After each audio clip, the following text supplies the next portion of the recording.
Hey everyone, my name is Simsy, how you all doing? Welcome back to some more Medieval 2 Total War Definitive Edition here today on the channel. We're back on Stainless Steel Historical Improvement Project. We're starting a brand new series here today as the Byzantines. We're playing as the Romans. Very hard, of course. Now, I'm going to do a short campaign as I want to set my own victory conditions, as I'm not the biggest fan of them that are set out. I think the victory conditions for the English campaign, especially for the long, were a little bit ridiculous. So I'm going to make my own. So our short objectives, 25, Jerusalem and Marmara is fine for now, but I want to make it that the short victory conditions is the restoration of the Eastern Roman Empire. We want to have a lot of that territory down in the Levant and in that Eastern North African bit in Egypt, even in southern Italy as well. And then depending on the support of this series, and if you guys would like to see me keep going, we could do a Roman Empire restoration, liberating the lands of the Western Roman Empire and going all the way up to England. But in saying that, that is easier said than done. Seeing it took me 3 weeks of playing about 5+ hours a day to hit 40 regions with England.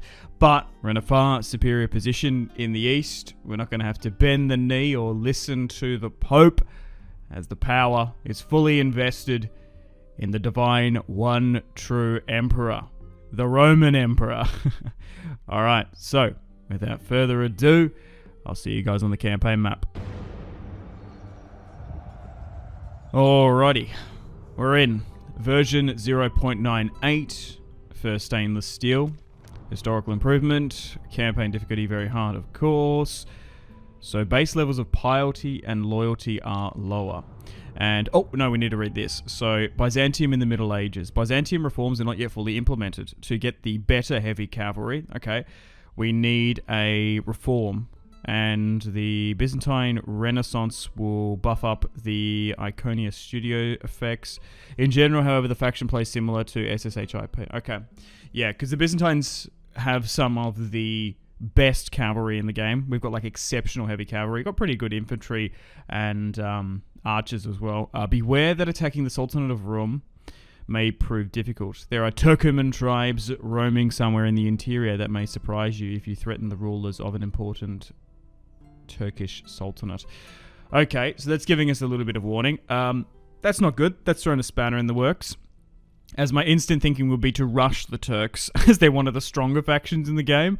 Maybe this is giving us a warning that if we threaten their destruction, they're probably going to spawn armies. That happened in the Scottish campaign. When we destroyed them, a bunch of Scottish Highlanders spawned. Okay, so we have a mission to take Angora. I'm assuming this is Ankara, modern day. And attacking only with general script. No, we want to turn that off, as I don't like it. That's the whole point of playing Medieval 2. We want to be able to move units about. Alright, let's go to Constantinople. Constantinopolis, and have a look at our faction leader, Basilius Ioannis, the Emperor. 45 years of age, 5-star command, 2 dread. He has a crazy amount of authority, and obviously not much piety. He is uncrowned at the moment. So, historically, Ioannis was known as John II Komnenos. He was the son of the former Emperor Alexios I and the Empress Irene. He ascended the throne after his father's death in 1118. He was known for his competence and strong leadership, which is realistically reflected in his skills here, which is really nice. During his reign, he did have a conflict with the Seljuk Turks, which hopefully we can replicate in this series. During his reign, John faced external threats from the Turks and undertook military campaigns to defend the Byzantine Empire's eastern borders and push back the Turks. He also had a decent amount of successes in this campaign. He also was quite the diplomat. He was involved in a lot of diplomatic efforts, negotiating alliances with various European powers to help with his existential threats. But John did have to navigate in his reign the complex relations with the Crusade states. In the aftermath of the First Crusade, he was often in contact with the leaders and shared common interests in the region, so we could potentially seek an alliance with the Crusaders. John was married to Pirasaka of Hungary, and they had several children. His son Manuel I, here is him here, succeeded him in 1143. Okay, so that's why he is the heir, and not the eldest son Alexios. So overall, John's reign was a period of relative stability and consolidation for the empire, as he successfully navigated both external and internal challenges. His legacy contributed to the continual existence of the Byzantine Empire for some time, although it would eventually face further crises in the centuries that followed. So it actually says here, not only is Manuel the heir, he's actually the Roman co-emperor, which is a realistic, nice touch. I like that a lot. And also, I think for the sake of this campaign, I might actually choose the next heir and whoever can be emperor and co-emperor. I might sort it by command. I won't go down like male preference primogenitor, go with the eldest son, like in the England campaign. I'm going to be more inclined to adopt characters and bring them in if they have fantastic command. They don't have to be a descendant from Jonas's line. The best man should be the emperor in Rome, and I have no ill will about nephews becoming leaders and stuff as well. Now we could dive into the background of Alexios and Manuel, but I think we'll do that a little bit later in the campaign, otherwise we're going to spend too much of this campaign just talking about history. But basically, Jonas, or John, elected to go for his youngest son rather than his eldest, and favoured his younger son due to perceived competence and leadership. Alexios the Younger, John's eldest son, was not well regarded from what I've read in contemporary sources. He was less capable and more reckless, which made him a less attractive choice for the throne. So it was a combination of tradition, political considerations, and personal assessment to go with Manuel over Alexios. But hey, maybe in this campaign, become a fantastic commander and make a claim. Alright, enough with the family tree now. Let's assess our empire. So starting things off, let's look at the capital. Oh, nice. We have a unique building here, the Hagia Sophia. 3 religious conversion, 25% to law, and we have a Orthodox abbey here as well. Let's have a look at some of our units. We've got some average cavalry here. We have the Pronoarioi. I think that's how you say that. Looks like we got some Saxon Huskarls here as well. I'm assuming that's meant to replicate the Varangian Guard. We've got the Tagmata Cavalry. These are an elite unit. That's easier to say. The Skadatoi Late Professional Spearmen. And Konteratoi, which are a militia spearmen. I think that's how you say those. I don't know. I'm sure you guys are going to let me know if I butchered them in the comments. Anyway, alright, let's go through our agents, and then we'll make some plans and preparations for this campaign and what the general strategy is. So I think moving our priests to the east is probably the play. So we have a spy on the northern Hungarian border. So this is a rebel territory. I'm surprised we don't have an alliance with the Hungarians, because we've got a fair few marriage alliances there. Okay, so we've got the Turks here on the border. Konya is where the Sultanate is. And we have a spy in Lower Serbia. And Raj. Okay, so Serbia are our allies. Interesting. We've got some little Orthodox brothers there. We've also got a diplomat near the papacy. Can we get trade and an alliance? That would keep the Catholic factions off our back. So there's a fair few options with this campaign. Because our territory is so large and vast, you can go to war with a fair few factions. Now, the plan, what I'm going to do, even though it advised us not to, is we are going to assemble the armies of Byzantium to go against the Turks. I think going east first is better than going west or north, as the territories are going to have huge and vast populations, which in turn means taxes, money, and wealth. Obviously, the eastern part of the map is way more profitable than the far northern regions, northeast. But as you get to Central Europe, it goes up a bit. So we're going to try and get everyone east. Now, the thing is, recruitment is so brutal in this game and so slow. We're going to have to assemble everyone. So hopefully we can crush, rush, and destroy the Turks. But we're going to need to assemble everyone. It will put some of the territory on our fringes to be a little bit exposed. So we could lose territory there. But I think it will serve us in the long haul to go east. I don't think, for example, pushing north of the Crimean Peninsula into the Cuman Khanate, because even if we do crush a bunch of armies, the thing is you spend units, you spend equipment and money, and you want to be rewarded by sacking settlements, and the settlements up there just are not good enough. Hungary, going to war with them. I don't think it's realistic for the Romans to go too far over the Danube. We also have probably like marital and really good relations with them. Also, it will piss off the Pope and Christendom. The last thing we want is for the Crusade states and the Catholic realm to launch a crusade on us. So I might try and ally with them while going against the eastern factions. We also want to try and gobble up as much rebel territory as we can. I might look into Illyria to see if there's territory there, but I think focusing early on against the east, going against the eastern factions, the Catholic factions aren't going to mind, but I will keep a watchful eye on those borders. And once we're in a strong enough position, we'll go into southern Italy against Sicily. Sicily can sometimes tend to get excommunicated as well, so that could be a potential thing. So we're basically now just going to try and get everyone to Constantinople. We're going to try and assemble a couple legions. We'll get the Emperor, Jonas. I think we might just call him John. Better to Anglo-size everything. Emperor John. And I guess we'll allow Alexios to command. He might be the second best commander. Manuel isn't of age, but he will be the future emperor.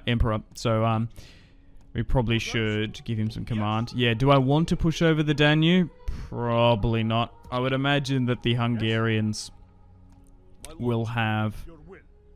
Because the thing is as well, sometimes the AI is coded to target settlements regardless who has them. So I reckon that one to the north is probably going to get targeted by the Hungarians. So that's something we don't necessarily want to do. But we're going to try and grab everyone. Because the thing is in this game, because construction and recruitment in this mod is so long, it's actually better to rally up the troops and move them to a front. So even in Greece, it's not even that built up. And you'd think it would be quite lucrative, this territory, even in trading. Epirus is only giving us 800. Dyrrhachium only 1,400. Crikey. Got Venice there as well. We might actually push to the border. But, okay. I'm just sort of looking. Do I want to convert some of these? Like, do we really need a castle on Crete and Cyprus? We're going to spend our initial money converting. I think we'll eventually make that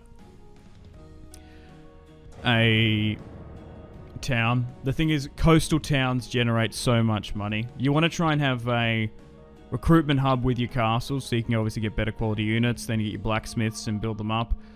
You want to have them in key strategic positions in front lines. But if you've got coastal territory that you can spare converting into towns, it's so much more valuable in the long haul. Very good, my lord. Alright, welcome to the top of the turn. Right, so Arini can marry Trapsos.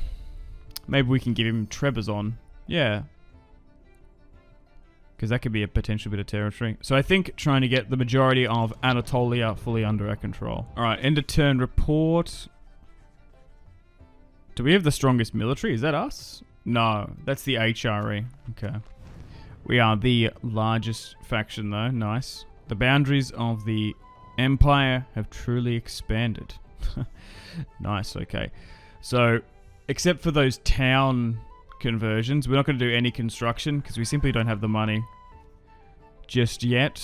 And we're not going to recruit any units until we can build up our treasury a bit.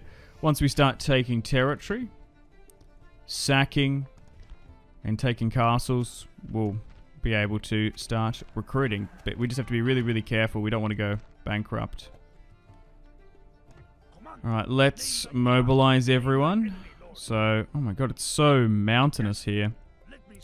So let's move all these units here. Let's try and get a full stack with the Emperor. And then we'll move the governors back to the settlements. Now, thankfully, the family tree is massive. We had a real issue with England that Yes. we had to wait quite some time before Tomorrow. we could Who do I face? have governors in every single My lord. settlement. Command. Now, the traits have loaded in, so everyone actually has a proper title, which is nice. Strategos of Adrianople. Who do I face? He's 48. I think we've even got some governors here that aren't in our family tree. So we might need to Name thy enemy. remember and look to marry them into our family tree.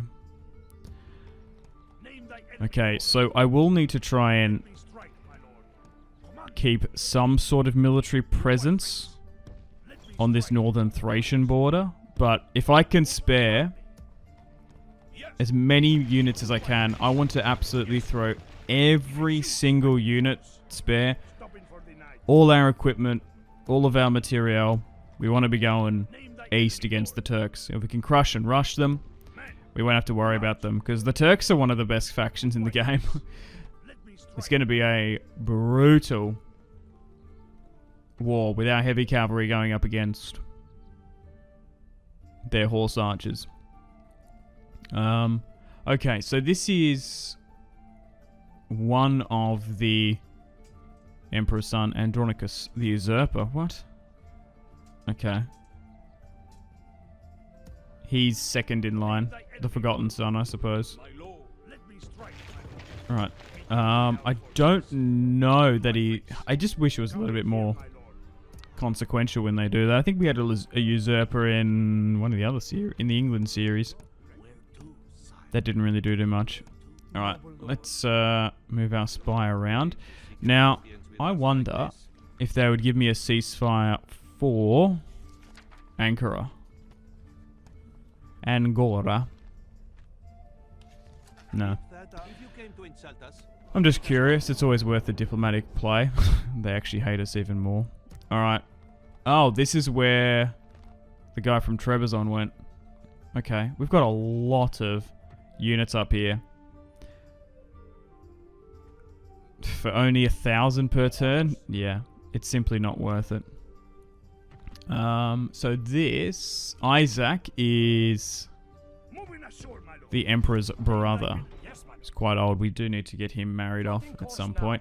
And then we'll move the ships down to Cyprus and Crete to get those additional units. Alright, let's continue on. We're slowly but surely mobilizing. Now that we've got a lot of active armies in the field as well, that's going to chunk down our treasury.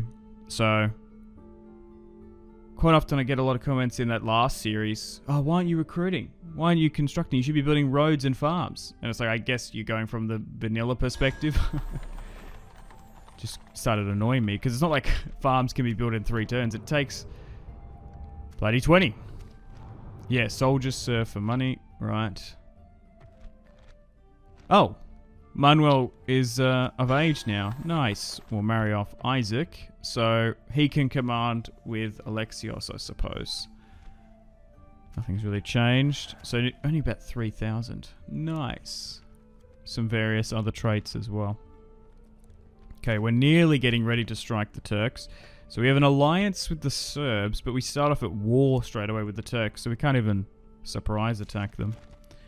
Interesting. We got access to Armenian cavalry, which is kind of cool. Was there anything else here? No. 14, not the best commander. Want to try and get him married off. We will need to be careful, public order-wise, Who do I face? moving so many units out, but I think we are nearly ready to make a play here. So there's 4 inside, and how many's on the outside? Once I Half, and then we've got to be wary about that advice about in the interior. Now, I do know that we have a mission to go for Ankara, but I think we might be better off going south, as the Sultan is there, and a fair few more generals. Can I get any more units over? Okay, we can pick up some here from the coast. Yeah, because there's just so many here. I don't think we're going to get attacked in Crete. Famous last words. Oh, we got another navy here. What? Oh, I didn't even see that. Where can I sort my fleets? Oh, I didn't even know that was there. Well, that can go north to the Yes, my lord. Greek Crimean Peninsula now, as it were. And we'll try and move those troops down there, because, yeah, there's no point in having that many troops there. Okay. Let's head to Constantinople, and then Nicaea is the next movement. We might need to move some of these units around slightly. Let me strike, my lord. Let's move you up here, Command me. and this way. Let me strike, my lord. Nice. We nearly have a full stack in Constantinople. Your orders? Dropping anchor until morn. At least 2 is better. So, okay, as we're moving through Thrace, we are getting a little bit of an idea of the orthodoxy rate.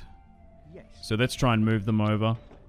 It will allow us to conquer that eastern territory and subjugate it a bit more. Oh, it looks like the Serbs are pushing into Skadar. They're going to try and take that. Let's get you eastward as well. You're probably going to be able to rank up a lot more in the east. Okay, we'll keep a watchful eye, but if they want to take that, so be it. We could betray them, potentially. They could take all that territory, make it orthodox. Then we can march on in. The issue that the majority of the world now in the Middle Ages is Catholic or pagan, so it's going to take us a while to convert stuff. But maybe going into territory of the Kievan Rus or Serbia might be easier to take. Alright, so what we're going to do is we're going to block the settlement, so they bounce. Right. Damn, I thought we could divide and conquer them there. So what I'll do is just build 1 battering ram, and we'll keep a watchful eye on Ankara. So now that I'm attacking them, will they give it? Oh, I'm just trying to see if I can cheese them here. No, it's always worth asking. And no, because it's in range of the settlement, we're gonna have to wait. Damn, if they stood and fight, would have been better. Do I want these Armenian heavy cavalry? I actually think I might take them at some point when our finances are a bit better.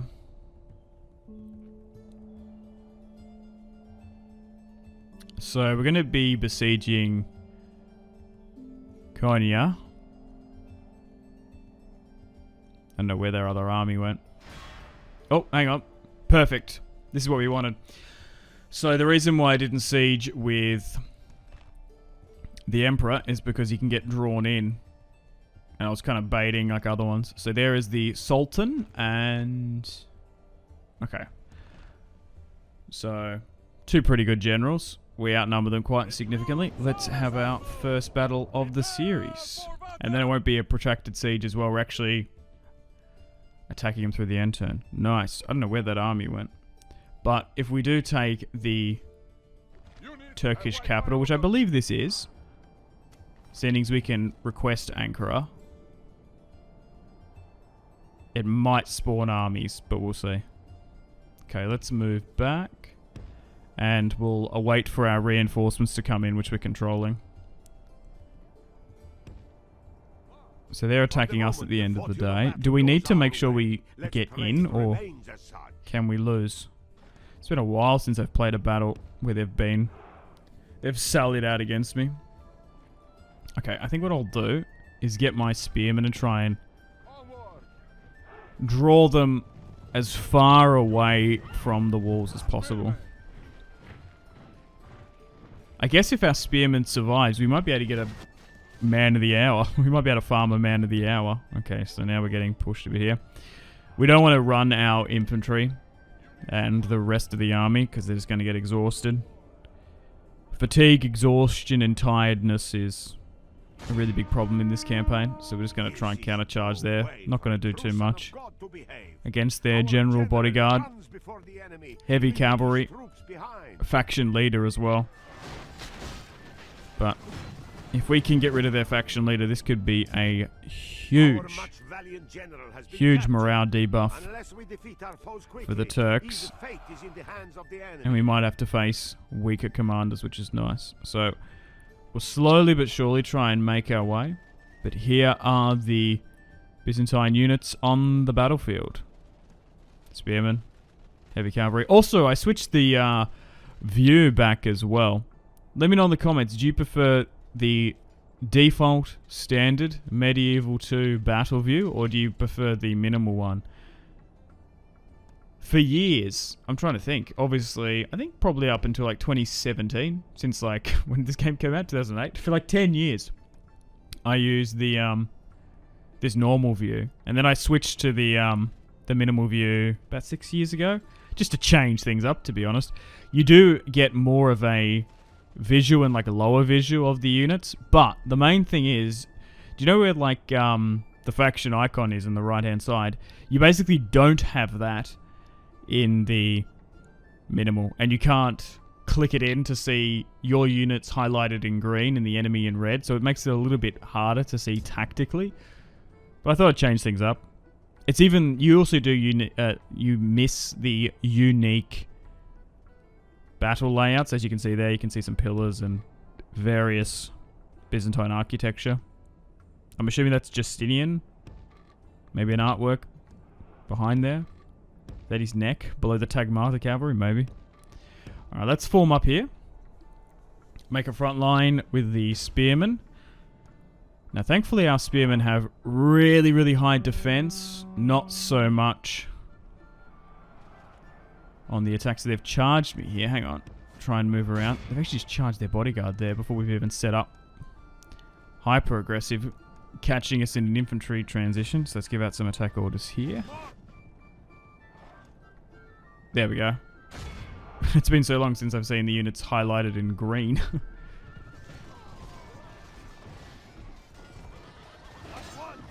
Okay. This seems to be a bit better. It is unwise to praise the day before sunset, but now, I've been getting questions as well. How long do unit reforms take? It's different for every faction, but I think in the England campaign, we played 100 turns before we got Normand, like heavier knights and stuff. So it does take a while to get some of the professional soldiers. I wonder, is within 200, 300 turns you unlock even more potentially. Okay, so we're just focusing on one unit at a time. Let's move our cavalry out. So we'll try and reorganize this to make it a little bit more clearer. Okay, so we're just trying to... Oh, dude, we're smashing their bodyguard. But so far, if we've got really strong, high defense spearmen, they can be our front line. Archers peppering and then cavalry flanking. Yeah, the unit roster is so good. Yeah, I definitely think that the Byzantines are one of the best factions in the game. Due to, on the harder difficulties, we're not going to have to deal with the Pope. The unit roster is kind of insane. We start off with a massive position. Economically, strategically. It's just picking our enemies carefully. Okay, so now we're starting to skirmish quite well. They're moving up some of their horse archers. Now, the Turks as well. We want to try and wrap them up as quickly as possible. We could have potentially gone west. I was sort of umming and ahhing whether or not to go there. But I think rushing the Turks is definitely the play, but only time will tell, I suppose. The battle is in the enemy king lies dead. Also stopping them from converting that Ankara territory. Ankara, Anatolia territory, I mean. Is a better play. Right, let's charge with our cavalry here, because we're going to be able to get some skirmishers sitting flat-footed. Nice. Perfect. Those javelin men have been crushed. Our archers are starting to pick apart their horse archers. Let's give a chase to them as well. Okay. Let's move some cavalry there. Dude, they're just targeting my spearmen, chipping away at them right now. Hey, we won. Perfect. I'm going to continue because I want to try and destroy every single unit so that we can just march on in. We might have to get inside of the settlement. It's been a while since I've played a battle where they've sallied out. So bear with me. Okay, can we get inside? Quick. Let it go in if we can. Nice. They opened the gate. Perfect. Now we're in. And we'll just double check and make sure to initiate the countdown. So we did the little good old 1 unit bait trick. I suppose we couldn't do that if we had to have every single unit be commanded by a general. But pretty early on, we're going to take a huge strategic Turkish settlement. Nice. Getting rid of the Sultan, their faction leader early on, is vital. This is a clear victory that goes to all And another prominent general. Nice. So...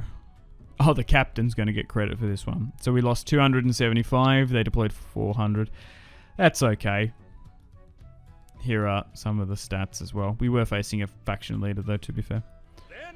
Okay, so a couple of options for this large city. I think we're going to exterminate, because that is such a large populace. Now, that will give us really bad diplomatic relations across the world, but I need to be able to leave a minimal military presence in this territory and push and move. Oh, look at this, and they just spawned a full stack. Okay, so that's what we need to worry about. We still have a fair few financial reserves. End of turn report. We are now the most advanced faction. Byzantine reforms. Poland and Hungary have made peace. Okay. So now we've taken this. So we're going to have to watch out for that. That is a massive army there. Yikes. Well, we'll move the Emperor inside. We'll replenish and repair and wait for those reinforcements to come. So let's retrain you. Let's build a small Orthodox church. Can I get any more forces across? Potentially? No. Not yet. So this has only got like a unit. We're still 2-3 turns away from bringing more forces across.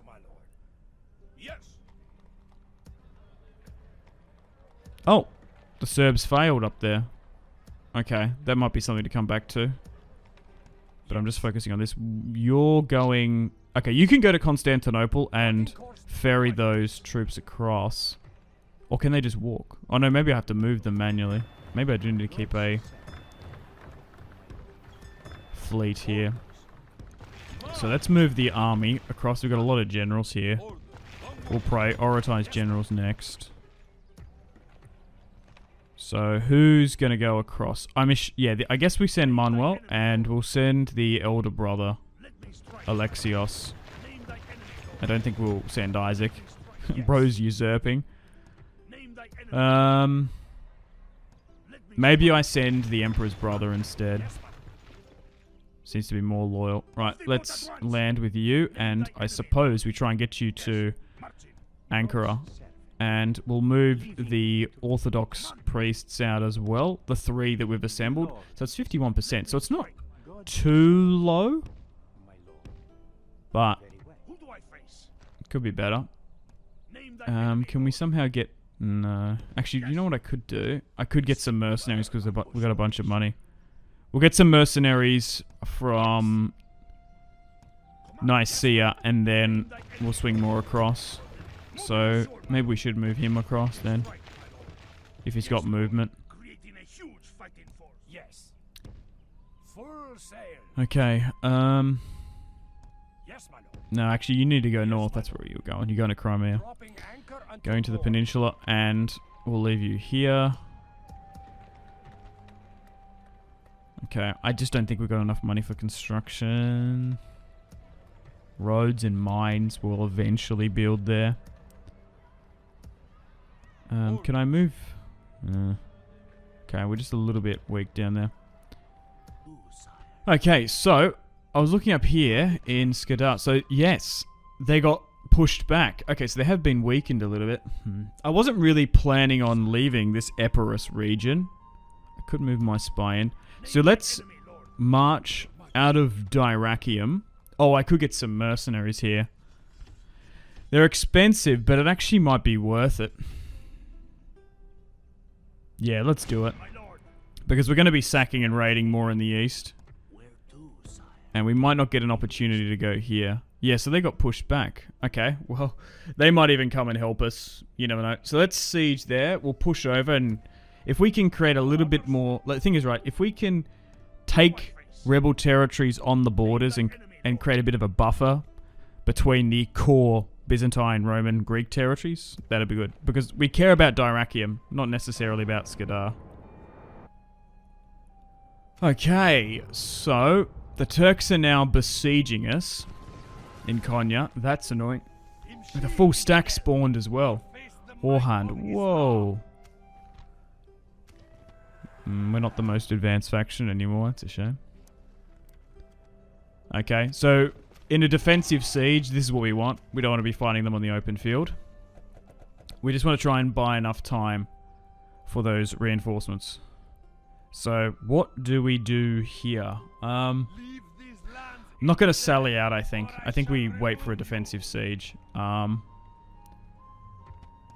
Okay, let's get those bishops a little bit further in. I love how he's trading in northern Bulgaria, that bloke. Oh, I forgot about this diplomat. I was okay, where's that settlement? I want to try and get trade with Sicily if we can. Right, so do we try and do the same trick? There's a new sultan there. Block it with a unit and then try and draw him out potentially. It worked last time, so let's just chuck a battering ram here. Let's move you here. It will kill our movement, but it might be okay. So we'll attack this. Nice. Oh, that's annoying. Maybe I should attack with the other one because we're not going to have enough. No. Unfortunately, that's not going to be enough to get rid of them. Right. Maybe we just siege then. They might sally out and attack us. Potentially because this is their last settlement. They only start off with 2, I believe. Yeah. They only have Ankara and Konya. Now that we're doing this... Yes, so they can't give us any regions because this is their capital. Okay. So that's a little bit of a trick you can do. Okay, back northwest now. We're going to do this siege at Skadar. We're actually going to be sending the king's son-in-law, Rodrigo. Okay, he's going to be leaving the nice and safe, comfortable walls of Dyrrachium, and is going to be going north. Where is this in modern day? Is this Albania? I'm assuming Skadar.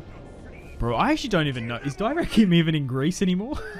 I actually don't even know. I might need to look that up. Is it? No. I don't know if it is. Anyway. Let's get stuck into this smaller siege.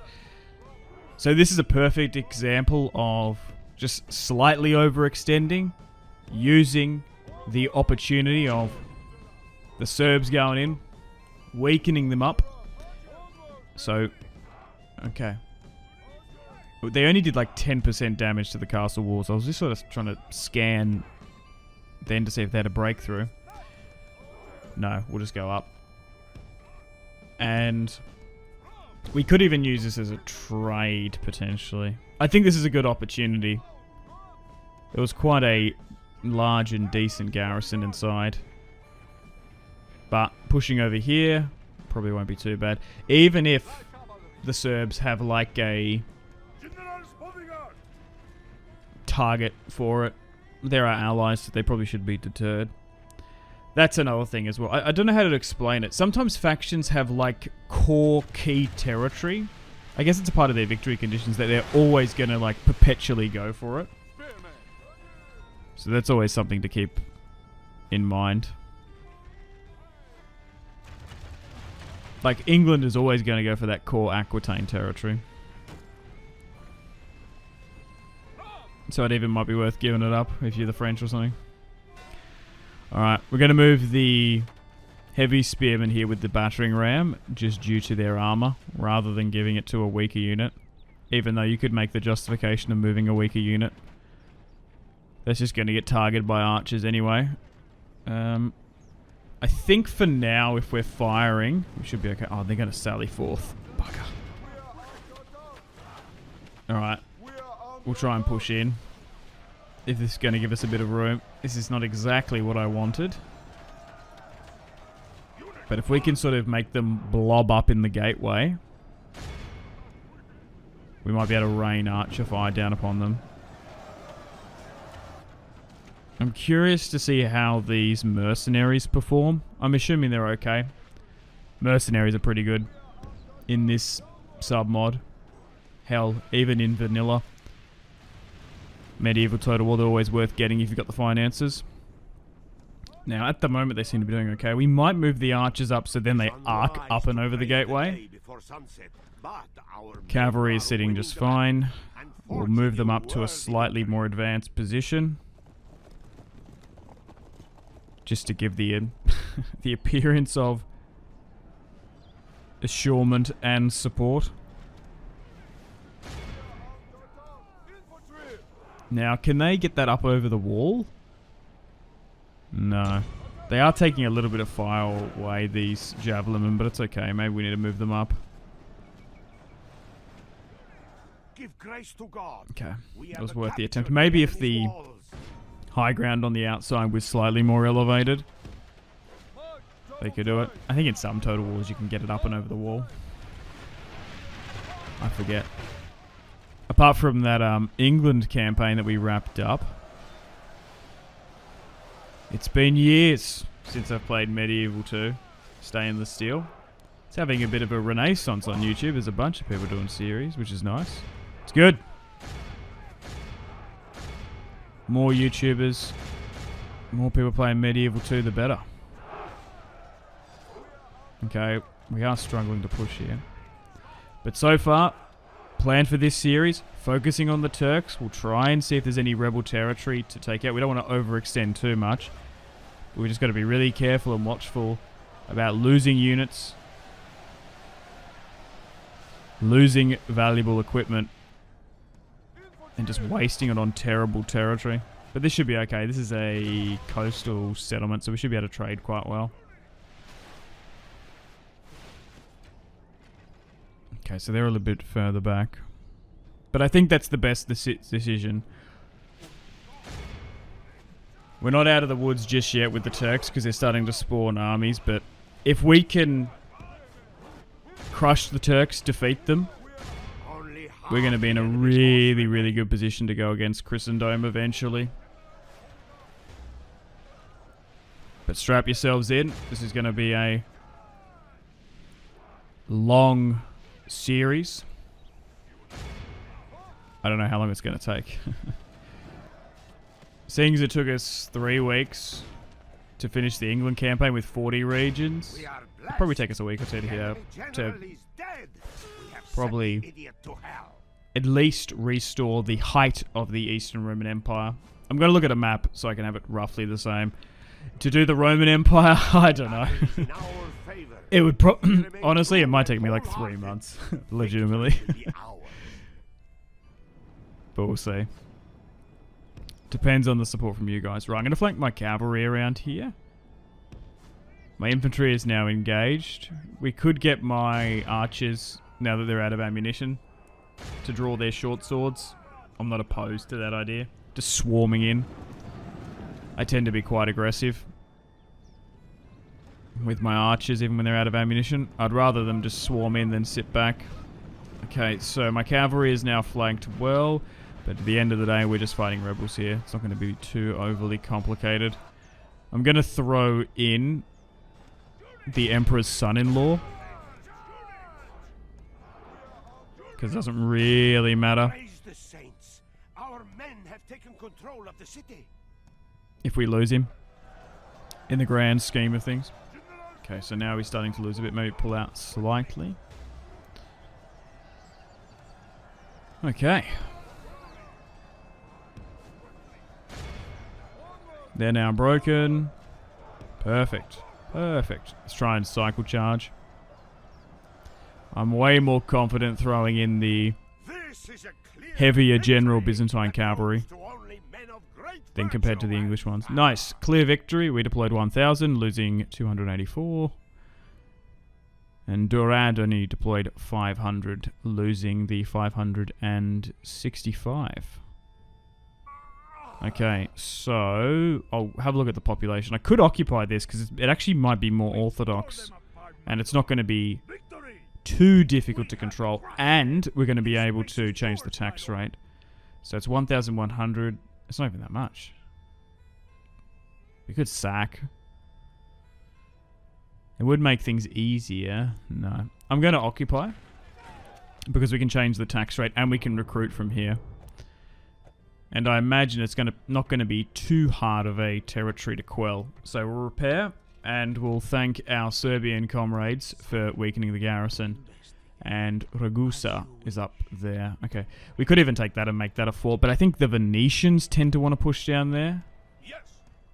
Because they actually tend to go for Crete, matter of fact, and this eastern territory. So that's something we need to keep an eye on. Because I believe in vanilla medieval too, I think the Venetians actually have Crete. Okay, so we've stopped here in Cyprus. And look at this. Just grabbing those coastal territories, those units from the coastal territories, we've managed to get half a stack here, which is significant. So we're going to be able to try and swing that around to Konya. So I think we've got enough to win a defensive siege. That's a lot of cavalry, and we're besieging up in the north in Angora. But this is make or break. Let's end the turn and continue. Let's see how the Turks react. So they moved their other army north, and then I think they spawned a full stack, because I couldn't see where that came from. I'm assuming that's what they meant when their capital was under threat. So let's see how they react. But, oh, here we go. They've attacked us. Oh, no. I'm just a bit nervous. This is a huge point in the campaign. This is a flashpoint. Oh, we're actually outnumbered by heaps. That's such a good army. I think I might retreat. I don't know if I can win that. That's so much cavalry. And the reinforcement there. Yeah. They actually outnumber us by nearly a good 1,000. So we're going to retreat. Oh, but that's okay. Because what we can do now is we've stopped the siege at Konya. The more turns that we burn, the more reinforcements we're going to get. Okay, I think we're good. I think we can work with this now. Oh, okay. So unfortunately, Cyprus is rebelling because of just like those units being moved out. Okay. Back up in the north in Crimea, we're going to be able to move more forces down. I don't think they're going to be able to arrive in time, but they can be dropped off near Nicaea. So what do I do with this ship? We'll just move it back to here. Okay. So still trying to assemble more units. That is going to be able to make a move over here. So how do we deal with this? Okay, so they actually didn't stop the siege. They attacked the main army. Well, we'll move up the Emperor. And can I get any more units higher up to help? No. We might have to leave Konya vulnerable. So we'll push up and attack. Nice, this is way better. So now we outnumber them. Now we can properly actually fight this. This is still going to be quite costly just due to the amount of horse archers. Although we do outnumber them by a good probably 1,600. Still pretty good commander. But here we go. This is kind of make or break. We need to win a decisive victory here. And just hope that there's no more full stacks spawning. Because we might be able to destroy the Turks in one fell swoop here today. If we can crush this army, we should be able to march into Ankara. Okay. So, it's a snowy day in Turkey. Let's make a front line. Okay. Sometimes it's better not to fold the flanks until they start charging, because then the AI has to calculate it. But I think because of the amount of cavalry, we're going to need to do it preemptively. We don't want to be caught in a transition with our backs and sides to arrow fire. We'll put our cavalry on the flank. It might be easier for me to command just one big bit, because we've got some skirmish cav there. Alright. Here we go. Emperor Ioannis on the field of battle with his sons, Emmanuel, Alexios, Isaac coming to help. We have an opportunity here today to crush a full stack of the Turks. We've already taken out their sultan and their capital. We have a chance to push for their last settlement. Once we destroy this army, we should be able to march in. But here we go. Right, let's try and... Oh my god, we're getting slowed down here. We don't want them to hit us with impunity. So they try and close the distance against their horse archers and try and engage. We should be able to beat them in combat. If we can allow their arrow fire to be redirected on the cavalry, it's probably a bit better than being on the infantry. Alright, we're going to charge. We're going to put the guys... And clicking the sword makes them more aggressive. We don't want to be in defensive. We don't want to be in shootout stance. We want to try and close them in. Now, we just need to hold as well before my sons arrive. Oh my god. I hate it. I just know how important this battle is. Because the thing is, if you lose, it's going to chalk the campaign for 15 turns. Right, the Saxon Huskarls are on the field. They're getting charged. Nice. Okay, our infantry's starting to get a little bit of direct fire upon them. My cavalry's just getting slaughtered, except for the Tagmata. It is unwise to praise the day before sunset, but our men are winning the battle. Okay, are they nearly here? No, not yet. Okay, so they're skirmishing a little bit. We're giving some direct fire back on them. Although we're losing super high casualties here with the cavalry, it's going to be worth it because they're not targeting the infantry. But also, sacking, exterminating and taking Konya gave us a ridiculous amount of money. I can't imagine what Ankara is going to give us. That's why you're better off focusing on the eastern territories than some of the west. You got to repay those units you lose. That would be my recommendation. But hey, if we lose, it's not worth it. That's why we needed to assemble everyone, because this is going to be close. Oh, I just need to hold on here. Bro. They're actually doing pretty well, seeing as there's only 50. We only outnumber them by 1,500. Okay, so we can sort of see in the distance there, some of their units are being redirected, but the bulk of the army hasn't come in. Oh no, hang on, no, he's lost about 70% there. Sorry, he's lost about 30%. He's only got about 70% remaining. Isaac. Oh, hang on, no, they're just... Oh, damn it. They wrapped some cavalry around here. I just need to remove my archers slightly, because we don't want them to be crushed or not firing. Okay, so we will commit the Emperor. Because we've got so many family members, I'm more willing to sort of chuck them in, but generals in this mod can be a little bit squishy. Okay, I think we're doing okay. They're starting to engage my front line. Man. The Turks. They're such a good faction. I nearly recommend playing as them. Like the Orthodox factions, they don't have to rely on the Pope. You don't have to play a fine line with not being excommunicated or not.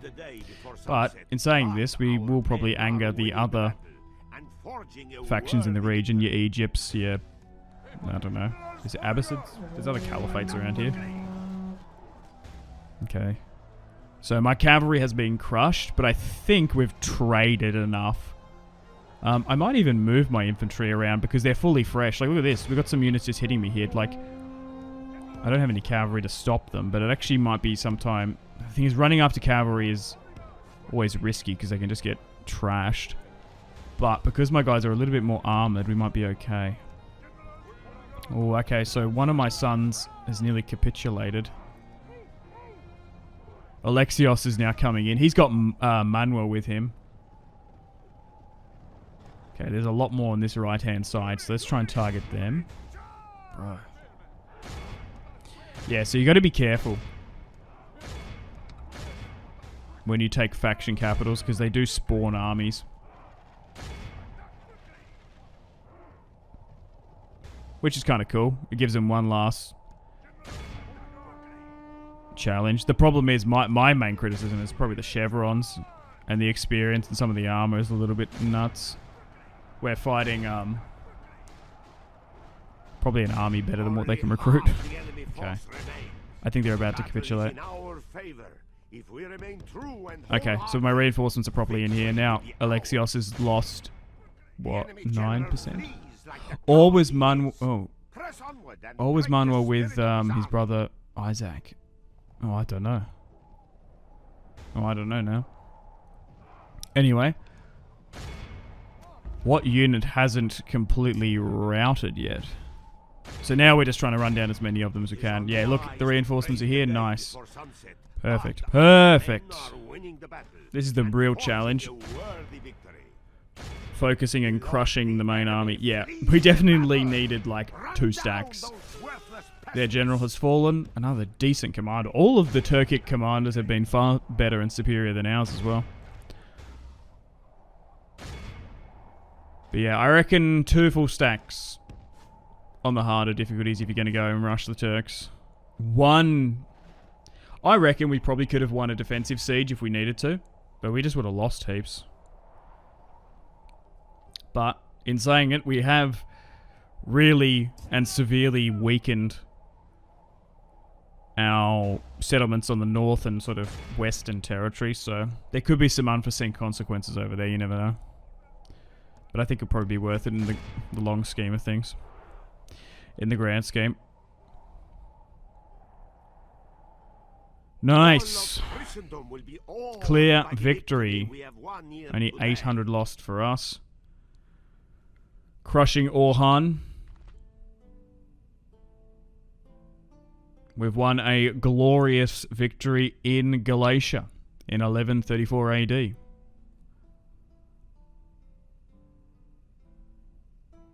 Nice, nice, nice. Very good, my lord. I'm definitely gonna execute, even though it's a good amount of money. We need to not allow any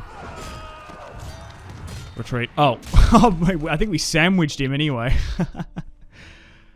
So even if we did the medieval 2 thing, I didn't even mean to. Selecting an heir, what? A noble death? Oh no! You've got to be kidding me. Manuel, no. And Alexios has been declared as heir. Oh, wow. Oh, what have we done? He's 14. He just came of age. Oh, no.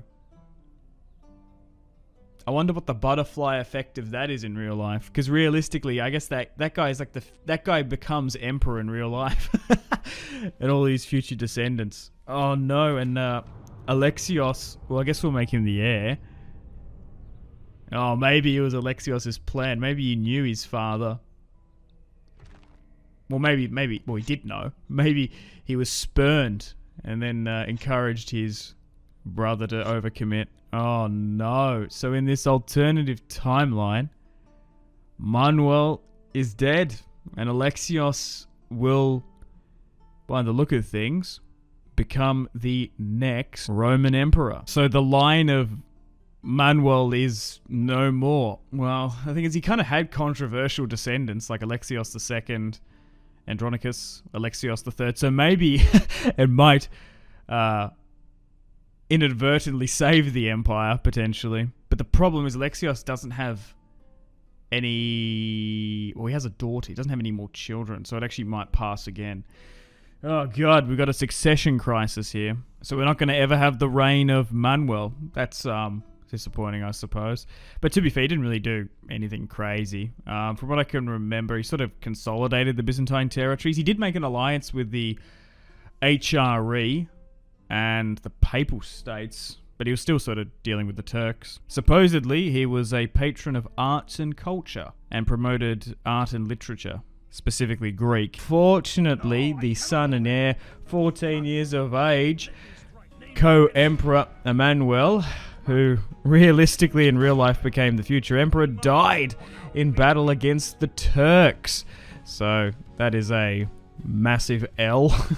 So his historical line has now ended, and the Emperor has now committed himself to destroying the Turkish faction. So here today, we're going to have the Siege of Ankara. This is our second Sultan we have to deal with. Let's go, go, go, go, go. So, we made the decision in the last episode to unite all the forces of the Empire and focus absolutely everyone, every single unit, everyone that could grab and hold a shield and a sword to go against the Turks. We marched east. We were able to crush a full stack in the south, taking Konya. Then, because of that, they spawned a full stack due to the AI scripting. We crushed that. That's when Manuel died. And now we're going to have to finish off the remnants here. So hopefully here today, if we're successful in this siege, that should be this Turk faction done. But I think there might be more. I think the Seljuks are actually further east. I'm surprised they've only got 2 settlements. They're nowhere near as built up. But then at this point, Anatolia will be ours for the taking. There's a lot of juicy territory that we can carve on up, but we've got to be keeping a watchful eye on those Crusade states and Abbasids and Seljuks as well. But so far, my plan to rush and aggressively push against the Turks seems to be working now. Obviously, we are being quite aggressive, and the other AI factions won't be too happy with us, in particular that we're sacking and exterminating most of these settlements, but we're doing okay. We also managed to take a territory in Albania. We managed to take Skadar or something? Skavar? I can't remember off the top of my head what the name of the settlement was.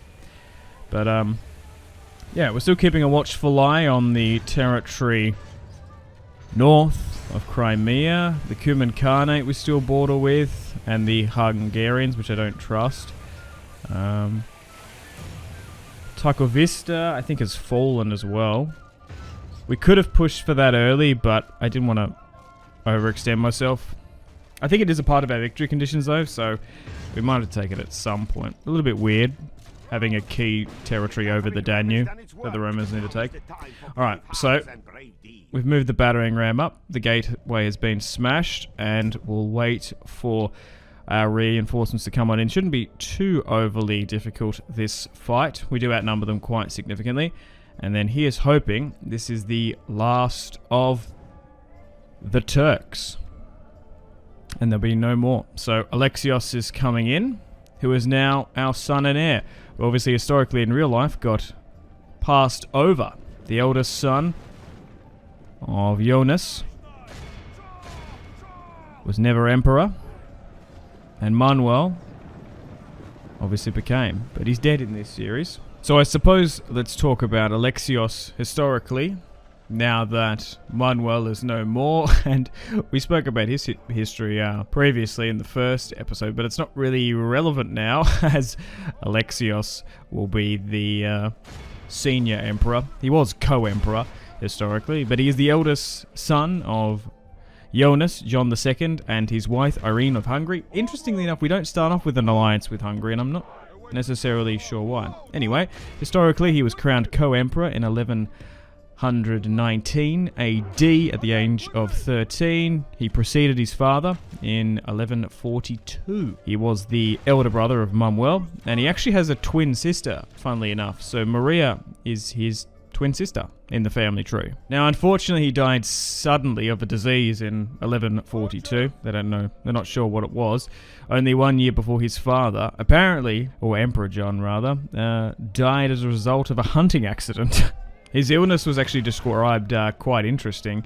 It was a severe and short illness that took the form of a rushing fever attacking his head, as it were, an Acropolis. There is a little bit of disagreement that he married twice, but his first wife was a princess from Kiev, and the second was from Georgia. So I'm assuming that's why his wife is dead in game, as it does say his wife is of Kievan descent. So I guess the disagreement about whether or not he remarried is replicated in this. I guess also with game limitations, you only can have one wife in-game for Medieval 2. So I guess they deliberately bricked his line, as he probably shouldn't have any more heirs anyway. But unless we adopt some generals with him, we're going to have a bit of a succession crisis. But like I said, I am really open to adopting and essentially declaring co-emperors and heirs based on experience. Okay, so they are blocking us slightly here. The reinforcements are coming. And let's just give out various attack orders. But we might talk historically about some of the nephews and cousins and brothers-in-law if they become relevant. But hopefully here today we're going to put the final coffin in the Ankara Turks. Okay, nice. Oh! There's a nice sliver of blue here. Allied reinforcements have arrived. Alright, let's move this cavalry to the right here. And we'll get it to run down and go through the right-hand side of those streets. So we're just got to be a little bit careful there. But that's so disappointing. That's some pretty unlucky RNG for Manuel to die in the last episode, but hey, that's the sandbox experience of Total War. Okay, Archer's still peppering up over the top, which is nice. That's the only problem when you allow the AI, especially on the harder difficulties, to be commanded as reinforcements. They just sometimes full on send it, fly on in, and have no self-preservation. As you can see, those units, those allied forces that are already in the city, usually 9 times out of 10 it's the bloody general unit. But hey, generals die. I suppose it's realistic.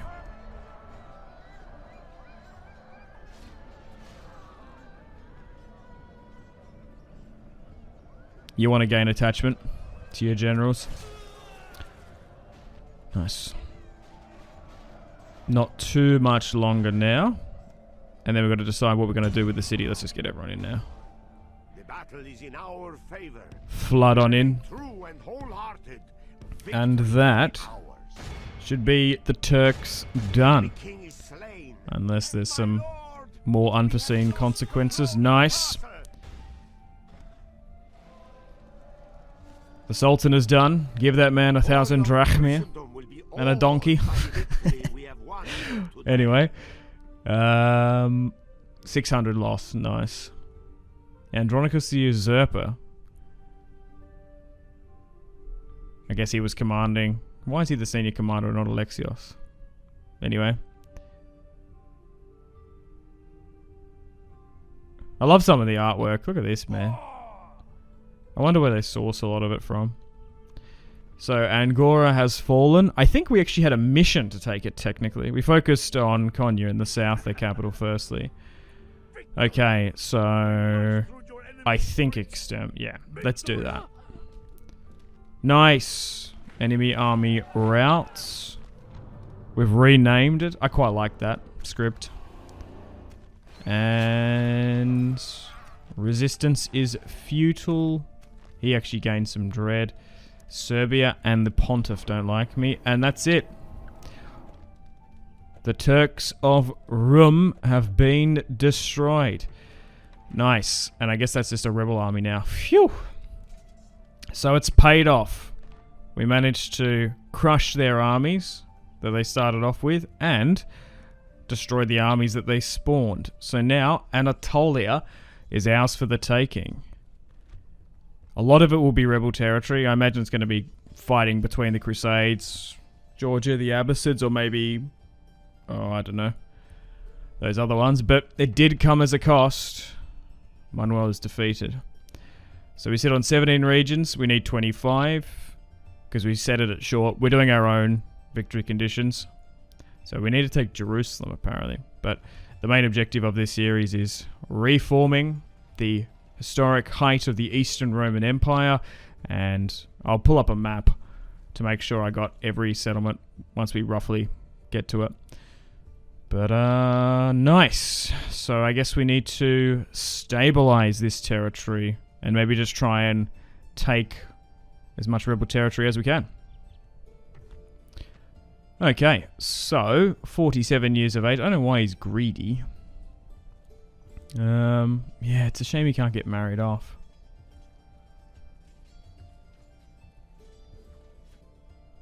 Oh well. Anyway, where do we begin? So, Cyprus isn't too happy. We could probably afford to move a unit down there. Now that the Turks have been crushed and defeated, I was very scared and concerned about how difficult it was going to be. I think that we just pushed over the line. We did lose a fair amount of forces, but now we're in a strong position that we can pull back. We don't need to fully divert any more forces east, I believe. So let's have a look in the interior. Okay, so that's a massive city there. Oh my god. It's like 2 full rebel stacks just hanging about. Yikes. Okay, so we've got our patriarchs there, our bishops. Let's move our diplomat down to negotiate with some factions. Is there any, like, Antioch faction in this game? I don't know. Anyway, let's run down this rebel army because we're just here. We might as well gain some experience. Let's give the Emperor a full stack. And move you here. We'll hit them with overwhelming force. So this guy is a descendant of the Turks we just crushed. He's now gone. Easy victory. Nice. Alright, well, we'll get a full stack with the Emperor, and I suppose we continue to go east. Start gobbling up as much of that rebel territory as we can. And because it's not a faction, it's not going to spawn any more units, and we can take our time sieging out if need be. But that is a huge settlement. Those Armenian cavalry did pretty good. Okay, let's move along. I actually think a lot of that horse cavalry actually came from, I'm assuming, like the Tartar population in Crimea, potentially. Alright, let's split some of this up. Now, because we dwindled down the populace in those 2 settlements, we're going to be able to manage it a bit better. It's always the trade-off. Public water-wise, you can manage it quite well, but obviously you can't tax them as much. Okay, we can probably spend money on construction now properly, like actually construction buildings. We were just doing settlement conversion mostly. Still keeping a watchful eye here. I could go for Ragusa, but we'll just have to see. And Traglavista has actually been taken now. I don't even know who that's by, but thankfully I didn't go for it. I was focusing on the Turks too much. We can go for it at a later date, potentially, but I think it's technically over the Danube, so it's not our historic territory. So we are not at war with anyone. Still allied with the Serbs. The Emperor is moving eastward and has now won 2 battles. 47 command. Strategos of Konya. He has the banner of the Emperor. And I guess he renamed a bodyguard or one of his friends, Manuel, after his son. Oh no, rip. Well, it's always cool. So that means like this series is going to be completely different probably than anyone else, as we're not going to have that contiguous line through there.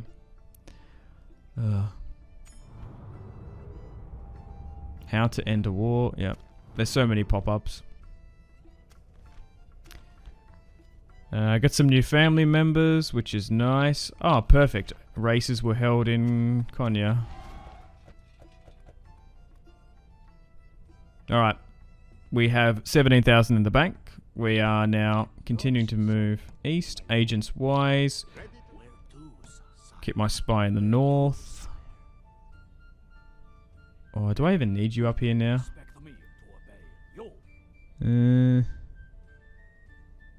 Oh, the Cumans took it. Oh, okay. That wasn't even the Hungarians. So maybe they're going to fight over it then. Alright, let's move south. Okay, so Sinop, there's just under half a stack, so we could potentially go there. That's a really juicy coastal territory. What's down here? Oh yeah, so this is like Cilicia. I thought they could have been a faction in this potentially. They want trade. The Fatimids.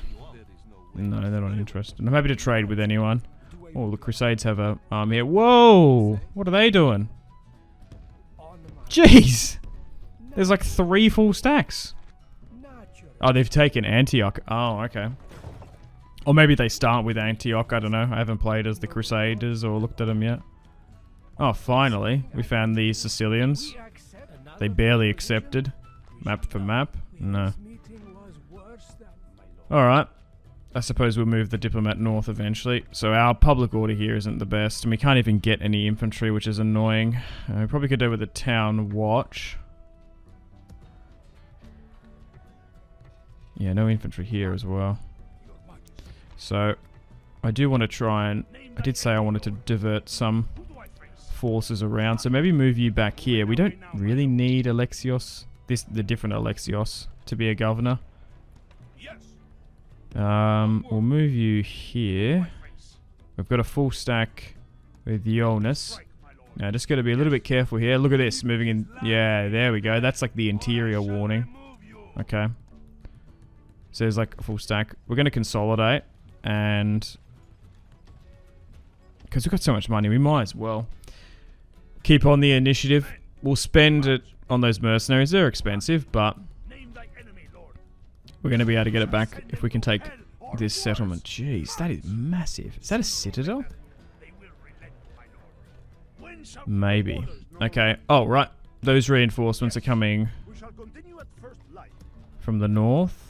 So, let's move Alexios here to the middle, and we'll start making plans and preparations for a second army to head eastward. But we've got to be a little bit careful because of the public order. But now that we've got proper generals here, they're going to be able to manage the former Turkish territory. And we're probably going to ultimately commit a half a stack. If I can put... Hang on, can I put this down to daily? It's expensive. Monthly, low. That will do. And... Oh, it's actually called Ankara now. Oh, nice. Oh, hang on. I can just move the cavalry out, I think. Alright, we'll send that half a stack over.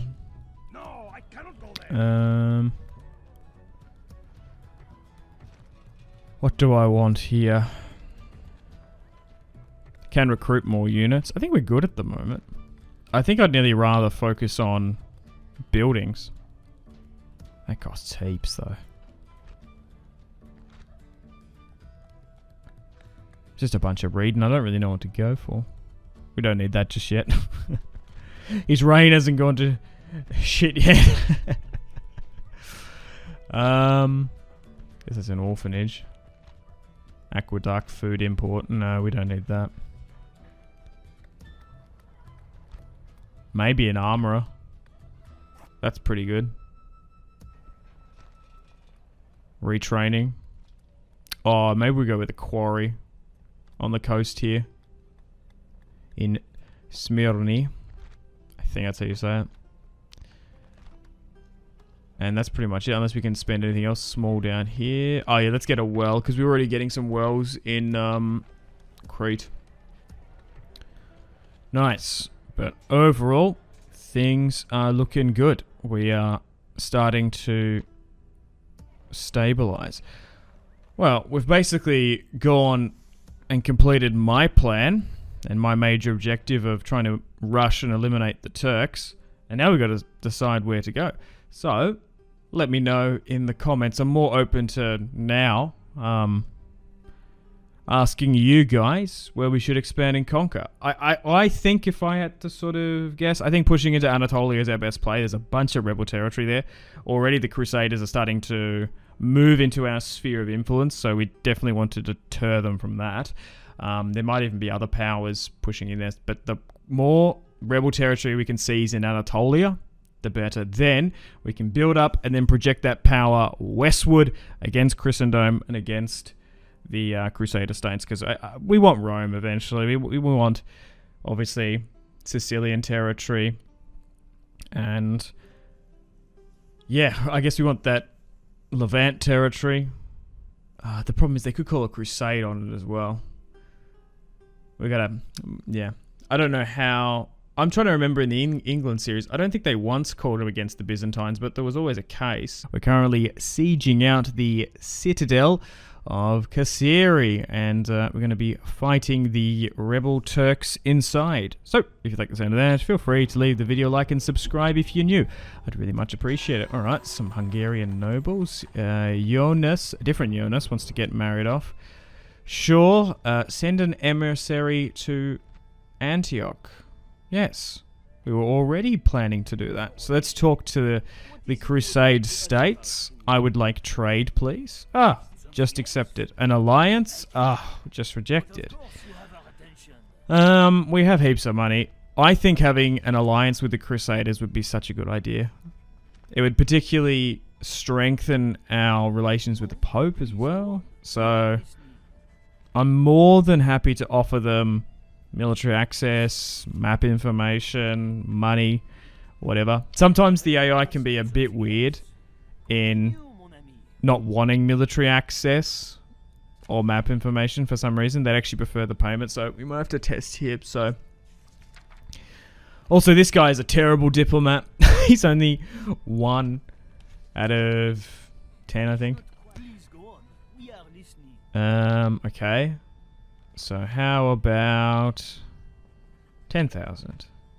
We got so much money now. We're not really strapped for cash, as we spent the last 2 episodes focusing the entire empire on crushing the Turks, which we successfully did.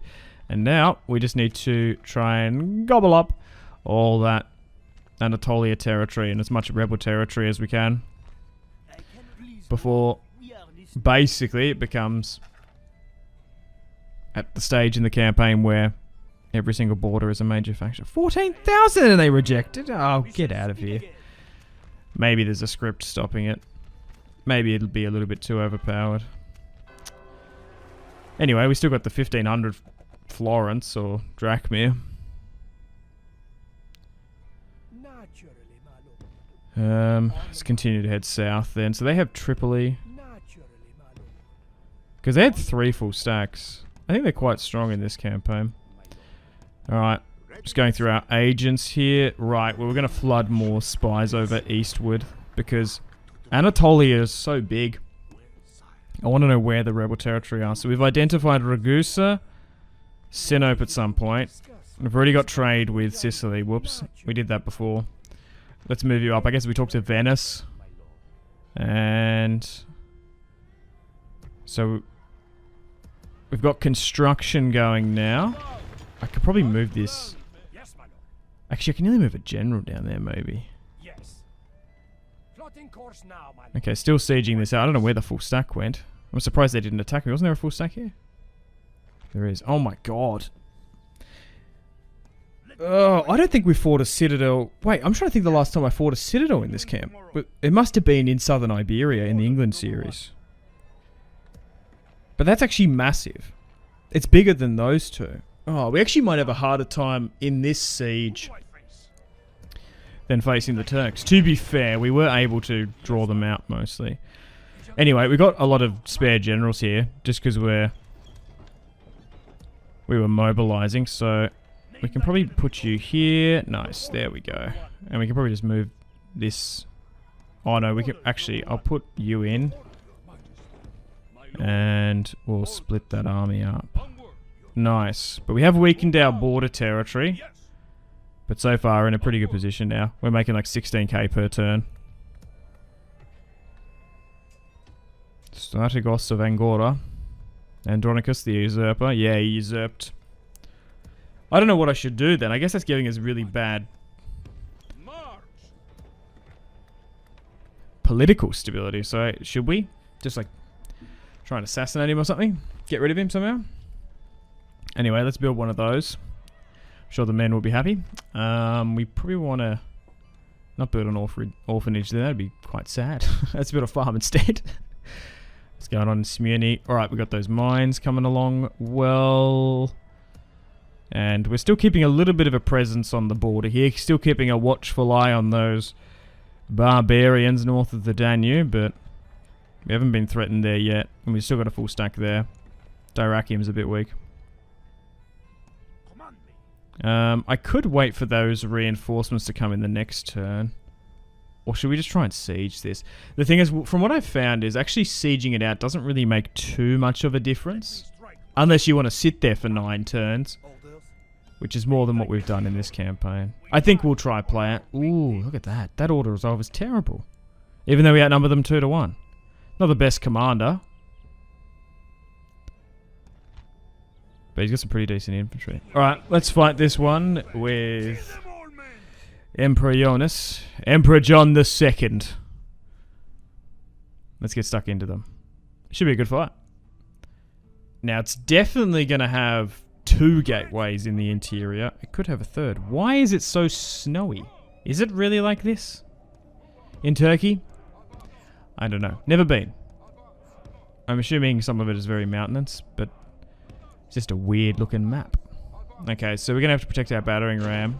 I think we can move in ladders, but that's always the risk. Okay, so archers, we'll move them up.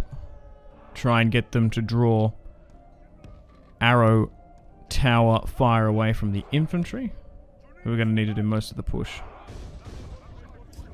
So this is probably one of the first big offensive sieges that we've done in the campaign, so this could be difficult. They have a lot of decent units inside, particularly infantry. This could be costly. Alright, let's try and swarm.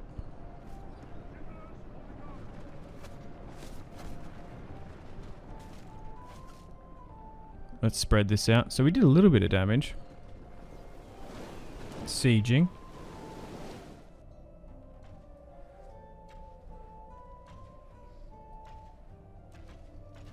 They're starting to fire.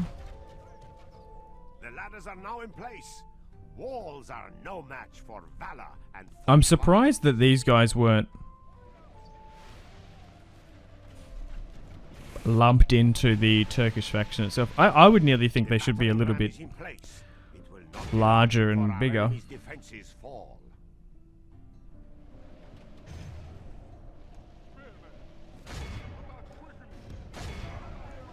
Two settlements is nowhere near enough.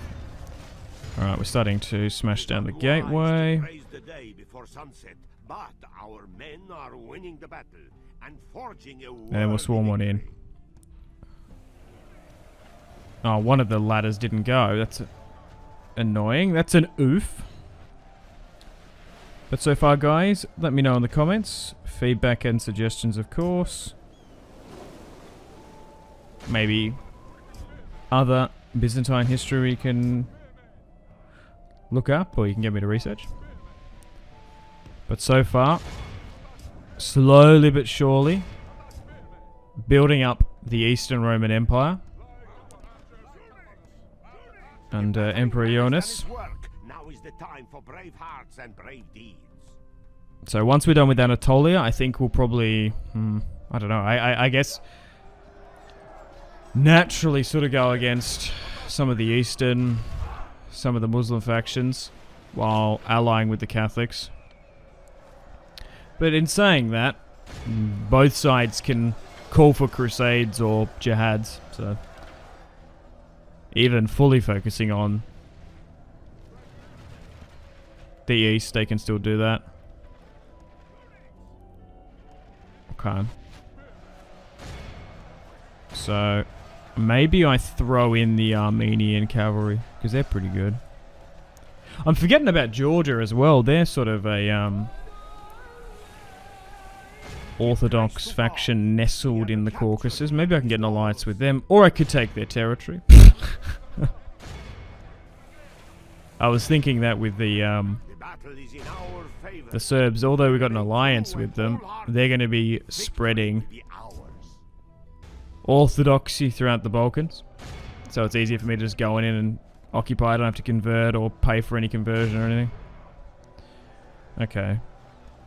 So we're doing okay, but some of our units are retreating. Got plenty of archers. I wish I had a little bit more infantry.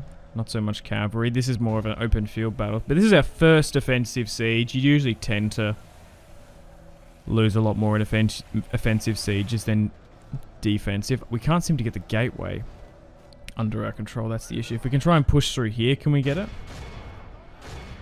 Yikes. These independent rebels are going to give us a run for our money.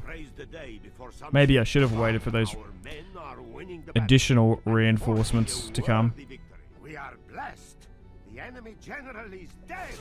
We have sent the idiot to hell. Alright, nice. Oh. That is super, super fortunate. We've managed to take out the enemy general very, very early on.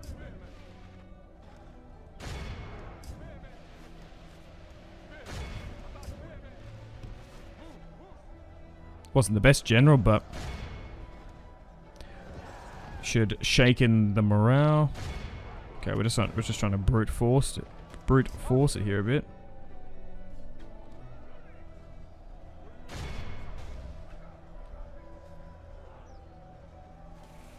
Okay. They actually really held us on the walls.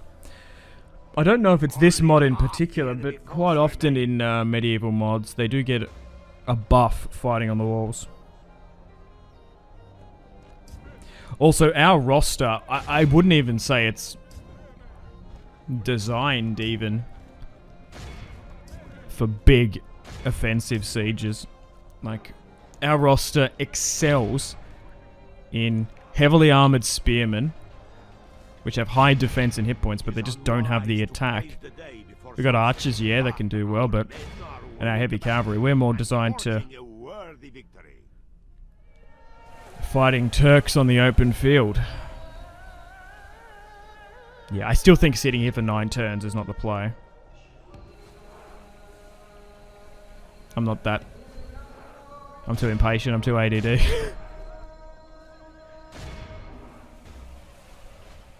Okay.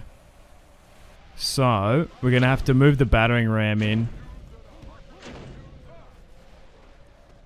to at least go to the second gateway. Alright, maybe just try and push it. We're just not fighting on the walls that efficiently, so maybe we should just go and try and snipe the town square and initiate the countdown. Try and move everyone in.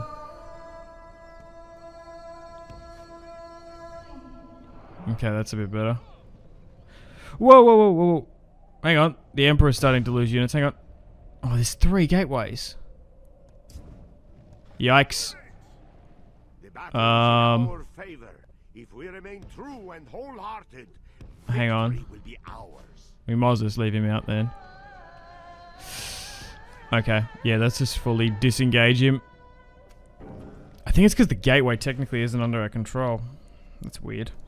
Usually you can sort of capture it from the side. I guess we need to run troops up on top of it. Well, let's just ignore them then. Let's just go for the town square, because there only seems to be a unit there. And then we can turn the castle into a defensive siege for us, so... Run down those units that are trying to rout back. Or actually, they might actually open the gate. It's usually a 50-50. Sometimes they do.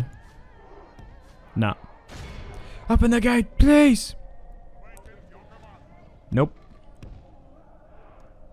So we're going to have to use the ram. That's the thing with these citadels. If you've got like 2-3 gateways, the casualties just absolutely rise and mount.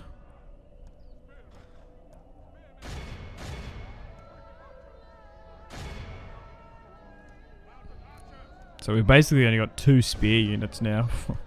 Yikes. We're going to have to rely on now archers acting as infantry. We are eventually going to get blacksmiths. so they're a little bit more armoured. But so far our units are performing quite well.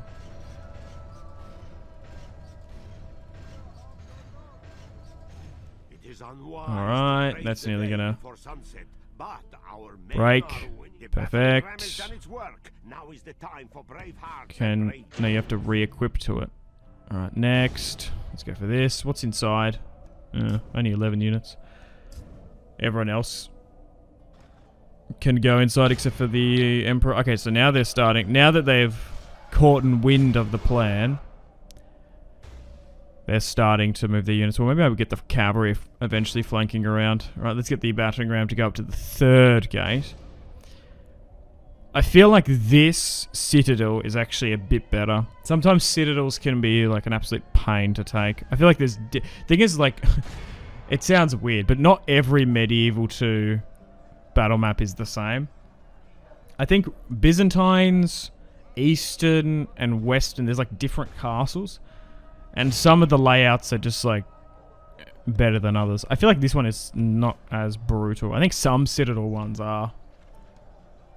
Maybe the Iberian castles. I remember them being pretty hard.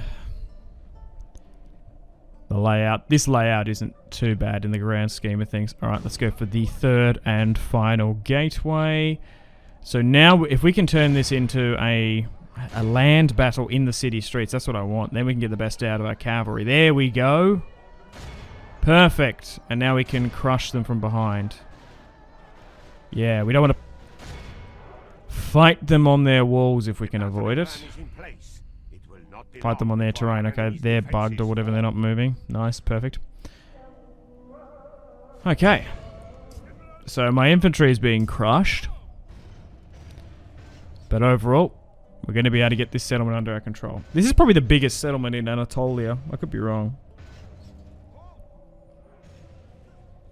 I don't know where the reinforcing army was on the outside. Thankfully, we didn't have to deal with it. Yeah. It's just insane. The valuation and population of some of these settlements, like, they're so good. Nice, let's initiate the countdown. We're far better off than going into terrible northern and northwest barbarian territory. So much more profitable.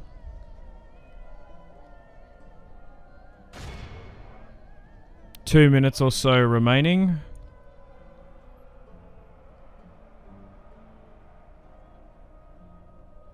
Nice. A glorious victory we will have. Brutal, but a good victory.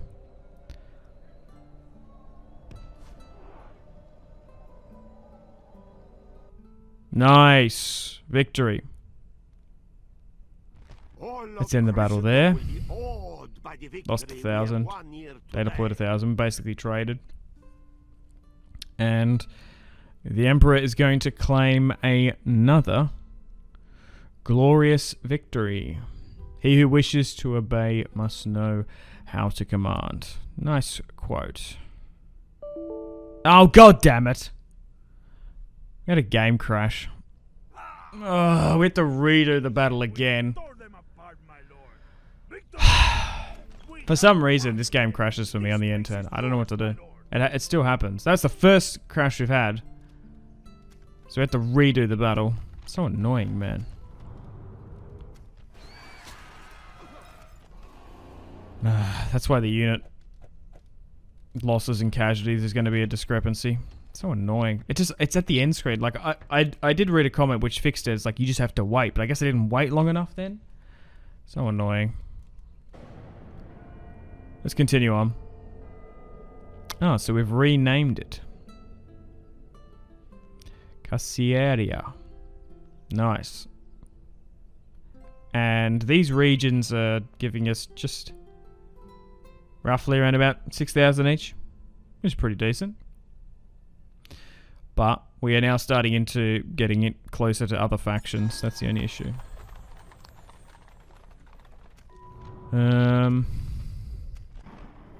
Faction destroyed. Portugal? Really? They survived quite a long time in my last campaign. Alright. A lot of those buildings were repairs. One of those wells is now done. Okay. Now, let's move my spies around, and we might even move my priest. So, I suppose we push for this. I guess the Crusaders attempted to take it, but they didn't. Ragusa hasn't been taken. We're going to go down to Jerusalem just to have a look. Akka is under their control. Same with them. Do they want an alliance here? No, this guy's just a terrible diplomat. The Fatimids occupy this.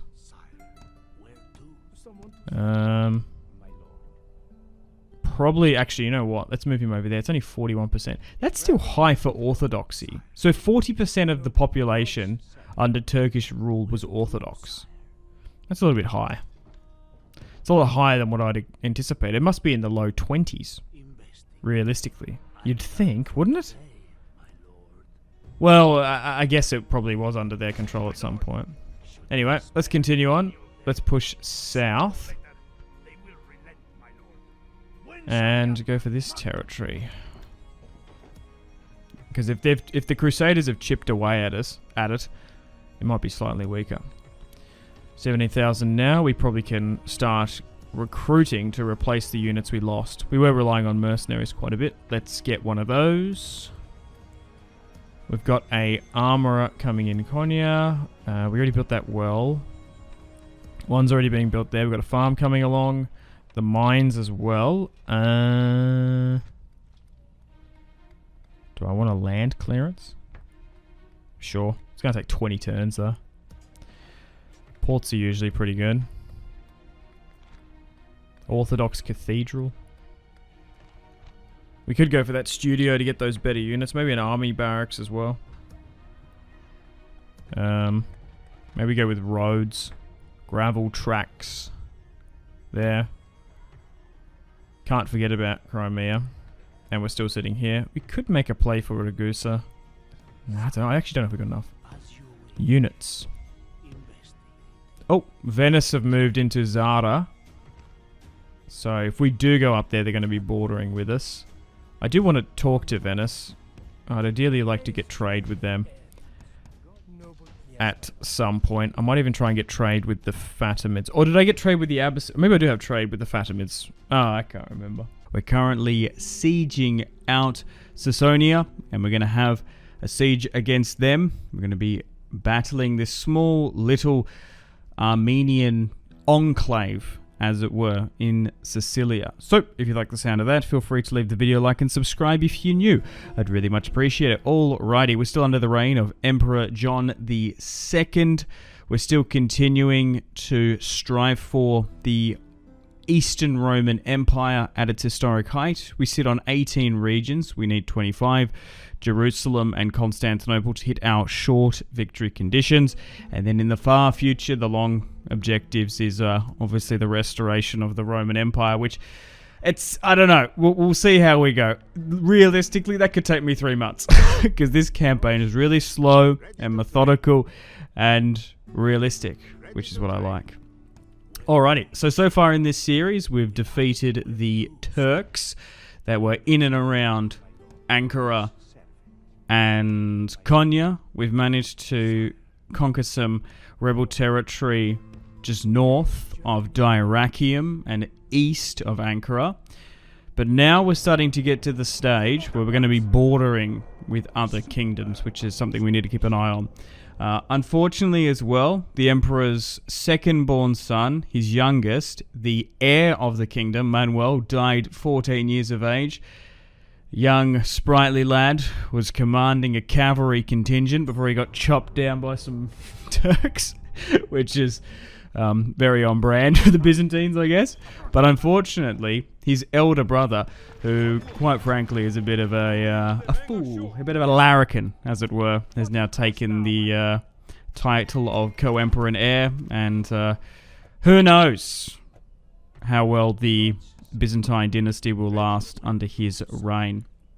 And he has a daughter. Whoa, why are there so many crusaders there? As we're building siege equipment up. Okay, got to keep an eye on them. Halab. So I guess we're bordering some Eastern Muslim factions now. Venice has Zara. Hungary has Zagreb. It's probably not a bad idea to get some assassins, some assassinos at some point. I'm just sort of curious to see what the Fatimids have down here. Okay, and we'll move my diplomat to Venice. Laconia hasn't been taken, which is surprising. That they've extended into Illyria, but they haven't taken that, the Venetians. We have a merchant at Konya. Now, I'm assuming... Ah, nice. There's got to be some rebel territory over here somewhere. So, okay. Maybe we can push for those two. But we're at a stage now, because we rushed the Turks in Rum like so quickly, we're now able to benefit from all that juicy rebel territory to the east. So it's going to be a bit of a land grab between me, Georgia, some of the caliphates, maybe even the Crusade states. We shall see. So that's what we're doing for. That's what we're planning for now. Gobbling up that rebel territory, building up. We'll get that assassin there as well. We probably now can focus on construction. We don't need to purely focus on military. Obviously, those wars with the Turks were costly, so we can invest in some recruitment as well quite heavily. But I feel like there's times of peace and war which happen in like 4 to 5 turn phases, particularly with this mod. You can go on a construction blitz, and then when you're in an active time of war with a major faction, that can be cut back, and then military forces build up, which is kind of realistic. That's why I like this mod so much. It's just so costly when you use and deploy troops. I just like it. I just like it a lot. It's such a fun mod. I would highly recommend it to you guys. Probably in some of these castles as well, we could look to get some blacksmiths, because that's a really good way to buff our defensive stats than actually buying brand new units as well. But still keeping a watchful eye on some of these bordering factions as well. Finances aren't too bad either. Family tree looking good. Right, let's play this siege now. So Leon is 51. Interesting. Let's fight this. Ooh, not favored to win. That's a pretty decent. Prince of Armenia, Sicilia. Yeah, interesting. So if we can take this settlement here today, we're probably going to have an easier time holding this territory, because there's probably a large Orthodox community here, which will be more sympathetic to us. So we're not actually fighting a Turkish rebel faction now. That's so cool. I actually don't know too much about Armenia, Sicilia, to be honest. I'm kind of surprised. I guess, like, historically it traded back and forth between the Romans. Did the Crusaders ever hold this? Probably not. Interesting that they were down here. And then obviously the Turks eventually claimed and took it. Oh, yikes. This castle... I was talking about different castle maps in Medieval 2. This one is terrible for offensive sieges. We're going to lose a lot of casualties here. Just because of how it's set out. Am I nearly worth going a different way? That's a huge moat. The thing is with this castle, it's super narrow. You're nearly better off going from the other side. But we have to walk all our dudes around. I don't know if I can be bothered doing that. Because this gate... Well, the thing is, well, we might be able to arc our shots up and over the top, though. The problem is, this is a very narrow castle. Okay. I think we'll go from this side. Famous last words, we'll see. Okay, so this army is a little bit more built for offensive sieges, and then we'll get these guys to... Oh, there's not even that much on this side either. That's the thing, is they have to go up this massive hill. Yeah. Look, you know what? In hindsight, I should have just moved them. Because I don't even think we can deploy there. There's not even... Oh, that's another thing as well. There's not many points to deploy. And this is not a Turkish army, which is more built for open field land battles and kiting and stuff. This is actually a heavily armored Armenian fortress. Let's move these guys a little bit further up. But let me know feedback and suggestions, guys, for this series. All constructive criticism is welcome. I do read every comment. Even though I don't reply to all of them, I try to thumbs them up and heart them and stuff. But I really do appreciate all the support. We're doing well. Haven't had any catastrophic failures just yet. Did have a game crash beforehand. I've tried to troubleshoot it. I've been reading stuff. I think what I figured it out. I think what it is, it's just recording. I don't know what it is with the software, but this mod doesn't seem to like it, and I can't really not use my recording software. I did get a couple comments that were like, oh, is it a large addressware thing where you can up the gigabytes of your game? I run that constantly, so that's usually a thing. I think I'm also running Medieval 2 on Windows 7 mode in the settings, which actually gives you better performance, but it's so hard to figure out exactly what it is. It also only tends to happen at the end of battles. Just like randomly. Maybe if battles go for too long. I don't know. Okay, they're charging out against me here. But it's not that big of a deal.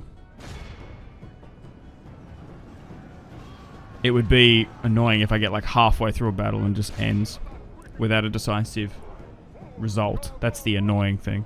So far, every single battle I've cleanly won. And won, and then it just crashes for whatever reason.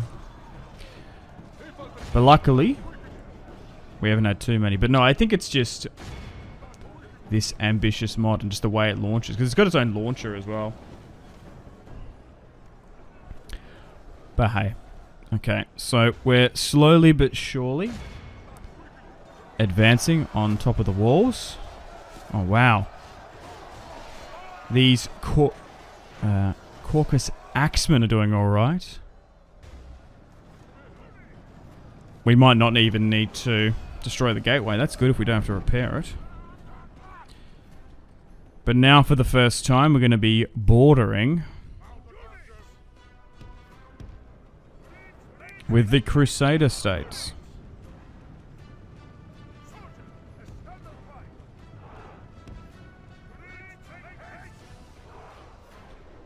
Oh, I did write this comment down. This was an interesting one. From Lost 6516. So apparently the Saxon Huskarls are there because at this point in history there weren't many Viking Varangians. Interesting. I'm assuming it was to replicate it, but I guess at this point it hasn't happened just yet. I am open to making an alliance with Kievan Rus. Maybe in some of the other Orthodox factions as well. Nice. The gateway is under our control. Let's try and push on in. Just trying to move my archers slightly up. So if they can arc their shots up and over the gateway and hit those units, that'd be good. Actually, I probably could get some of them to... Oh no, we don't have the gateway under our control. What? Okay. But although a lot of this territory is rebel, they're actually quite strong and formidable. Was it Casiera? Whatever that Turkish settlement was. In the last episode, I think it was that. It was a massive citadel. Even in that, it was a pretty big undertaking. But we're going to be rewarded if we can be the predominant power in Anatolia. Our economy is just going to be flying. To be fair, our economy is pretty good. I'm sort of shocked at how good it is. Constantinople is like overpowered as hell. I don't even think until what? The Iberian push in the England series that we were making 10k, 20k a turn. Byzantines so far, yeah. One of the best factions in the game. So many rebel territories to expand into if you go the right way. I can imagine you can throw this campaign pretty hard though. If I was to basically at our max mobilization, we're flooding now. Just trying to make our way to the town square. We'll lock those guys down on the walls. Might try and move my archers in. But I reckon, so with the first initial turns, we mustered about 2.5 stacks at full capacity.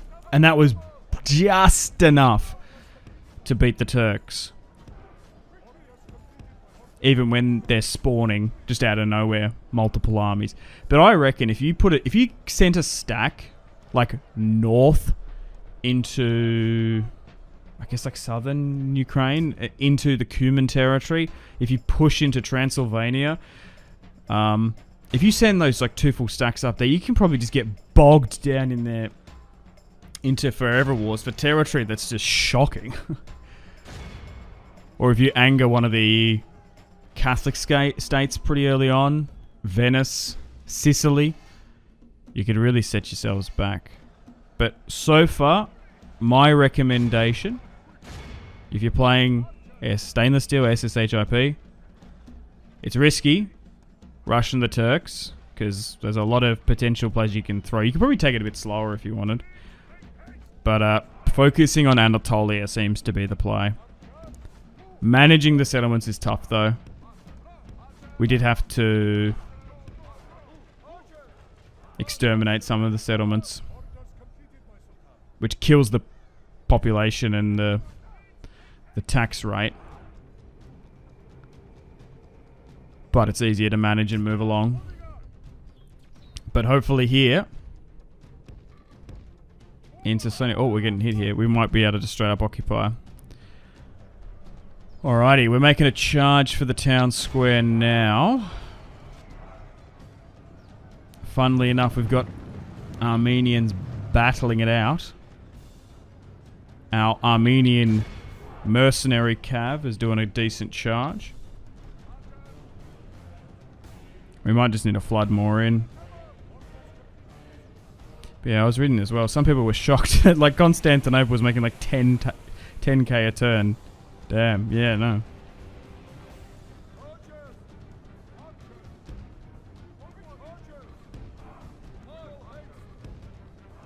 Kinda crazy compared to, I don't know what London was making. Was it like 2-3k?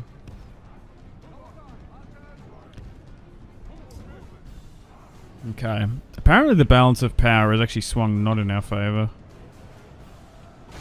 Jeez, these infantry are doing really well. Oh, nice. So they do have...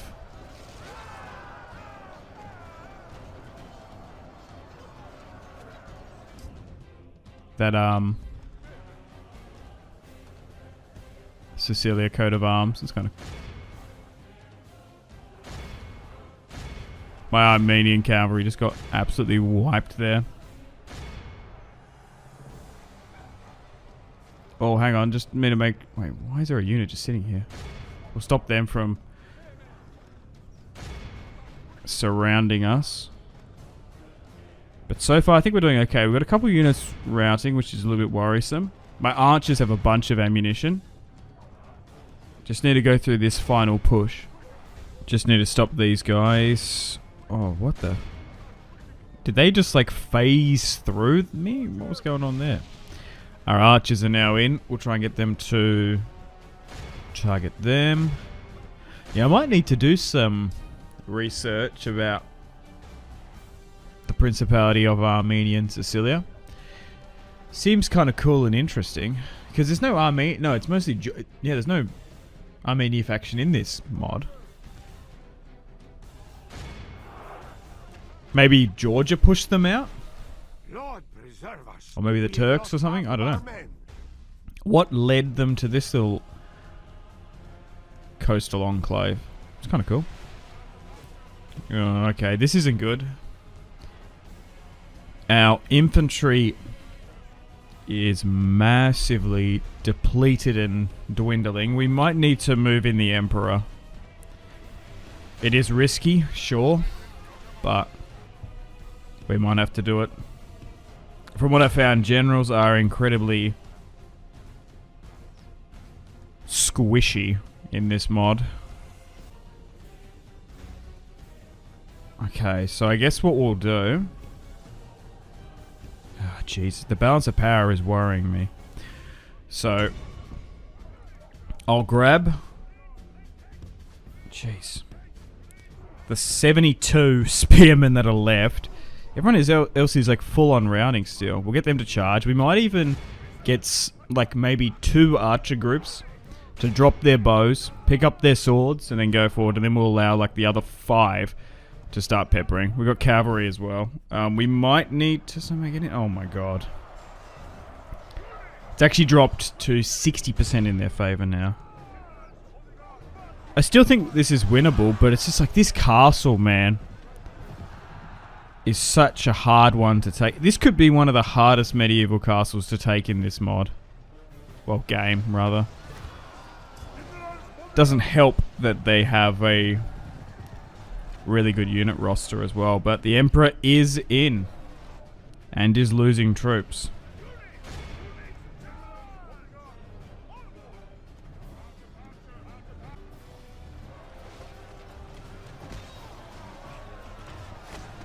This is going to go to the absolute last Roman. We just got to be a little bit careful. Also, a bit of a tip as well with your generals. They usually sit on the left-hand side of a unit.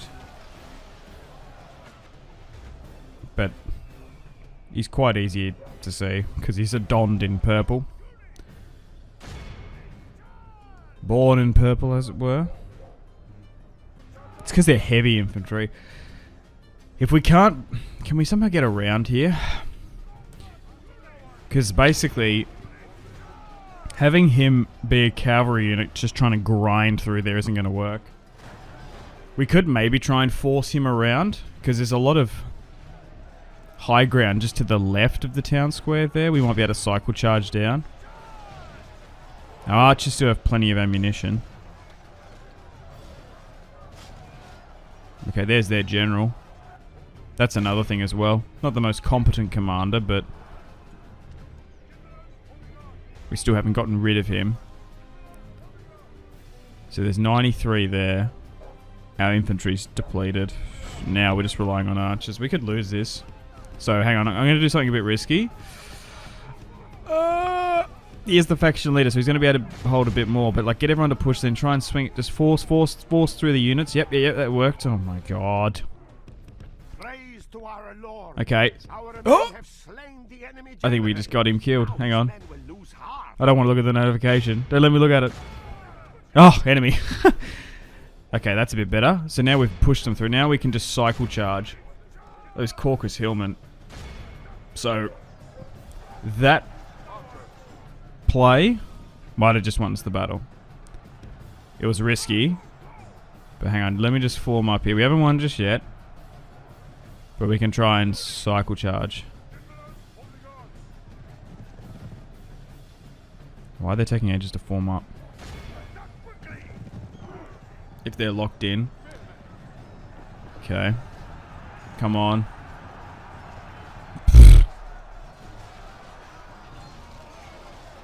Alright. Kind of worked. Maybe we need a bit more momentum sitting further back. Maybe speeding things up might be a bit better. Alright, focus on this. Focus on one unit at a time. Oh, I think what it is there's actually 2 units in there intertwined. Okay, now it's about a 50-50. Things are looking better. And we've initiated the countdown.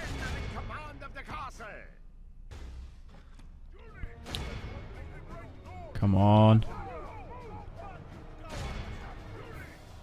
Nice. Oh my days. There's only 6 or so infantry units in the town square, and then that's it. There's 1 unit which is sitting on the walls. But we've just gotten over the line. We're going to destroy all the units in the town square. And the countdown has started. And I don't reckon that unit's going to have enough time to get back. So we've won. Oh my god, what a brutal siege. Yeah, that's it. So what I'll do is I'll quickly grab those archers that have ammunition. And you can leave. Just need to hold on for 40 more seconds against a unit that is not going to make it back. I think it's bugged on the walls. Nice. We have victory. Let's end the battle there. Oh my god. We deployed 2,000. lost 1,400. Easily have been us They out deployed there, 1,000, slain and defeated. and we crushed them. Phew. We'll just wait here. We're going to get a close victory. He who defends everything defends nothing. Frederick II, Holy Roman Emperor. I spit on the Holy Roman Emperor. He is not holy, and he's not Roman. So, we have taken Sasonia now. And yeah, so a small Orthodox chapel is already present, which is nice. So I think I'm just going to straight up occupy. Nice, because we're both an Orthodox faction. They've been assimilated into the kingdom. I'm sure the Armenians here would not mind Roman Byzantine rule. Oh, severely wounded. These fighting wounds cannot be shrugged off. Uh-oh. It will take some time for your general to be fully healed. Be grateful that he lives. Oh, so he nearly died. Well, he's 49. He's afflicted with ammonia. Okay, so we're going to have to maybe let him sit down here. He can soak up the sun off the eastern Mediterranean coast. There's a lot of crusader units there, and I feel uncomfortable, so we'll move down some infantry. So here today we're currently sieging out Ragusa with our Serbian allies, which we're going to cheekily betray. We'll see what happens during the end turn phase.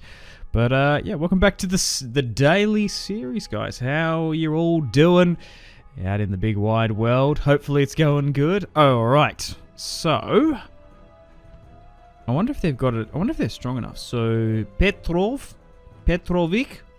So we'll withdraw. He's coming out. So hopefully, they took it. Damn it! Damn you! I guess allies got the better of us. All right. That's well, they deployed 1,200, and there was about 700 of them. All right. What I was trying to do was trying to bait them into the attack, and then try and snipe it from them while they do most of the work. Alrighty. So, just to recap, defeated the Turks. We lost the son and heir. Oh, he died. Okay, that's unfortunate. He's a little bit old though. Oh, Maria. I guess this is the Emperor's eldest grandchild. She's... Okay. The ripe old age of 14. Nice, okay. This is the Middle Ages, so we'll try and get her married. Is that Portugal destroyed again? They've been back a couple times. There's been rebellions back and forth. I don't know what's going on. Alright. Okay, so I guess we're going to need to find a husband for her. We're slowly just trying to maintain our territory over here. I was trying to move the Emperor out. I want to try and siege out Your Majesty. Savias. I think that's how you say it. So why is she all the way over here? That's annoying. So I think... So not everyone... Not all my generals that I started off with at the start of the campaign are a part of the family tree. I think there are some nobles about. I just need to figure out where they are. So... Okay, he might be one of them. Jonas, who's 52. Jonas Angelinos. So, I might actually have to look through here. I think he's one. Andronicus Emiros. Okay. Okay, I'm going to have to make a decision. I would rather... I want her to have her own line under him. I don't want to marry her to like a nephew or something, or someone else. Right, so this is going to be a little bit tricky here. We did get the king's brother's adopted son to come over and help. I guess we have to move Alexios? Jeez. Maybe I should have just sacked or exterminated this settlement, because trying to manage it is so annoying. There wasn't that many there. It's just harder when there's no Orthodox majority there. Maybe move you here. Half a stack is okay.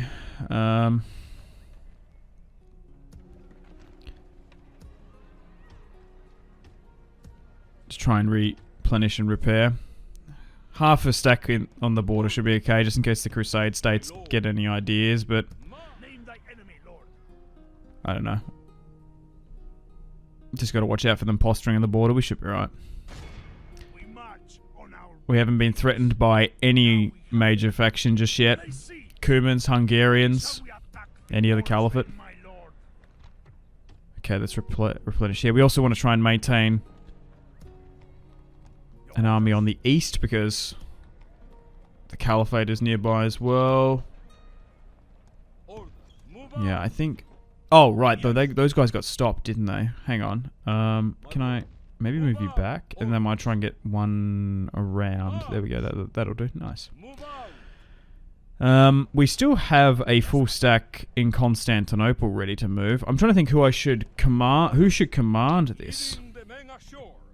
Once we get those 2 units being freshly recruited from Crimea. Maybe I move you north, actually. Let's move you here. Still like half a stack on that northern border. Nothing's happening much in Greece. We've moved you back. I wonder now if the Serbs are going to be at war with Sicily or potentially the Venetians. Agents wise, let's ping around here. I'm trying to find Pisa. Where are they? Oh, there. Oh my god. Ran out of movement there. Finally found Florence. Okay. And we're trying to level up our assassins as well. She's a pretty decent hearted princess though, 5, which is pretty good. For the... Yeah, Empress, I guess, maybe. Okay, so... I've gone around here and had a look at a couple of options. So I don't want to marry her to anyone within our own family tree.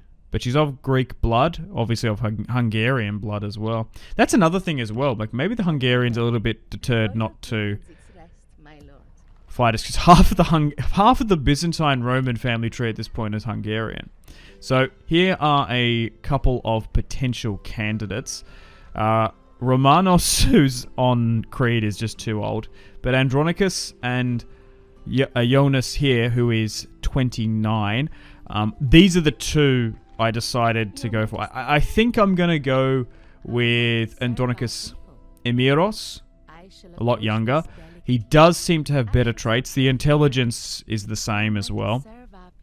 But he could potentially make a claim to be the next emperor, as it were. But he does have Greek blood, and he is of our line. Like, he's a distant cousin. This guy, I don't even know who he is.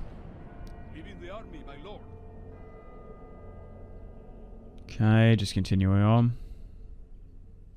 So hopefully we're going to have a royal Byzantine wedding soon.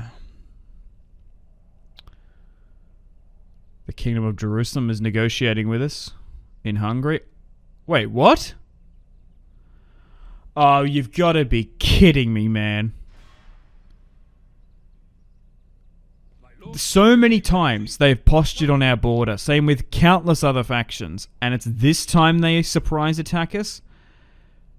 You gotta be kidding me. Oh my god. Well, war between the Byzantine Romans and the Crusaders is now, they've pushed into Sasonia. We've got half a stack there. We are the strongest faction. We've actually stalled. One of our one of our priests died of shock as he saw the Crusaders coming over the hill. Yikers. And the Venetians are at war with the Serbs. Oh no. Okay, hopefully that doesn't draw us in. So who is this? Colin, 37. Pretty decent commander as well. We've got half a stack here. I still want to try and get that trade agreement. Nice, that's accepted. Do we try and sue for peace? Hey. King Baldwin. Why did you command this? To be fair, I think they had like 2-3 full stacks in Sasonia. We could give them Sasonia. to deter war. But no, stuff them. If they want to fight, come and take this settlement from us. I'd like to see you try. Now, their roster's probably pretty good. Now, how am I going to do this? I might have to abandon the siege up there, so that means we probably forfeit that rebel territory. So we'll stop the siege, and I guess we just swing down here and attack. Because we're actually... Blocking it actually blocked a bit of trade. Can I get some more additional reinforcements just to help him out? Because that's not going to rebel like this turn. No, maybe not. Maybe that's enough. Alright, let's push. Nice, that's a lot better. He's a 6-star commander though. Battle hardened. Night fighter. Military minded. A lot of decent crusader spearmen.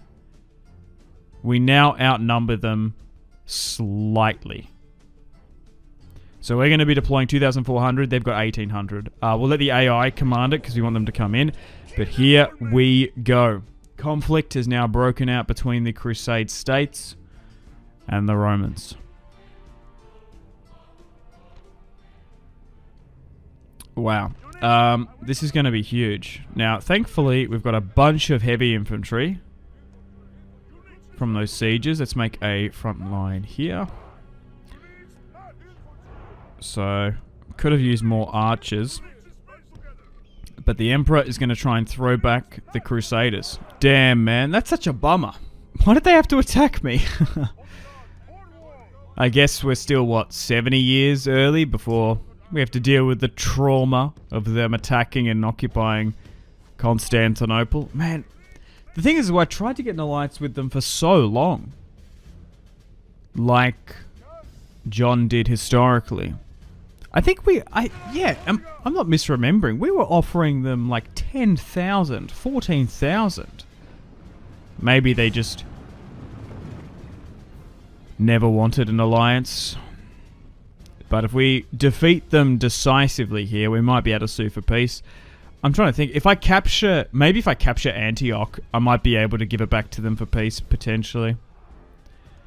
But we'll see how we go. Okay, I don't know what they're doing. They're slightly moving. Oh no, now they're recalibrating. Maybe they're just trying to move away from my cavalry.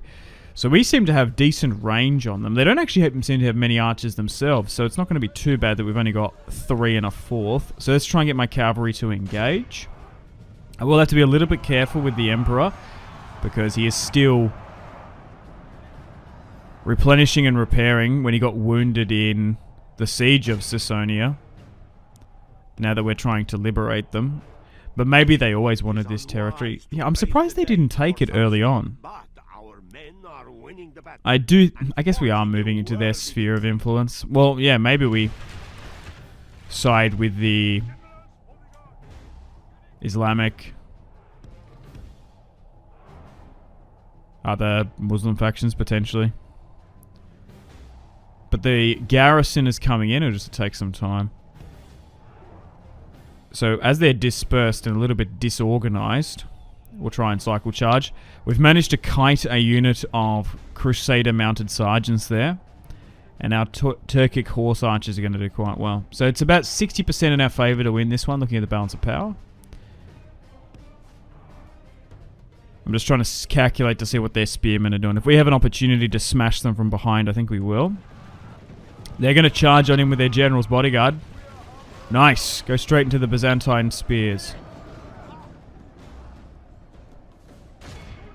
Oh, that's so annoying. Right, we might need to envelop the flanks here in a moment.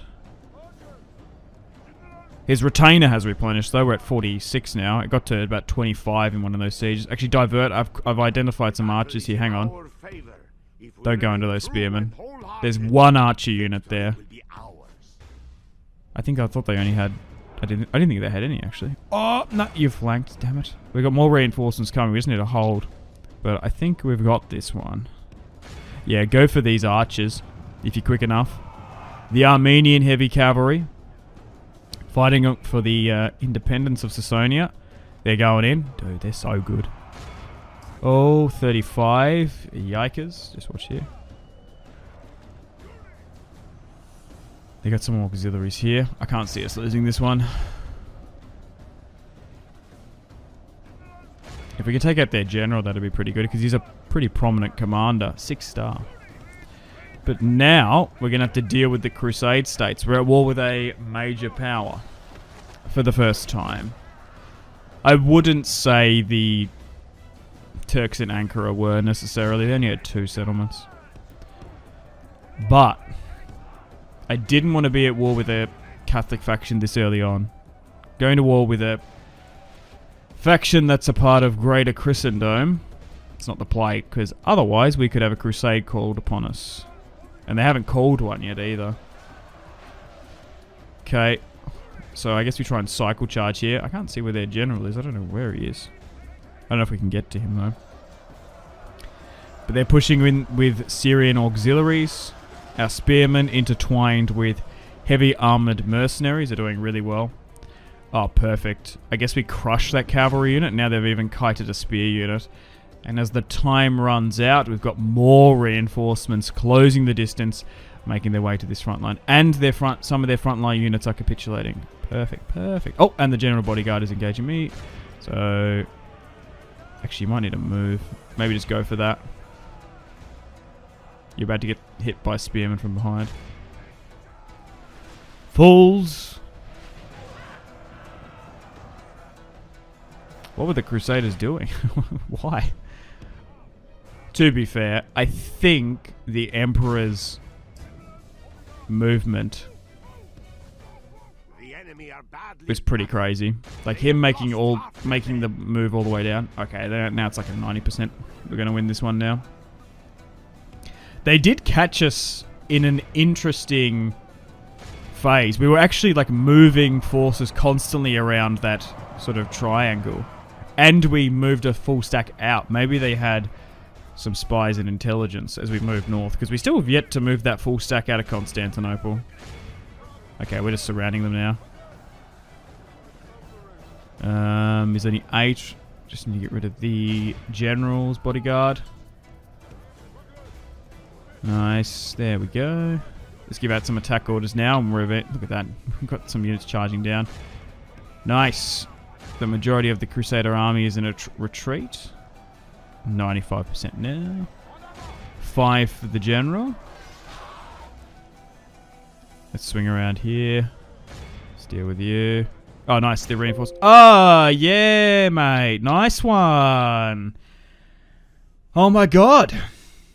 I'm going to put my fist through my monitor. All right. Well, game crash. Unfortunate. So we're going to have to do this all again. I suppose we just like... Oh, no, we just... Not night attack it. I guess we just auto-resolve. God damn it. That's annoying. Oh, they rejected the ransom anyway. Oh, we won. It's just so annoying when that happens. I don't know what to do. What happened? I had to reload. I don't think I auto-saved or did anything, so we might have to get... I think we have to get trade with Pisa again. Well, now they've been pushed back. You are not my liege. Your Majesty. Happily, my lord. So, what did I do? I guess we can try and negotiate peace, maybe. It would have been annoying if we killed him on the open field. Let's try and sue for peace. And they barely accepted. I guess because we tried to release them. Did they want an alliance now? Alright, so... We've thrown the Crusaders back, and now hostilities have ceased. So what did I do? I'm trying to think what else I did, because I have to reload. Yeah, so we have to do trade with Pisa again. Did anything else important happen? No. No one... We didn't adopt anyone or anything? That's the only thing. We might have sabotaged this, maybe? Yeah, I don't know. That's a bizarre one. I don't know why it just crashed halfway. Well, I guess it was coming to the end of the battle. Maybe it was the reinforcements coming in fully. I don't know.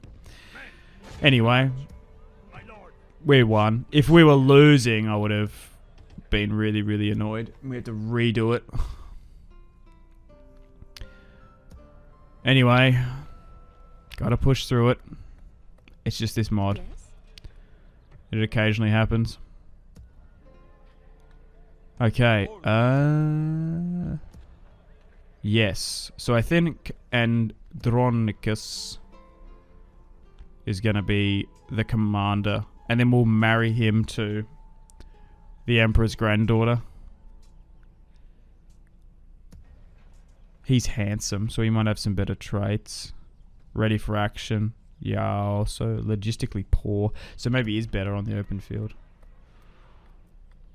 He does have slightly better command. I don't think it's that big of a deal, though. Yeah. I think Emiros, who's 21, only 2 piety loyalty, is going to be brought into the family tree. So let's move the army with him. And we'll get you to move on over to Ankara. Oh, actually, we need to meet up with the princess, and then I'll send him to Sinop. Alright, phew. Well, unfortunately on that note, it's time to end the video here. Thank you very much for watching. Hope you've enjoyed episode 6 of the Medieval 2 Total War Definitive Edition Byzantine Roman series. Stay tuned for episode 7, coming out at the exact same time tomorrow. And we'll sort of see what happens with the Crusade states. They had that small little surprise attack against us. We threw them back successfully. But now that we've got bad relations with them, it probably compounded with the other Catholic factions as well. Hopefully they don't call a crusade on us. I suppose that could happen, but I guess the commander got off scot-free.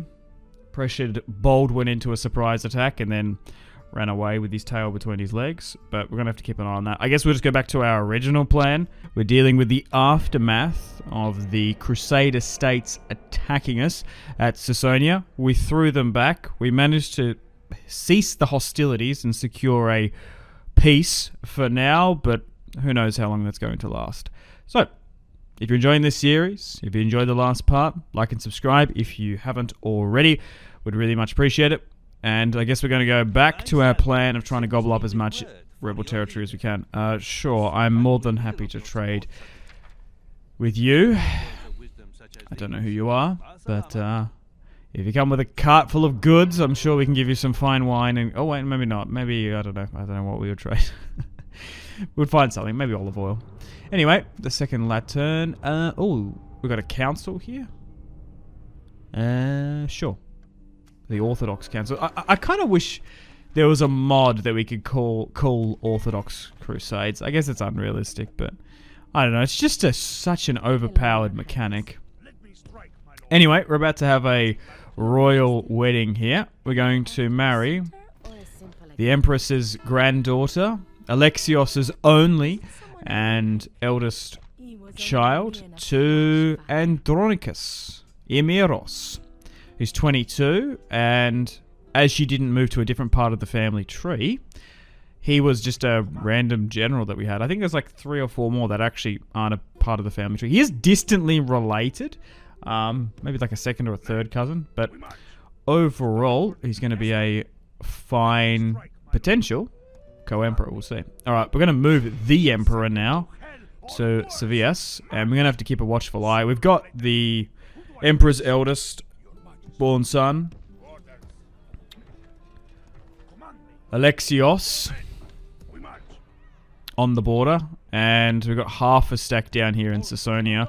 Got a little bit of public order issues. I just want to try and move more military forces if we can over here. I don't think the Catholics are going to betray us again. We've at least got 10 turns to build up the forces there as well. So here today we're going to go back to try and deal with gobbling up rebel territory. The Serbs are at war with the Venetians, so we could get drawn into that, as they did take Ragusa in the last episode. They've renamed it, which is interesting. Anything else I can do here with my diplomats? Oh, I do want to try and get an alliance with them. I guess we could have pushed further, but I don't know. We could have maybe taken Antioch and then maybe sued for peace and given them for an alliance. I don't know. I do want to try and get an alliance with the Pontiff. Do we not have trade with them? No, we still don't have trade with them. I thought we did at some point. Anyway. Maybe they cancelled it when the war broke out. Right, assassins. That's what we were doing. Is there any more rebel territory over here? Oh, looks like George is trying to go for that. And where are you? I guess you can still continue to sabotage Sinop. It will be annoying that we have to repair it, but it's not that big of a deal.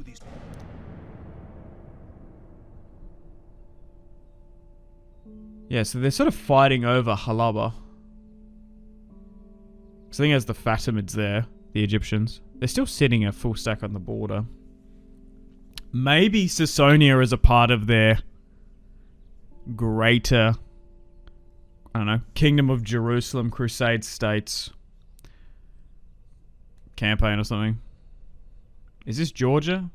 They're trying to bribe these settlements, both them at Kiev and Rus. Suppose so.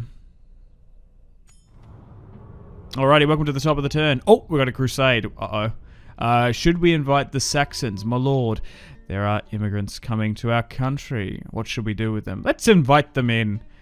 More Saxons, the better. The Hospitallers take up the sword, spheres of influence. Send an emissary up here. Okay, so it's been called on... I guess that's Damascus? It's pretty far south, but they haven't called it in... like Alexandria or something. Interesting. Okay, thankfully... what is this? Oh, I guess Saxon units are now available to recruit, sure. Right, so okay. And now that we know that that got called within a turn after, thankfully we didn't go too hard against them because they might have called a crusade on Antioch potentially. Yes. Okay, so now that a crusade has been called on Damascus, I guess it could have been called on Cairo or Alexandria. So now there's going to be a potential issue that crusade states might be going through my territory. Hopefully by sea, but by land that's going to complicate things. We might need to buff up Constantinople just in case anyone gets any ideas. However, there also might be a good thing that we can get trade with all those roaming armies. Because I don't know, like, how realistic is it for me to go all the way to England to get trade? Potentially. We shall see. So, I'm going to try and hope that the Crusaders are distracted. But you know it would be awesome? If some, like, random Catholic kingdom took it. Like if, for example, I don't know, Portugal or Denmark took Damascus. Then we can just march in and take it. Then we don't have to deal with any of the major powers trying to retake it back. Like the Crusader states or Egypt. Because I guess if you... Oh, nice, accepted. I guess if you took it from the Crusade states, they're just going to like perpetually want it back. Okay. So they have moved a full stack down. Bloody Colin. 2 years on since he attacked us in Sassonia, he's been commanded to take Damascus. Alright, we're sieging out Sinop now. I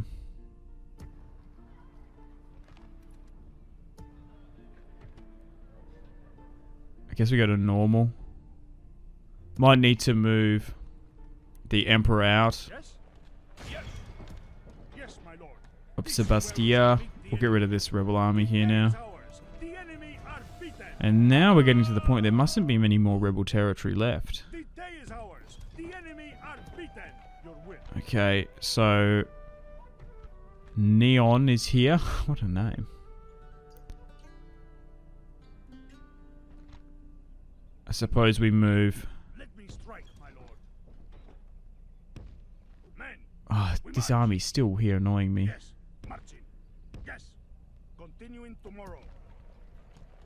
Okay, you're now moving up here. You're nearly here. Alright, we've got those units in the south. Those units coming from Constantinople. Alright, things are looking good overall. Jonas is 54 now. Let's build a...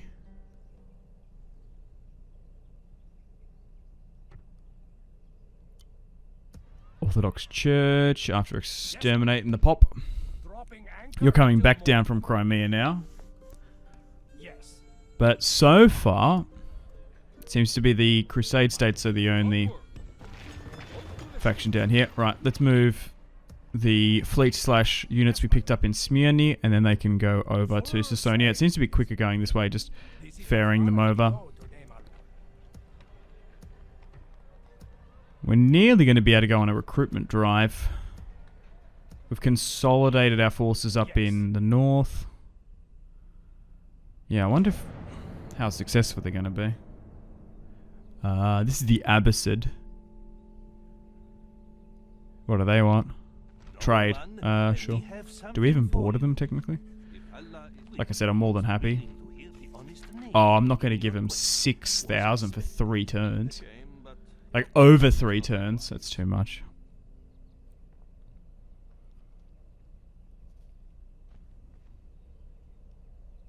So these might be the Seljuk Turks. Who did we fight before? I guess they're united. Are these technically not the same Turks? I guess it started 1130 AD. Maybe that's why they were so small. Maybe it's... Yeah, I guess the Sultanate of Rum, the Seljuk Sultanate. There's like different things. I don't know too much about super early... Proto-Turkey, I guess. Hungary wants trade. Sure. Map information? No. Nah, I should have pushed for an alliance there, actually. Impending debt. Okay. No, we're good. No, our economy's fine. We're not the strongest faction anymore. Oh. Family tragedy. No. Aragon's at war with the Moors. Poland's at war with us. What? Did I read that right? Why is Poland at war with us? Why? How? How can you just randomly be at war? Yes, my lord.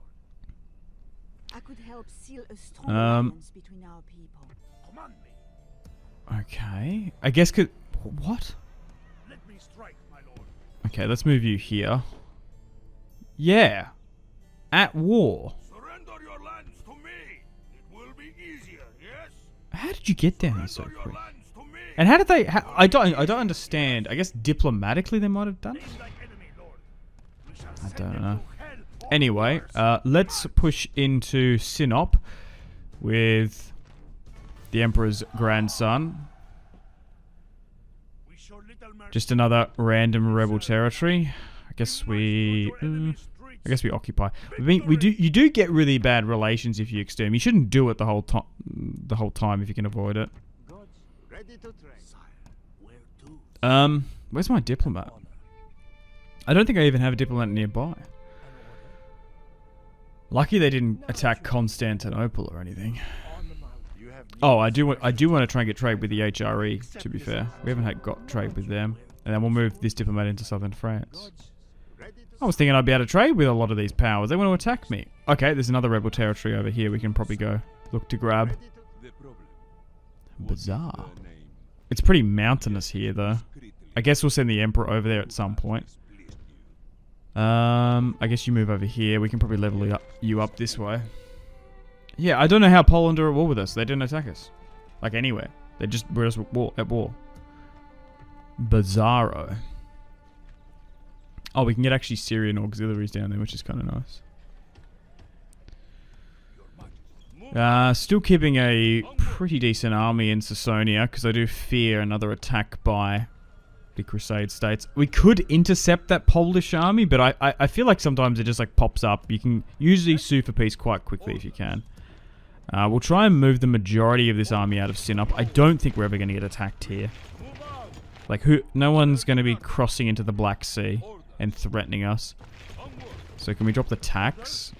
Maybe we move an archer unit back. And we'll try and get you... Well, maybe we'll just move you down here as a deterrent. Just in case the Poles do anything crazy. We still have those units that were coming from Constantinople from a while ago we sent. Yeah, if they tank Ankara, it's going to be concerning. But they are coded to go to Damascus because they are in an active crusade. There was a Polish army roaming through Anatolia that wasn't a crusader. That could be concerning. Also, we probably should try and make peace with them before the crusade ends, because then they might just start attacking Poland. I guess that's what happens when you play on the harder difficulties. Just like weird stuff happens. Like if you're playing on easy, that ain't happening. Man, The Catholic factions are starting to gang up against us. A short war against the Crusade states, and now Poland. Nothing's come from it, but... Anyway, we probably want to try and mobilize here. I just like some of these regions, man. We have to just put so many military forces there. The Seljuks, I guess they're trying to bribe the settlement? I don't know exactly. But so far, 20 turns into the campaign, 1141 AD. Overall, we could be in a worse position. I think we're doing pretty well. In the grand scheme of things. Although we're getting surprised attacked, although we're getting just attacked from major powers, we seem to be throwing them back quite a bit. The Prussians, a new cathedral for Paris. Oh, we got some Venetians here, population growth, rah, rah, rah, rah. We are now the strongest faction. Alright. Jonas, 14. Who are you? You are the Emperor's grandson here. Okay. And then the adopted son is there. Andronicus is the son of the Andronicus. Okay. So he could be a potential co-emperor. Got some nice trace. Hungarian relations. Yeah, that's what I was saying. Hungary, England, Sicily are at war. Scotland and England are at each other's throat. The Venetians are there, though. Uh-oh. Spaghetti-o. They still haven't taken Damascus, though. Colin, throwing. Loser. Alright. Let's move to Sasonia now. Now we've got a full stack. They still keep a full... sorry. It's not a full stack. They're still keeping armies there. Usually it's a full stack. I just need to... maybe move that there. It's a bit better. Ready to train. Noble lord, Yeah, I guess we sit my diplomat here just to try and negotiate with anyone. on my way. Alice is under HRE control. Yes, my lord. Someone to my lord. I guess it's not too bad. It could be worse. Alright, let's move my... Actually, try and go for this guy. Oh, nice, you got him. Nice one. Successful, and I guess we'll try and get you to here. I don't know who this is. What is that? I need to learn some of these factions. Oh, hang on. George is pushing to Trebizond. I kind of want that. I didn't realize that was there. Yeah, the full army can't get there with the infantry, but if I move all my cavalry, we might be able to stop Georgia from attacking it. So I'm going to do a bit of a risky play here. I just hope there's no one in this fog of war. Okay, we're good. So we'll build some siege equipment, and can I get anyone else over there? No, that cavalry ain't going to reach. What I could do, because the garrison here is probably quicker, so we'll move you to Sinop. He was the guy that didn't marry the princess, so I guess he's going to get Sinop as a reward. There we go, that's a bit better. And I guess we'll just move everyone in here. So that's where the full stack, for all intensive purposes, is. Okay, a little bit of public order issues, but we're trying to mitigate that with churches and whatnot.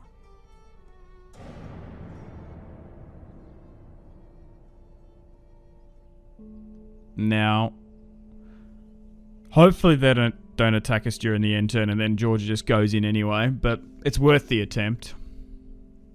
Because hopefully they don't attack us, and then we can swing in with the reinforcements, and then we can take Trebizond. Or Trapzos, whatever you want to call it.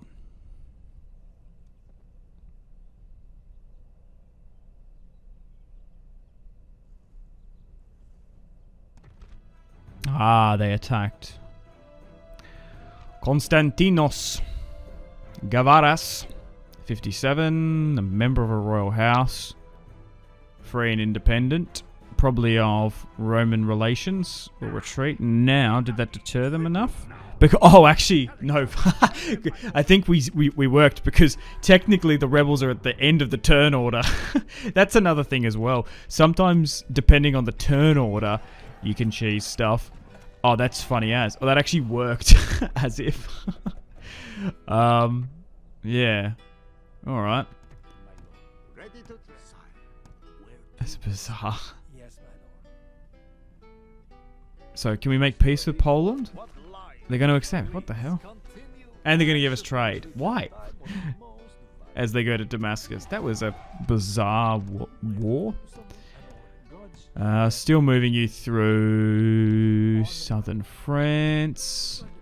Whoever's down here in Toulouse and whatnot, we'll try and negotiate with them. Right, so I guess we can try and sabotage a building, see if it works. Nice. That's still under rebel control as well. That's actually going to be a little bit hard to get to. Maybe Georgia might help us out potentially. Right, so let's rally up. Oh, perfect. And we'll siege. More reinforcements coming down in the south. Okay, so Alexios has a full stack. He can go eastward now, just grabbing some units from those surrounding territories, while his son-in-law, for all intents and purposes, he's basically his son now, and the Emperor Jonas is sieging out. We'll wait for that siege equipment to be built. I might even try and get an alliance with Georgia potentially. We already have an alliance with two Orthodox factions, Kiev and Rus, and Serbia, obviously. Oh, they actually got a princess, but she's only 2 heart. We can't marry into our family tree anyway. And I guess we'll continue to see what happens in and around Damascus here. But anyway, thank you very much for watching. Hope you've enjoyed today's episode. Stay tuned for episode 8 coming out at the exact same time tomorrow. And yeah, like and subscribe, all that good stuff. We're going to get to the point in this series where we're not going to have any rebel territory to take. We might have to prepare wars against major powers. I'm surprised how many rebel territories are actually in Asia Minor. Alrighty, we're starting to get to a point in the campaign. We're going to run out of rebel territory in Anatolia to take. We're going to be bordering kingdoms like Georgia. They are Orthodox. We could potentially look for an alliance. Oh, some Kurdish footmen there. They look alright. I'm a big fan of these Armenian heavy cavalry. They have served us brilliantly in this series, so I think we'll go with them. We are now bordering the Zengids and the Crusade states, which we had a short little war against them earlier in the series. So we have the Emperor here with a reinforcing army, and Constance is inside, so we do outnumber them and have the balance of power in our favor, and we need to try and take this as quick as possible before the Georgian reinforcements come in. Now, we're going to go with the night attack just to give us that extra command ability. Now, do I want to... Yes, I think we want to exterminate this one. Oh, and we've been rewarded with 8,000 Florence. I guess it should be drachma. I don't know what the currency realistically should be, but we played enough of those rebel settlement battles. We can now auto-resolve a lot of them. So, can I move out of here? Yeah. I don't think Georgia are going to attack us, so we'll keep a small military presence there, and we'll try and free this up. Architects of this world, okay. Royal bloodlines. Block this port. Oh! The crusade was successful. Poland has taken Damascus. England and France are still hovering around, so they're going to have to make the long ride back. So potentially, we were at war with Poland. I don't know why or how, but we potentially could try and take Damascus, and it won't. I don't think Poland's really going to threaten us on the border. Anyhow, let's jump through our agents. We probably can negotiate with the English here. Geoffrey Plantagenet is here. Okay. So no faction leader for them. For the French. I would like trade with England. Nice. So I guess it's not a bad idea. Well, map information. No way. I'm not paying 10,000. I guess we don't have to talk to... Oh, Bordeaux hasn't fallen. I guess we don't have to talk to the English in Aquitaine now. Let's move my assassins around. Okay, so it looks like the Georgian army has reallocated itself. We'll continue to try and level up my assassins. Is there any more rebel territory down around here? I don't know. We're going to trespass through Zengid territory. Oh, uh-oh. Okay, maybe we can't get to this settlement. New family member, Alexios the Illegitimate, has come of age. Okay. 14 of Greek blood. So who are you? You are the Emperor's cousin. So Constantinos. So the Emperor's sister's son. So I guess it's the... I'm assuming it's following the father's line. So he technically might not have this line of Emperor's blood. But maybe Constantinos himself. He made a prayer at the Hagia Sophia. That's a trait. It's kind of cool. Well, anyway, we can probably move you around. It doesn't really matter if you're illegitimate. I'm actually not too sure about Orthodox customs about children out of wedlock. I'm assuming it's the same as the Christian realm to some extent. Alright, maybe we can get a better chance of pushing around this way. Oh my god. There are so many armies going for this settlement. I guess it's like strategically important for both. Yeah. Okay, so I just want to try and keep an eye on some of those armies. The French and the English are pushing past Caesonia. Oh my god. We have a massive opportunity here. We could actually surprise attack Geoffrey Plantagenet. Oh, the Hungarians are moving out as well. This is a little bit worrying. Got Kingdom of Castile and Leon. A lot of Catholics just roaming through our lands, going past Constantinople. Yikes. Oh, a jihad has been called. Oh, and it was successful. What? How did that happen within the one turn? We are now the strongest faction. Yeah, it doesn't really matter about the notifications overly too much now. Still got our alliance with Kiev and Rus and Serbia. Okay, so unfortunately we're not going to be able to go for the settlement as Georgia is attacking. I think either them or the Zengids are going to take it. Well, we might need to look for a target now because I can't seem to see. Looking at the borders here, this all seems to be other factions' territory. I did read a really good comment. Maybe we should potentially navally invade Egypt. I saw that as a comment. I was like, oh, that's actually a really shrewd play. Instead of going up the Crusade states and maybe some of the other factions here like Georgia, maybe we should do that. I have to think about it. Like, we don't have to naturally go down. But I think what I'm going to do is, before we even think about doing that plan, I think we should probably go against these Zengids because they do have Halaba and they are at war with the Kingdom of Jerusalem. So we're going to get a full stack here from Caesonia with the Emperor, and we're going to trespass into Halaba, and we're going to... Oh, is that the... Oh, okay. It's their faction leader. Right, so we're going to move the Emperor here. Now, unfortunately, Edessa is Crusader controlled. Raqqa is theirs. So they don't seem to be too powerful. Oh no, disaster strikes Aleppo. The people of Aleppo have suffered terribly. A terrible act by the divine wrath or punishment. So I guess this is Halaba at the top of the turn? Oh, this is terrible. It's a cataclysmic event. And, oh no. So we lost 253. I think the Serbian prince is dead. I think we lost our faction leader. Oh my god! What are the chances of that? I don't think I've ever had a faction leader died by an earthquake in ages. The faction leader is killed. Jonas, the greedy. Our emperor lies dead, slain by enemies of Byzantium. Oh no. He was 55-ish, I think. Once their people have mourned. So I guess we have to pay for a funeral. Oh no. We're in a really bad situation here because he died. I think we've got bad public order about as well.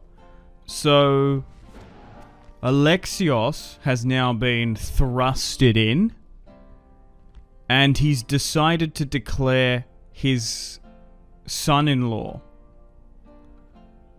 died tragically, 1144. Oh no, Emperor Jonas, John II, Defeated the Turks, conquered most of Anatolia, saw the death of his youngest son, Manuel. This has been a tragic campaign. Oh no, the women in Constantinople are going to be mourning. And Andronicus, who's 27, has now been declared co-emperor. I think I would have given it to this Jonas if I had to choose. It's just automatically given it to me. I couldn't select the heir because I was planning on going by command, but I guess it's not too bad. Yeah, if I was sorting by command, he probably should be co-emperor, but I guess Alexios has declared his son. Oh my god, 90% of the citadel has been destroyed. What are the chances of that happening? That's really, really bad. Do we still go with the plan then? Look at my public order, it just went absolutely shocking. Because the thing is, public order is also tied to authority in this game. And now we're going to have to build up Alexios. I'm trying to think. I guess he can push through here because we were making sneaky plans to go within a surprise attack against the Zengid dynasty. Do I still go through with the plan? I got some assassins nearby. Can I try and make an alliance? Like, how... Because you're at war with the Zengids. How about I say, hey, I will promise to attack. Maybe under a different emperor. But we're in a bit of a crisis here. The Byzantine Empire is pretty unstable. That is such unlucky RNG. That's such a random event to happen. I guess it does happen in the East quite a bit, but I can't remember the last... That is some crazy odds. When was the last time one of your generals died in a natural disaster? It happened quite a bit in storms and stuff on the seas, from what I can remember. Okay, so where even is the co-emperor? Oh, he's at Trebizond. Yeah, so already we're in a really bad state public order-wise, so maybe we need to move him south. Cassiera, we might actually have some riots here if we're not careful. We need to get a general to Halaba, so I guess Emilianos, 23, is going to take the command. I don't particularly want to attack it without a general inside, so he can move on in. It's their heir. Okay, I thought it was their faction leader. It's still 90% damaged. So we're going to declare war upon these Zengids. Unfortunately, the Crusade states are going to reject. We are now besieging Halaba, which I'm assuming is Aleppo, potentially. Renamed. So now they're at war with us in the Crusade states. We'll try and assassinate some of their generals here. 43. Orhan looks pretty good. I guess we try and go for the 28% there. Nope. Oh, lucky. The captain's in the way, so we'll try and farm him. 71%. Nice. Mission successful. Assassino! Assassino! Nice. How about we go up here? Oh, do we go for the 14% or we try and sabotage one of their buildings? Because now the Emir of the Zengids is there. He's a pretty good commander.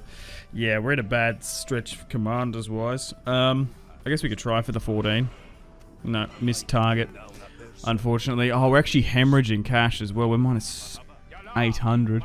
I could go for those armies, but I think I would rather go for the faction leader. Instead of fighting those armies in the treacherous mountains. So we're going to siege, and we might be able to bait those armies down. Also, they still might go for that rebel territory. Still sieging out this. We probably could maybe move an army through Edessa. And then there's El Raqqa. We could maybe go for that as well. Depending on how many territories they have. Okay, welcome to the top of the turn. The Seljuk Sultanate is dead. Also, did I misread that the Serbian prince died as well? After hearing of the news? Oh my god, we've got crazy civil disorder going on. All around the place. That is really realistic and sensible that there would be upheaval and public discontent throughout the empire. Not just in central Anatolia, but even up all the way in Crimea. Alexios is now in charge up here. So I guess we drop it to a low tax rate because a huge power vacuum has come out. I can't believe it. Out of the 250, he died. But to be fair, he was injured in the Battle of Sasonia. Man, took out Konya, took out the Turks. He took so many territories. He must have won at least 5-10 or so. Oh, that's so disappointing. We might need to try and move some other generals up. How are we going public order-wise here as well and repair? Yeah, seismic activity in this area is not the best. You forget how difficult disasters are in this area. So I guess I eventually want to try and get the co-emperor down there, Alexandros. What a crazy family tree. The thing is, we compared to the England campaign where we had 2 faction leaders, King Henry lasted until he's 75. I think he was still alive before we ended the campaign. But this guy didn't even see 55. Alright, let's take Halaba now. There's only 4 units inside and the air. The castle is 70% destroyed, so we're just going to be able to flood on in. Okay, so they have moved up an army, and then there's the Emir, so we should be okay to probably auto-resolve those two, unless they move an army in. So they're going to surrender in 10 turns. The balance of power is in our favour. 29 years of age, 7-star commander, but he's not going to be able to contend with being outnumbered 7-1. So we're going to take this settlement, and obviously the walls all would have been degraded. Let's exterminate. The HRE Poland aren't too happy. Now we border with them. We're actually getting trade from here to Damascus, which is quite funny. We will need to repair. But Emilianos is now in charge of governing this region. Unbelievable scenes. Alright, let's go over here. So we got rid of the air. Does that mean we can potentially destroy the faction? No, you'd have to do it. I don't even know how you could do it, actually. Because I think you can if you destroy the air and the faction leader at the same time. It can work. But I guess we're going one at a time. The Emir of Mosul. So, once again, another clear-cut victory. We're getting to the stage of the campaign where we don't need to play every single battle. The Emir of the Zengids is dead, and we've renamed this. We only play battles that we're not favoured to win. The Rus don't like us. Our allies, whatever. We might need to reshuffle our spies and Orthodox bishops as well. So I don't know how far the Zengid dynasty goes. Like this central territory we want to take. Like, do they have Baghdad, or is that another faction? Okay, that's black. So I guess that's the Abbasids. So I don't think they're as big. Nice. And I guess we look to go after the Catholic Crusaders of Poland that are holding Damascus. I don't think the Pope would call a re-crusade on that. Potentially, I'm not entirely sure.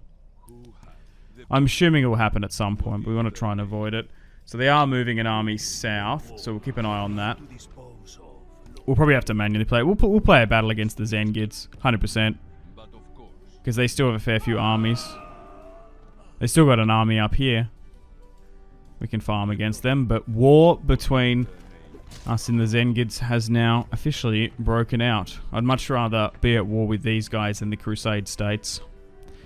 But I'm still worrying about these French and English armies, because I don't know why that France army's in an ambush stance.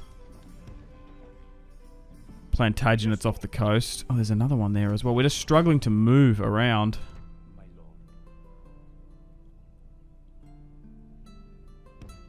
Okay, let's move my bishops now south. I don't really know what we can do diplomat-wise. Oh, Venice is pushing through. Cassiera. We're starting to stabilize a bit, but our public order isn't the best. Man, I can't believe that happened. Jonas II, taken out by an earthquake. Unbelievable. Okay, so they have a family member there at 34%. I guess we could go for him. Oh, we actually were successful. Holy shit. Nice. So there's only 2 units in there now. We can go for that. Oh, so they... Wait, so no one's still taking that territory. Oh, that's annoying. Ahmed the Farmer. I guess we try and go for him. No, missed target, unfortunately. Alright, I guess... Oh, so they've moved a full stack to El Raqqa, so we might actually have to try and mobilize the Roman army down south. I guess we could push for... El Miswell. What does El mean? Does it mean the? Or son? I can't remember what it means. But overall, I think we've stabilized. We had to fix our public order and shuffle some troops around and move some generals down, but overall, having the faction leader taken out like that could have been worse. So I think what I'll do is I'll block the city and then we'll swing down with an army and then fight it on the open field so we don't have those reinforcements coming in to help us, and then it forces a field battle. So the problem is leaving enough units in Halaba to not let it rebel. We had an absolutely catastrophic, shocking death of the Emperor. He died in an earthquake heading to Halaba. God struck him down as he was about to declare war upon the Zengids. Now, his firstborn, son and heir, wasn't first choice, has now risen to the throne, Alexios, and he has chosen his son-in-law, who's married to his daughter, his only child, his daughter, Alexandros, as the co-emperor, as his younger brother Manuel died as well. So, absolute tragedy in this series. But here we go. So, he's got his father's invasion plans, which he drew all up. The surprise attack against the Zengids. We've taken 2 territories quickly. There was a minor revolt throughout the empire. Public order went absolutely shocking. Because he's basically Alexios has no authority to command such a vast empire at such a young age just yet, and he was a bit of a sack historically as well. So now he's got an opportunity to cement himself in the Byzantine Roman annals of history. Can he be the one to put down the Zengids? Here we go. So we need to win this. If we crush this full stack, they probably only have 1, maybe 2 more, we'll have to see. But this is our first time declaring war upon a major Muslim faction.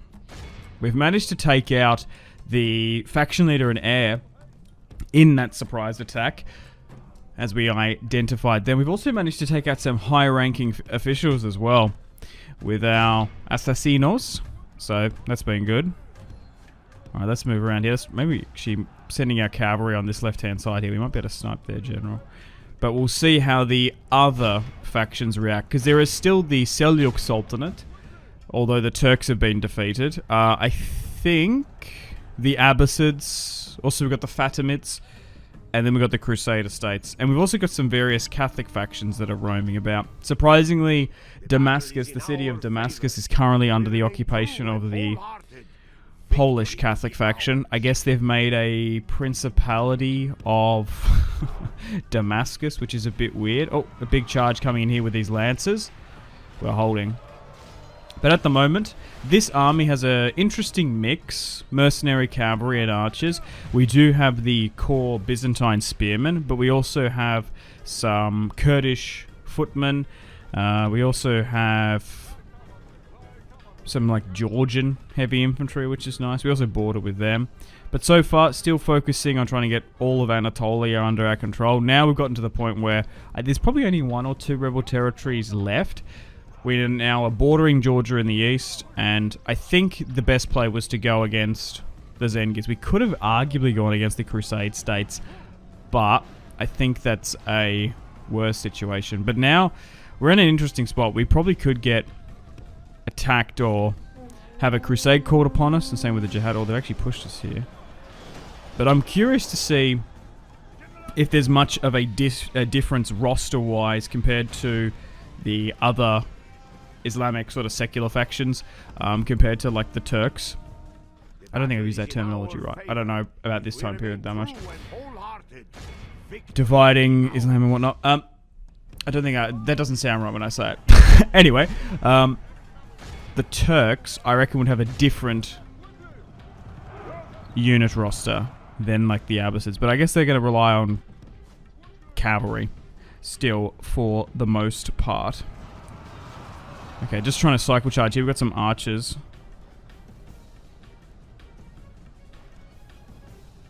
Okay.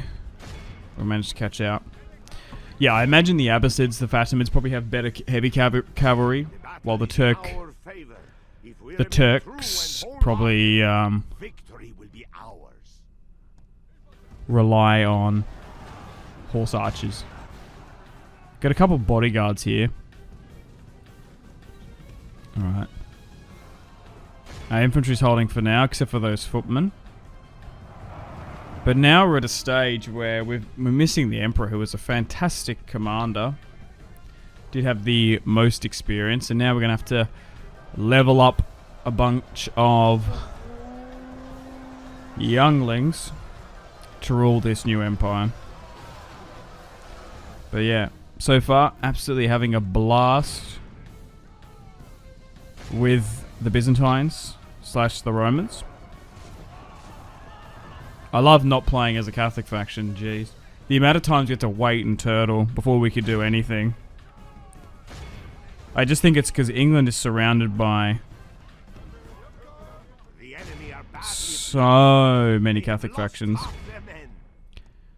I guess I could have obviously not aligned with the Pope, but on the harder difficulties you just can't do that. Maybe if you're playing on easier.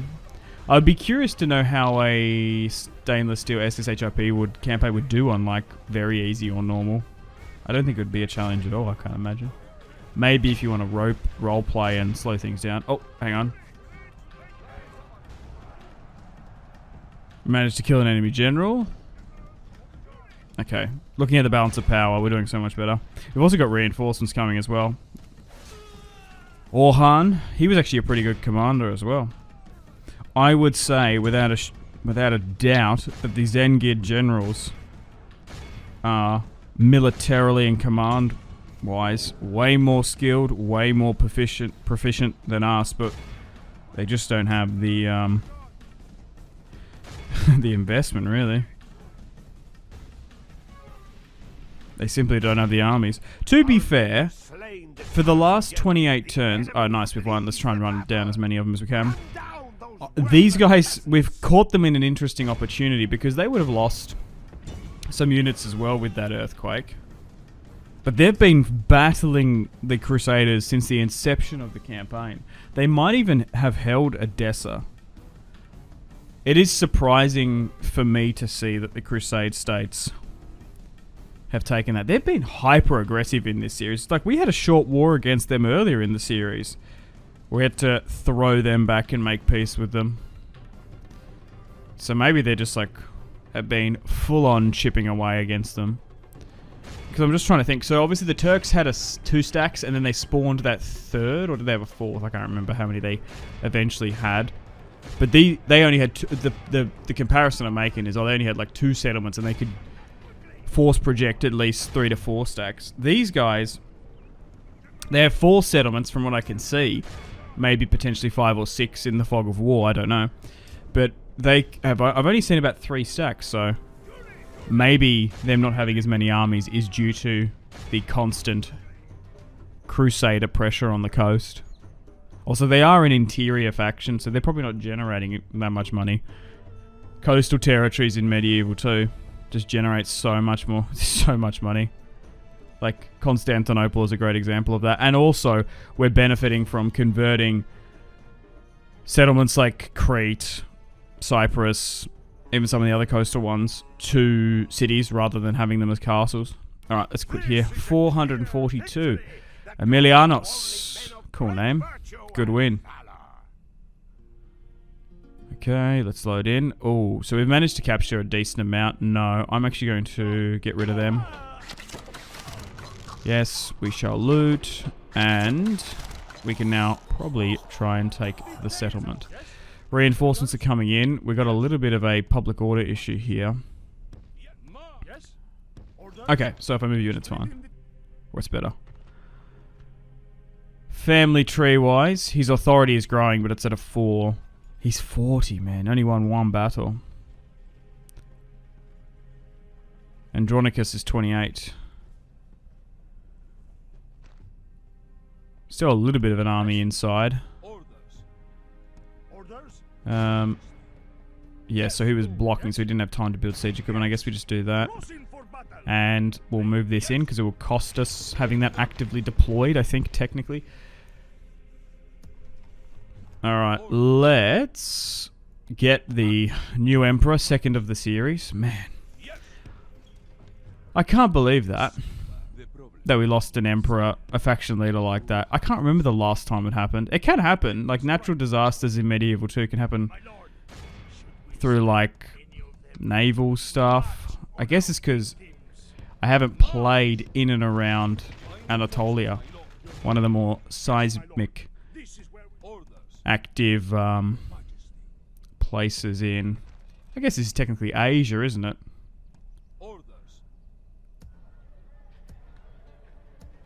Are Turks European? I guess Turkey's Turkey's in both Europe and Asia. Controversial, I guess. It's a question to ask. Thrace is in Europe. They're both, I think. I don't know. I'm sure the comments are going to let me know.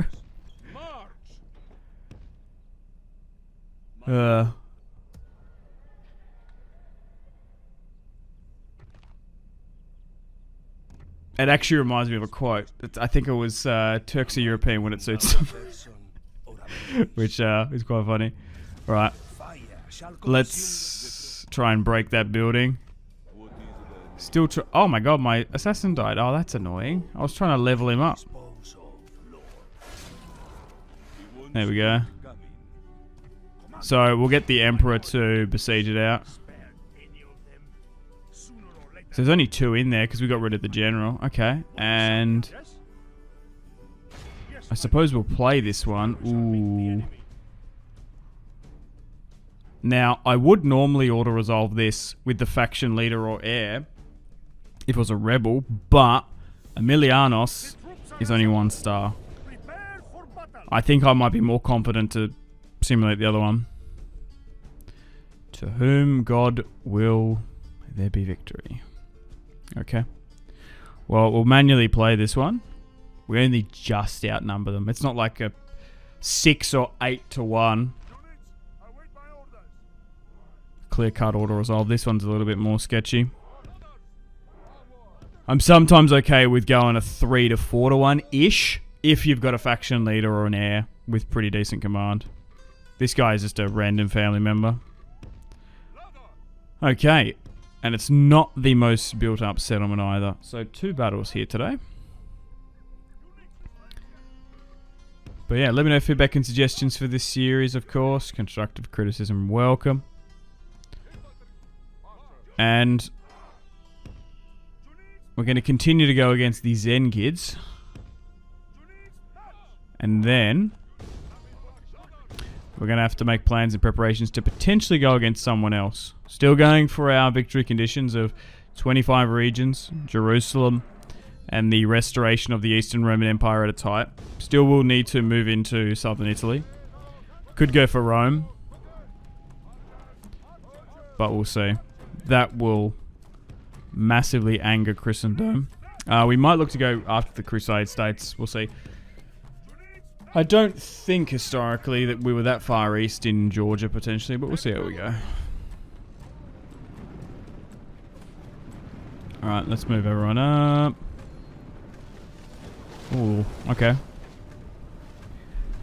Interesting decision tactically. They're actually using flammable rounds.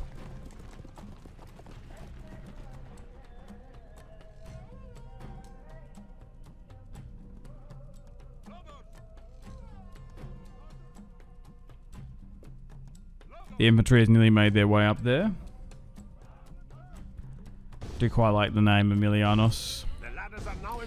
Maybe he is a long descendant of Scipio Emilianus. Maybe. He has Scipii blood in him.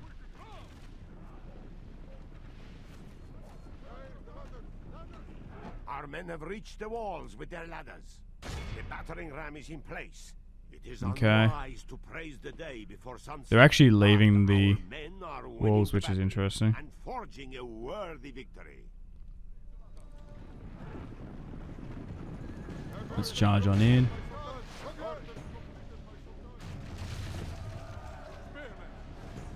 Okay. So the balance of power now that we're actually...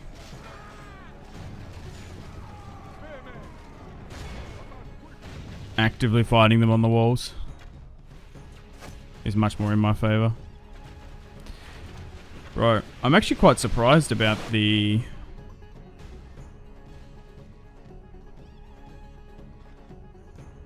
Byzantine archer roster. It's pretty good, even with like the available mercenaries as well. We rely on heavy cavalry and like pretty just decent to average infantry, but bro, archers are very, very strong. Okay, so now we've taken the walls. We'll slowly but surely make our way on in. Our men have done well. The gates have fallen.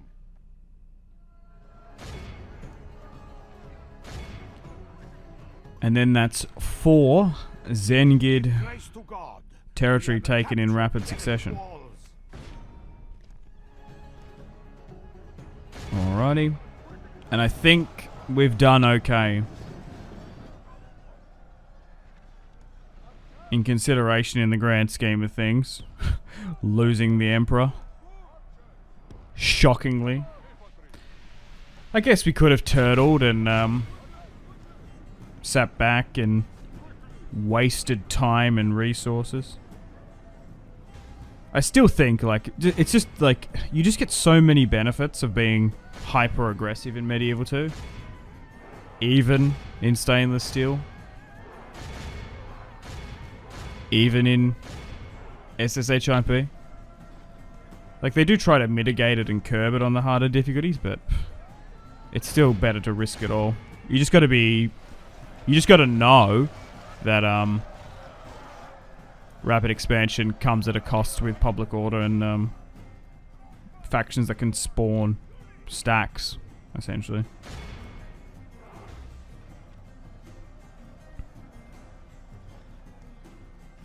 But hey, I don't know.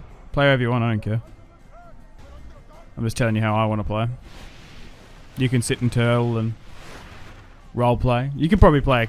honestly, you probably could have a pretty fun role-playing experience. Sitting here for 6 months just playing as Rome. Taking it slow. I ain't got time for that. I'm too ADD. Alright, let's keep going. I might move in my cavalry in a sec, because we are starting to get a little bit of a medieval traffic jam here in the city streets. Alright, let's keep on going. This is what we want. Cavalry all blobbed up in there, not cycle charging us and hitting from the sides and rear on the open field. Nullifying the best aspects of this faction. Yeah, we must be mopping up potentially what the Crusaders started. We must be. But also, taking this territory still might come at a strategic cost. We will be bordering with the Abbasids, maybe the Seljuk Turks. There might even be another faction down there, I can't remember. We'll see. And now we're exposing ourselves to a potential jihad as well. Yeah, I wish there was some sort of... Like, that is... If we unluckily just randomly run in the future... Like, what happens if the Pope calls a crusade and... I don't know, who calls a jihad? Is it the Imam or is it a Mufti? Who does that? I actually don't even know. Anyway, whatever the Pope is for the East. How do we mitigate that? When, like... Is that, like, literally 20 factions going to war with us? Yeah, there's no mechanic that, like, the Byzantines can do their own crusade, but there must need to be some counterbalance to that, because that seems unbelievably broken. This is my first time playing as an Orthodox faction. I'm just thinking ahead. Like, it must happen if we expand at some point. I wonder if there's like a script or an event. Do you know what'd be really cool? If it's like, oh, okay, so you're under attack, but every single Orthodox faction like just gives you a shit ton of money. Like, hey, we don't want our Orthodox brothers to get taken out here. We want to support their fight to try and hold on to those settlements. So like Kiev and Rus, Georgia, Serbia. Novgorod, I guess. Just send money. That would be a game. That would be a script that probably wouldn't be too hard to implement. But wouldn't come at a... Wouldn't, obviously... It would counterbalance it a bit. But hey, well, I guess we'll come to it if it ever comes. Just makes me a little bit worrying because the Pope called a crusade on Damascus, which is a bit weird. Seeing it wasn't against Cairo or anything in the south. Because we do need Jerusalem at some point. And also the Crusaders have been quite hostile against us when we've been trying to get alliances with them for the majority of the campaign. Also, we might actually... We'll see. We could very well trade a settlement for an alliance with them. I don't know what would give them, though. Maybe some border territory? Maybe one of these Zengid territories. Because the best way I've always found is to force diplomacy. It's always difficult if you play on the harder difficulties to make alliances in Medieval 2. They just tend to backstab you, even with mods. But I think to force it is to give them settlements. Because what do we offer? 14k? Trade and map, and they still weren't interested. Scumbags. Anyway. Okay, we're going to win here, but we only outnumber them by about 400-ish. Our army's just been decimated here. We've had to send through Emilianos. We are going to win, but it's going to come at a cost. It'll be worth it, though, once we sack the settlement. We might need to exterminate, actually. It's just easier.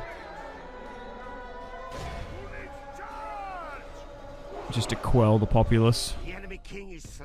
Alright, let's move in here. We should be able to initiate the countdown soon. Nice. Another general bites the dust. Another faction leader of the Zengid's gone. We outnumbered them about 5. Oh, it's actually closer to 600. So, Rakka's now been taken. Oh, yeah. We're going to have to exterminate. Yeah. Poland doesn't like us, I guess because we're bordering them. Bit weird, but whatever. So I'm going to move my assassinos around here, and then we might make a play for Edessa and Antioch. We haven't lost any territory, but we've destroyed 2 full stacks of theirs, which besieged Rakka and went for Sasonia as well. So we have the Emperor and his son-in-law ready to go. So, can I besiege out Edessa now? I'm just trying to think if I can get there or not. Public order is still not the best in these former Zengid lands. But at the moment, we've got the majority of Anatolia under our control. I think there might be a couple of rebel settlements that I could go for. But now we've sort of been distracted south. We are now bordering with the Kingdom of Georgia to the east. Also, I've sort of just noticed and have comprehended we haven't really had any northern external threats. I thought maybe the Cuman Khanate or the Hungarians might have gone against us. Famous last words. But you never know. I thought we'd sort of be threatened, but no, it seems to be the Kingdom of Jerusalem being the more hyper-aggressive Catholic faction against us than any other. Maybe it's the Serbs. Maybe they're doing quite well in the Balkans, our allies. But yeah, haven't seen much of Georgia. There's still like a fair few crusading armies, as you can see there, roaming around our lands. Formerly crusading armies. Okay, welcome to the top of the turn. Now, unfortunately, it looks like the Crusaders have actually moved to Edessa with those armies. They have left Antioch and Tripoli, though, quite undefended. I probably could bring some units over, just trying to retrain and repair. And we might try and move our agents around in a moment. We are trying to build Orthodox small churches where we can. That will really help with our public order issues. So I guess we siege out Edessa because now there's a full stack. But there's like half a stack trying to get back. So we've got Emperor Alexios and Andronicus, the co-emperor.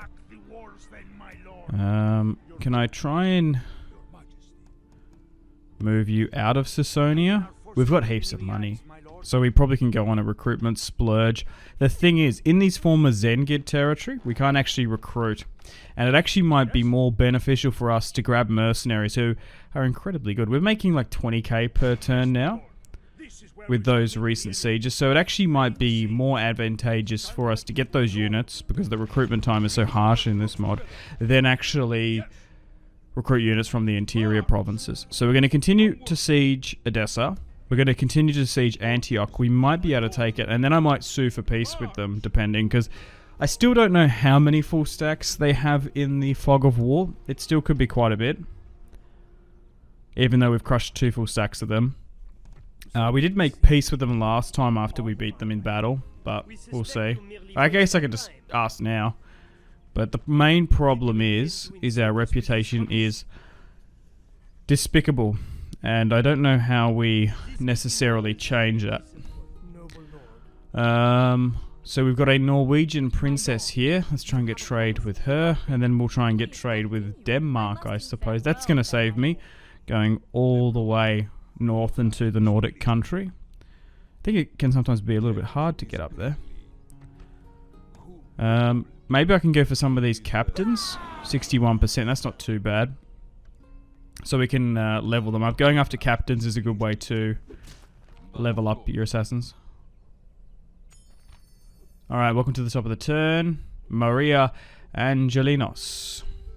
He's 41, a little bit old. We'll try and get her married off. Okay, so she's there. Ah. The Emperor has a granddaughter. Nice. There's a lot of family members here. And that's all from his line. Constantinus Angelinos, who's 55. He was he's married to the former emperor's sister. Oh, he actually can get to Sinop quite quickly. Oh, that's interesting how far that juts north. Because we could probably do with some more governors down here. I was reshuffling them in the east. So let's try and get you fellas down here. Actually, seeing that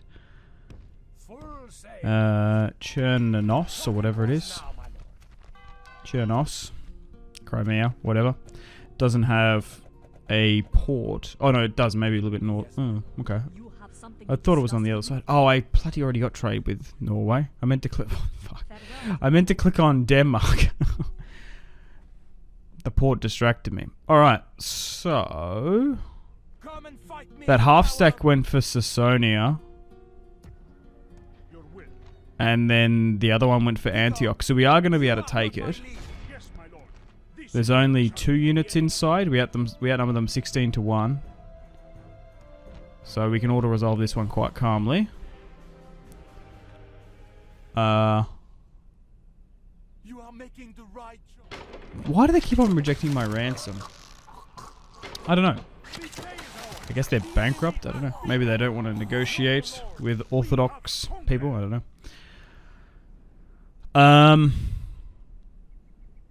I think maybe sacking, because exterming is giving us really bad relations, so maybe we shouldn't. Now do you want peace? We'll give you Antioch back. It's interesting that they changed it to Antiochia. Okay, so unfortunately straight up they firmly reject. Let's try again. And I'll give you Antioch. Although we've crushed some armies and haven't taken any territory, they should accept this. Wow, for 4,000 they are still not interested. It's a crazy offer. Oh my god. Tripoli, Akka, Jerusalem is incredibly undefended. Serbs have got a pretty good force there. What's going on in Polish-controlled Damascus? Not much. It's annoying that you can't do more bouts of negotiation per turn. Yeah, I guess we continue to target those Jerusalem captains, particularly if it's 90%. We've got a huge amount of potential. Oh my god. Assassins, so maybe we should try and get some more. That'll do, I guess. They don't cost that much, though. Let's try and get more. Alright. Replenish and repair in Antioch. Right, back up to Edessa. I'm going to try and get some more reinforcements, as there is a full stack inside. So I've moved Co-Emperor Andronicus out. And we just need to keep the balance of public order. Okay, oh my god. Pons de Toulouse. Interesting name. Pretty good commander. So now we're going to get another extra 1,000. Because at the moment, if it was just the Emperor's army, it'd be quite tight. Oh my god, those Knights of St. Lazarus are really hard. This is going to be our first sort of offensive siege. It's so annoying that they managed to sneak in a full stack. As it is a huge city, this is going to be quite bloody, but we'll see how we go. But hey, Edessa, I don't know. I have a feeling it was probably under Zengid control.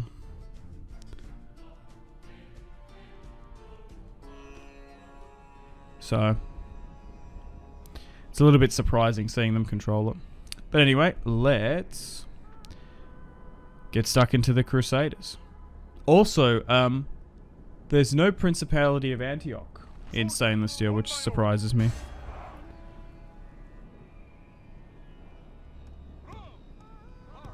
Anyway, let's move everyone up. 1 battering ram, 5 ladders. And then, I don't know. Will they sue for peace? What is this? 3 full stacks destroyed? 2 pieces of territory? We've sort of survived the initial surprise attack, and now we're at a point where it's like, well, stuff around and find out, if you know what I mean. We might just go around and take all their territory, but that will draw the ire of the Pope and various other factions in Christendom. Move our archers up. I didn't plan to fully... Oh, I guess it was always on the list if we wanted to bring back the Eastern Roman Empire to its historic height, but yeah, I thought we would have done it in a bit of a different order. Constantly attacking me though. I guess they deserve it.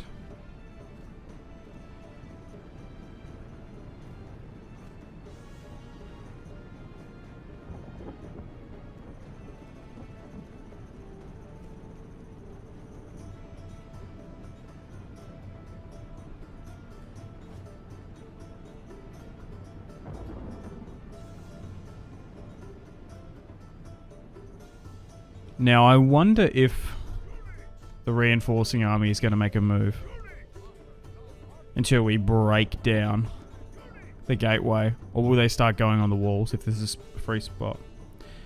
Anyway, it's pouring down with rain here in Edessa. Won't make fire arrows too overly... Well, I don't think they can deploy fire arrows, so that's good for me. Sometimes the AI does tend to deploy them. Oh, are they coming to charge out? Our men have reached the walls with Or drop it then and go. Unfortunately, I only had 16 on the battering ram there. So I don't know how much they're going to break through or do.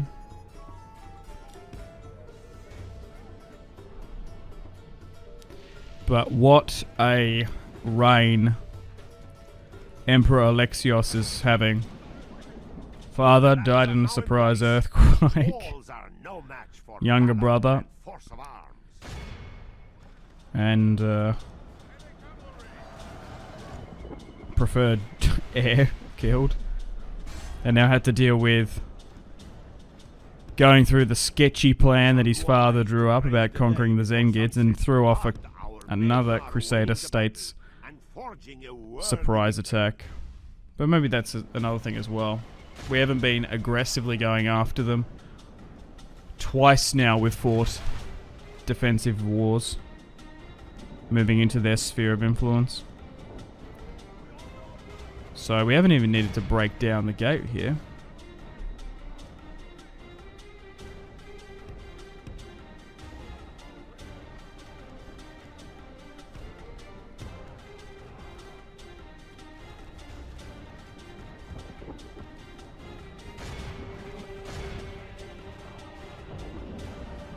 What? Wait, what? Oh my god. That's so annoying. We're gonna have to get someone back on the battering ram then.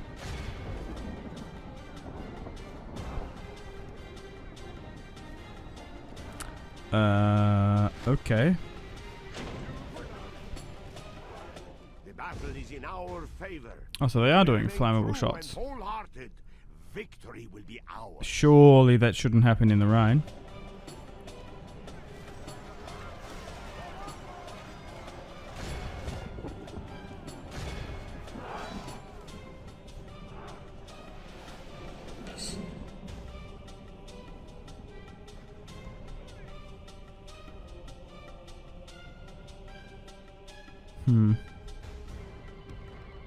Maybe just slightly move the archers up.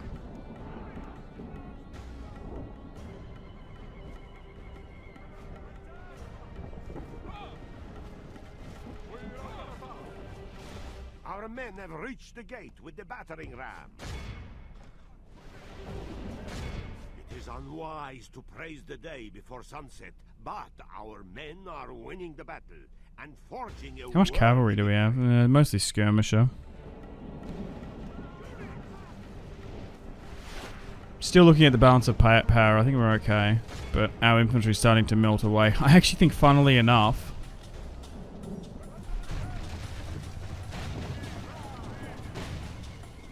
Andronicus coming in probably has the better army.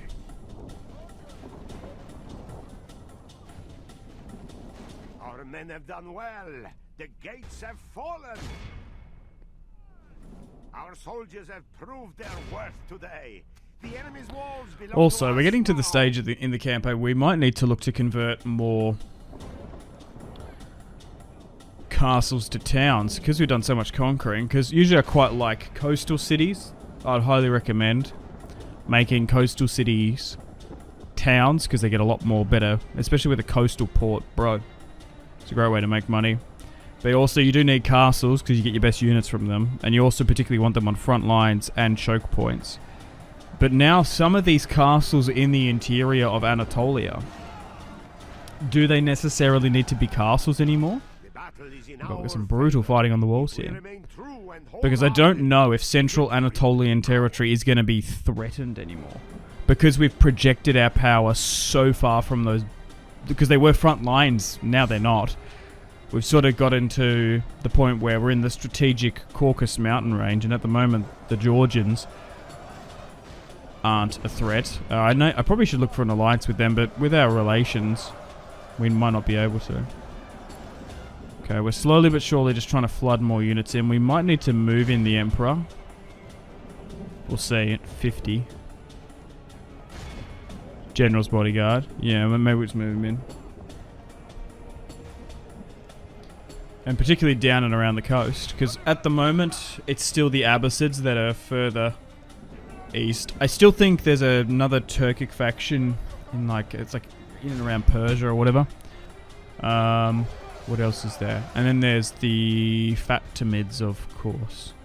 I did read a comment a while ago that someone said, hey, you should navally invade into northern Egypt, take Alexandria and Cairo. I think that's a pretty good strategy. If we somehow made an alliance with the Crusader states and we weren't sort of threatened on that border, it's probably not a bad idea to do that.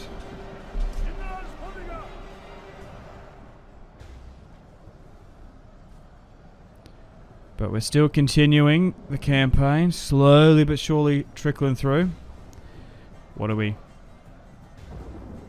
11 episodes in now, 31 turns. This mod is obviously slow and methodical. I think once we take Jerusalem, we're going to technically hit our short victory conditions. Haven't fully restored the Eastern Roman Empire, but still going to take us quite a long time to get there. Yeah, I can't imagine how long it would realistically take to rebuild the Roman Empire.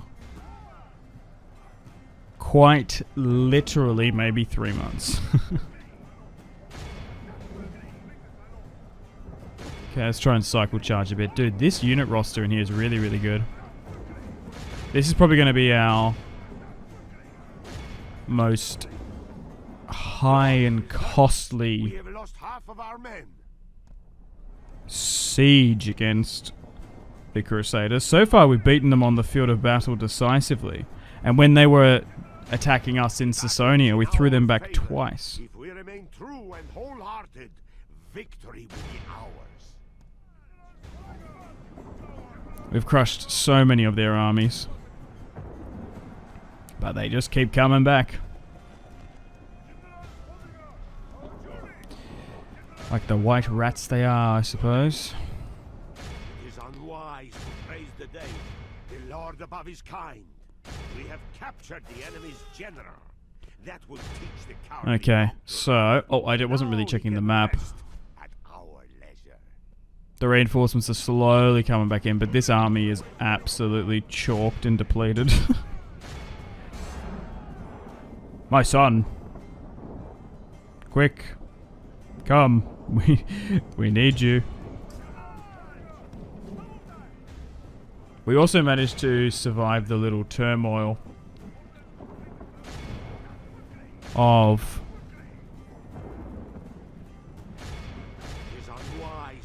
the shocking death of the Emperor. But our men are winning the battle and forging a worthy victory.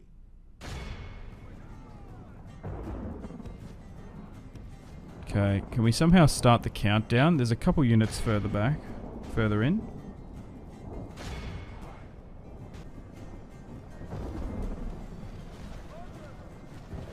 Oh my god. This army is absolutely devastated. Yeah. Okay, now we've got more reinforcements coming in, but yikes. Thankfully I brought in those reinforcements. Definitely needed them. Those Knights of St. Lazarus are so good. Especially when there's a formidable commander inside. That's another thing as well. That battle we won at Sasonia in the last episode, it was two captains battling it out. I'm surprised he didn't get a man of the hour. We didn't get a man of the hour though. When it was heroic. Okay, just have to be a little bit careful here because we don't want the Emperor to die on us. Oh my god. It's actually like gone. Yeah, some of these units are pretty worse for wear. Because we went on the offensive and we didn't even have like hardly any turns just to like replenish and repair from that conquest against the Zengids. Sometimes when you go on the offensive against a faction, you need to have a period of peace. We didn't have that. We've been thrown into this defensive war against the Crusaders. Or are they going further back? Let's skip chase. Even the Crusaders might actually be a fun campaign to play. It's a shame you can't play late campaign in this. Okay, now we're starting to hit them from multiple sides. I guess I could move the Emperor up for support.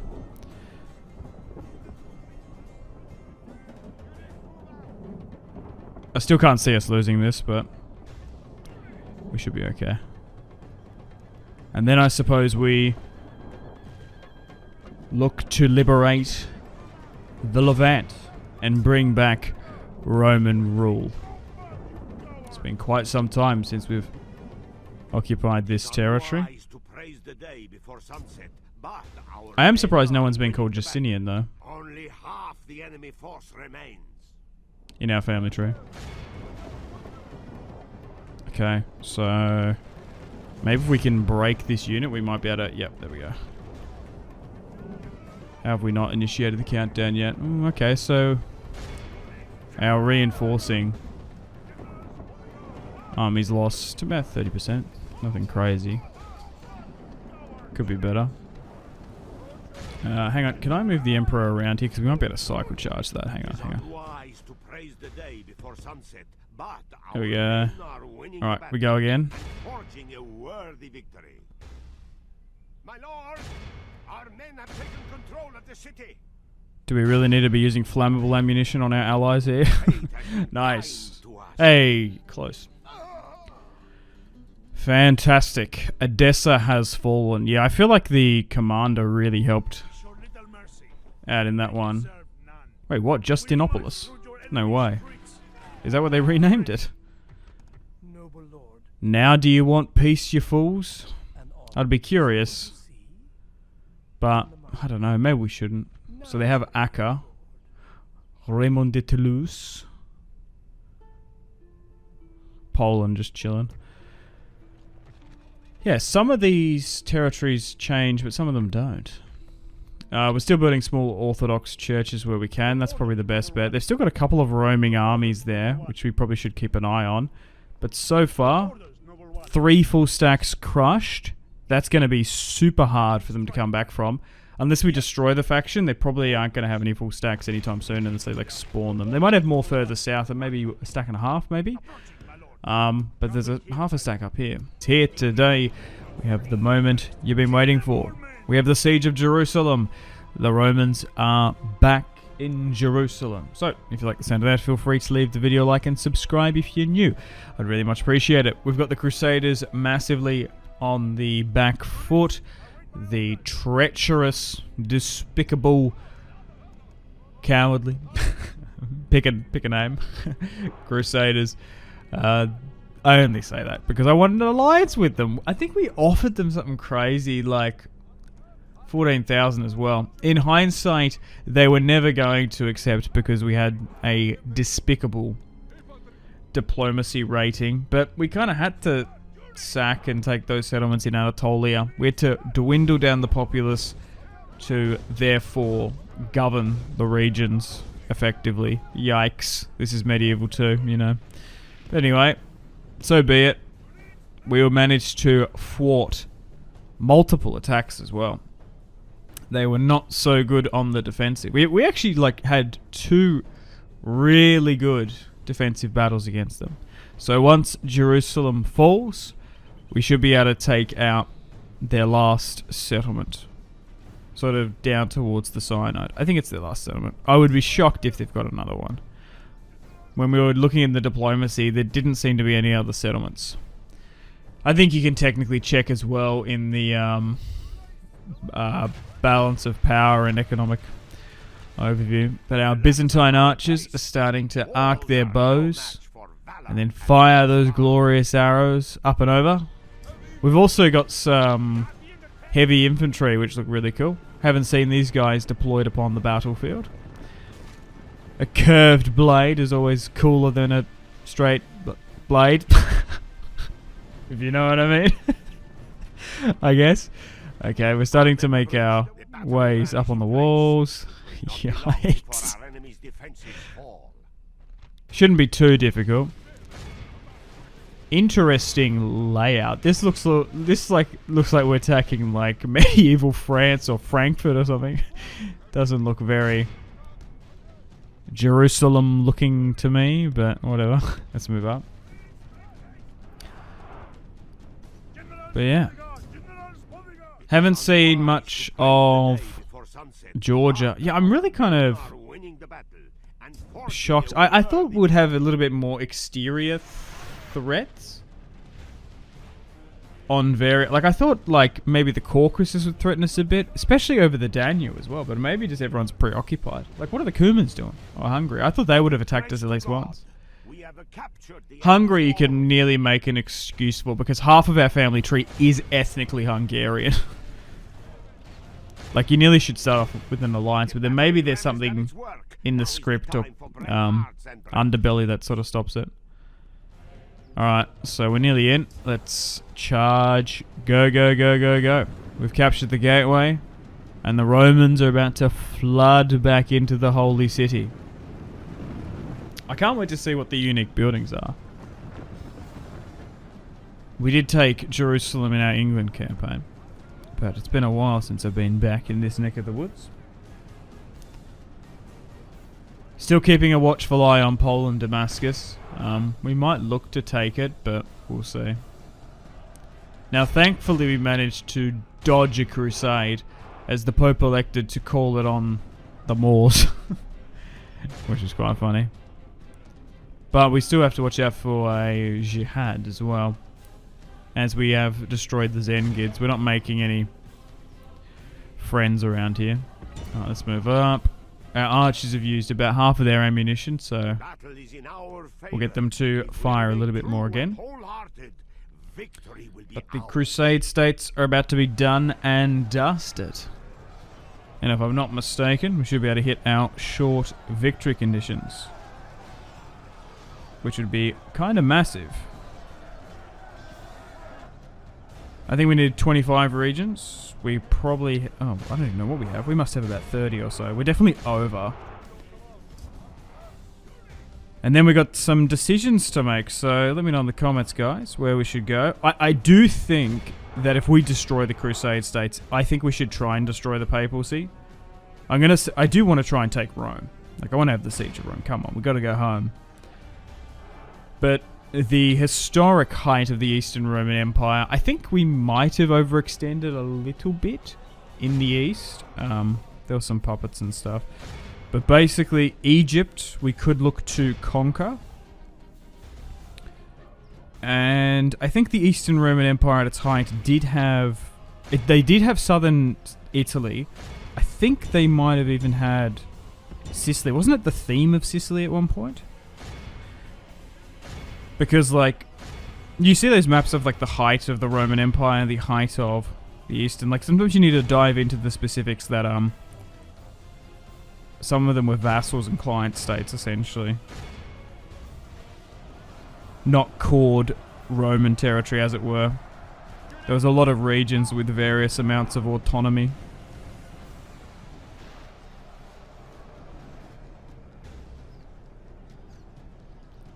Okay, we're making our way through the city streets of Jerusalem.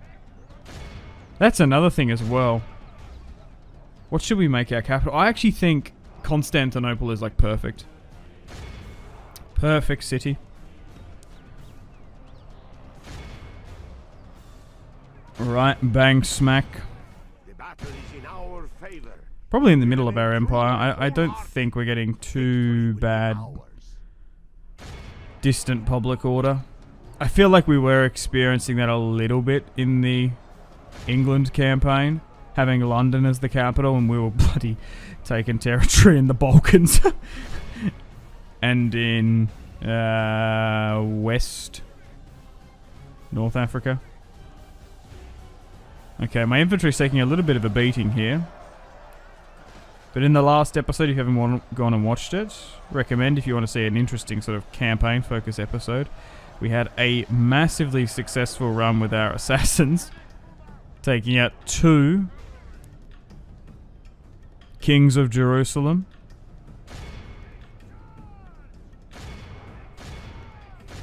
We took one out and then they just crowned another. He went as well. Tripoli, Acca fell. Still dealing with a little bit of public order issues around that Zengid territory. It's just something to manage, which is annoying, as we're trying to get our ratings back up.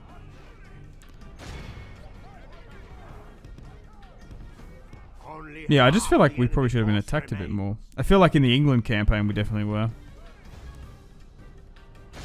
Maybe that was because of our economic and military power. Like, I do feel like factions back off if you've got like a vast amount of wealth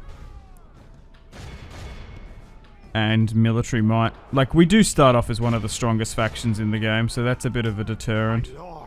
We were making somewhere between 10, 14k off the rip. I'll just try and flank around with these Armenian cavalry here now, though. Bring in the general for morale support. But it looks like these brave crusaders are going to have an epic last stand here in Jerusalem. They're going to fight to the absolute bitter end. But yeah, I do sometimes feel like the AI, like the French were being treacherous, but so were the HRE a bit. When you're at war and you're a weaker faction, I do believe the AI can gang up on you, or they perceive you, because they roughly know money, strength, rating and stuff. Like, I don't know the specifics of how the AI calculates when to go to war. I do think as well the AI does notice like troop build-ups. Like, I feel like if you definitely put troops on the border for a while, they do like queue on to like what's happening in various total wars. So you really shouldn't sit on the border too much. You should just like fly on in and commit. Thank God. Okay, we've initiated the We countdown. are victorious. Our Mustn't be soldiers too have much longer fought now. and Nice. died well Average today. victory. We are ready to try our fortunes to the last man. Absolutely, King Henry. Let's sack. Oh, there's actually not much of a pop there. Hey, you have won this game. All your people celebrate this victory. Would you like to continue and gain even greater glory? Yes, I would.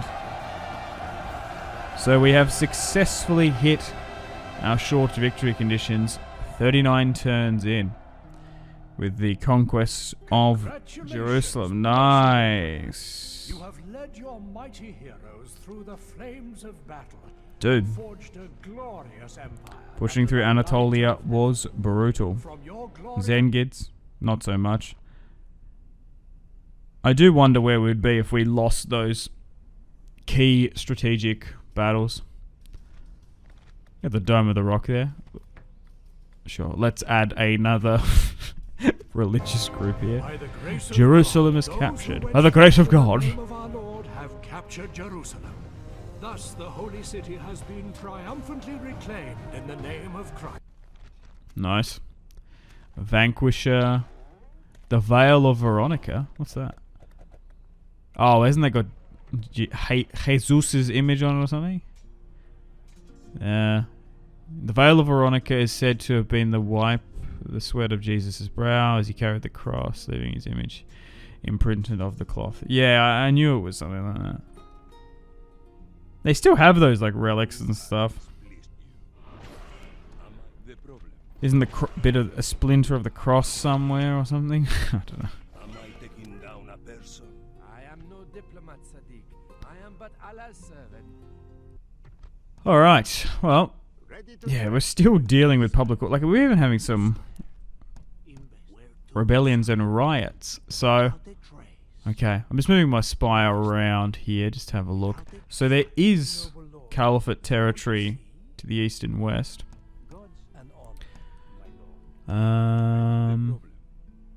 I haven't really done much at the merchant game. I probably should have. We've had some spare money.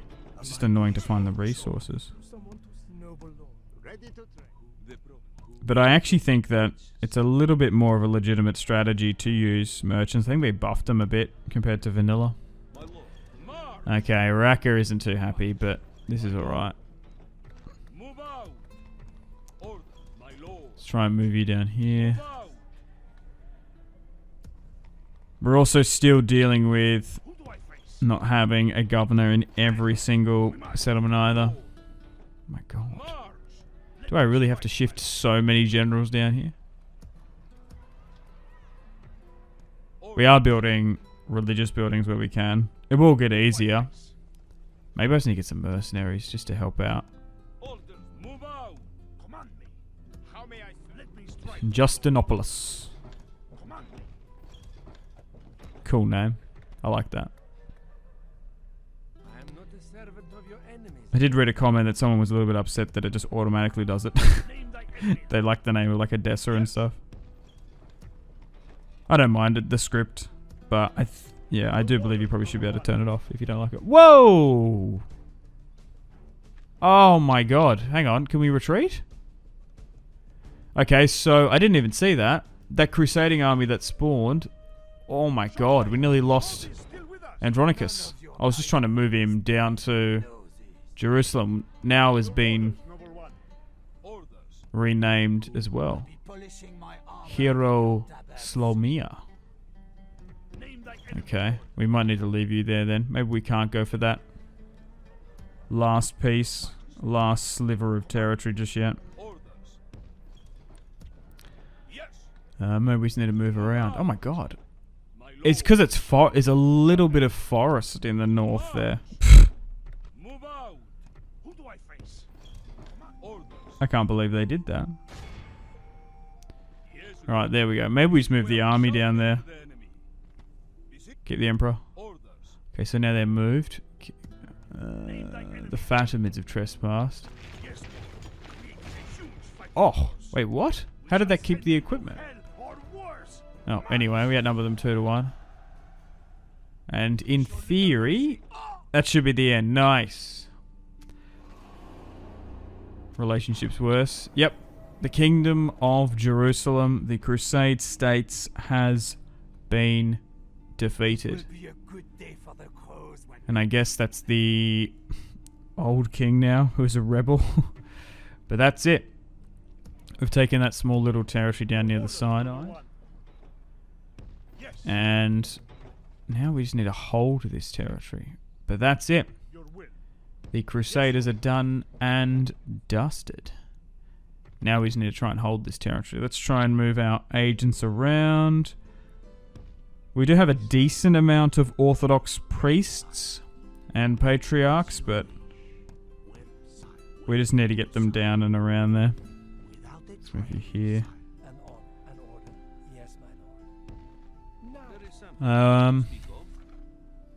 They're at war with a fair few. I could get an alliance with the Fatimids. We've been neutral with them for 39 turns. Still despicable. They're mixed. They might have been interested, but I don't know. I kind of want to take some of their territory. Very good, my lord. Someone to God's serve. The problem. Okay, I guess we try and take out... Okay, right, he's dead. I was going to say, well, maybe we could put him in the family tree if we get a princess, but... Where to, sire? Who has not if we are successful in this. Right, now we can just farm this for captains. the problem? Who has this? The problem. What is the name? Take out a Orthodox pagan as well. We need to start making this region Orthodox. Continue on our little Assassin's Creed mission, I suppose. Oh my god. Farming.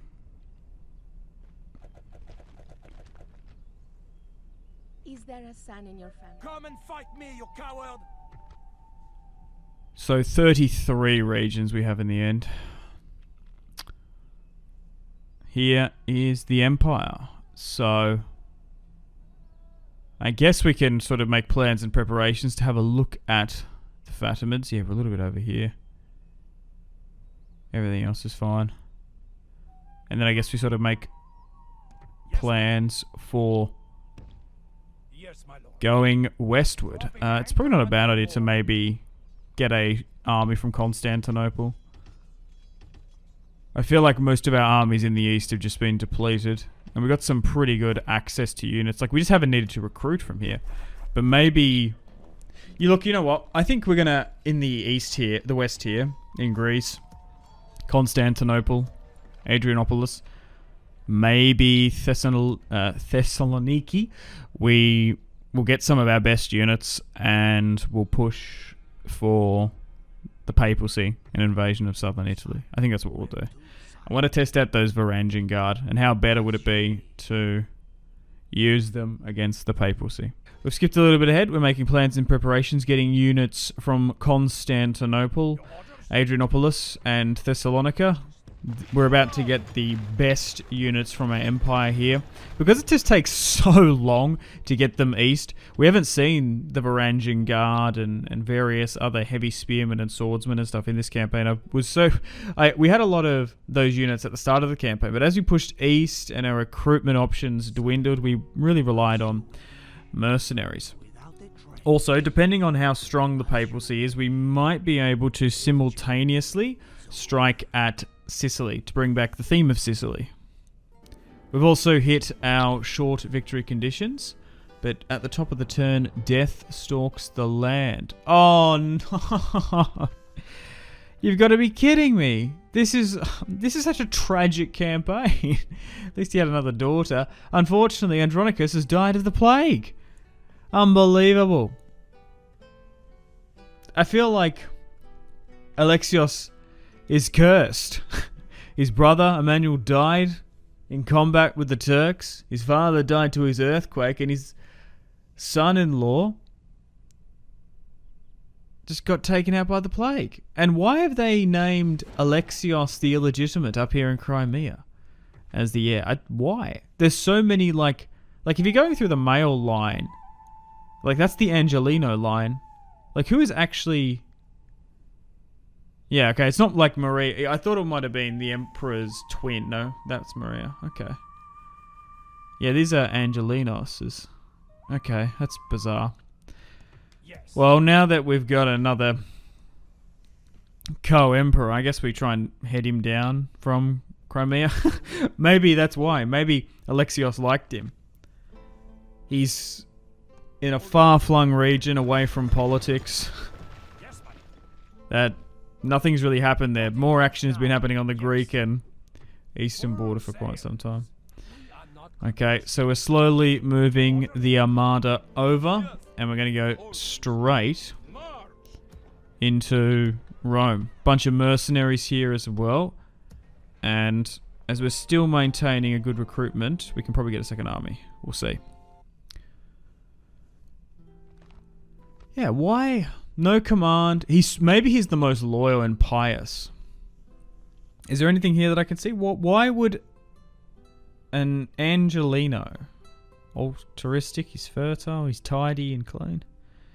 24, just a little bit weird as to why he was chosen as heir. We haven't had the select heir thing in quite some time because we've had so many, well, deaths, I suppose. Guess we get a navy here.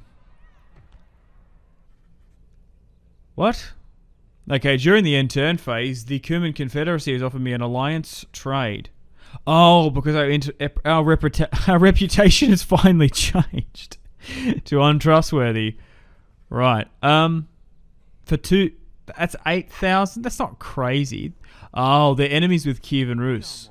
Maybe that's why they're going to do it. So, yeah, because then they can be at peace. Well, I don't really mind the Cumans. They haven't been a pain in this campaign for me. Curious to see what they have map-wise. Oh, yeah, they're quite massive. They actually border the Seljuks in the far east, which is interesting. So, yeah, basically they did that to stop that war. Interesting. Because they've been sitting there at Tragaviste for quite some time. Oh, wait, there's a settlement there? I didn't even know that. Over the Kerch. And I guess I can see the Seljuk over there. Interesting. Winter now. So let's send you back. Let's get those cavalry units from Corinth. And we're still building up this front, but we're in a really good stage. Yeah. Maybe Alexios will find redemption in taking Rome. Maybe that will stop the family tragedy. Maybe he's been so focused on the east, he needs to think of where he came from. He needs to take Rome. Still preparing for Roman salvation. And now we're looking really good. We actually might have 2 stacks and a half, maybe. Okay, so let's bring the best units and mercenaries with the Emperor. So I just didn't know how many... I didn't know how long it was going to take us to get from the Levant to here. So I think we'll get a full stack with the Emperor. He should be more than capable enough to probably deal with the papacy. Even if they do... If they got a full stack and they spawn another, we should be okay. So we're going to start heading straight to Rome. And everyone else here, we're going to do a push for southern Italy. And I suppose we're going for the long victory conditions, which I think is 40. And Rome, obviously. We're probably going to come close. I can move my spy down here. Oh, Bari. Oh, it's not a very big settlement. Okay. Still heading up to Rome. 1 turn away. But we're probably able to strike at Sicily. And that might work as a distraction. So, Rodrigo the Righteous, who's been sitting there for quite some time. He took that territory early on. 54. I'm trying to think. So this is the Emperor's nephews and brother-in-law. We've also got a bunch of Balkan axemen and stuff here as well.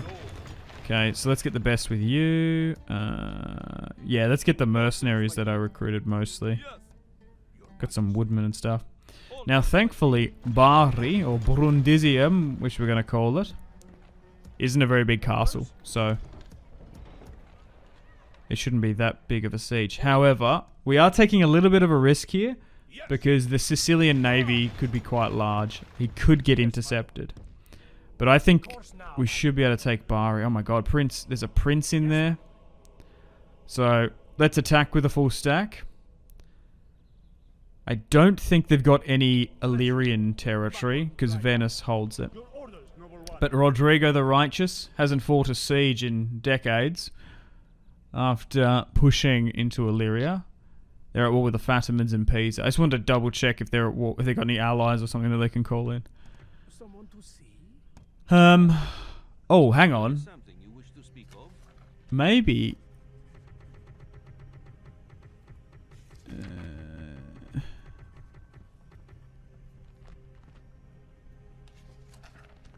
Oh no, maybe I read that wrong. I thought the Abbasids were at war with them.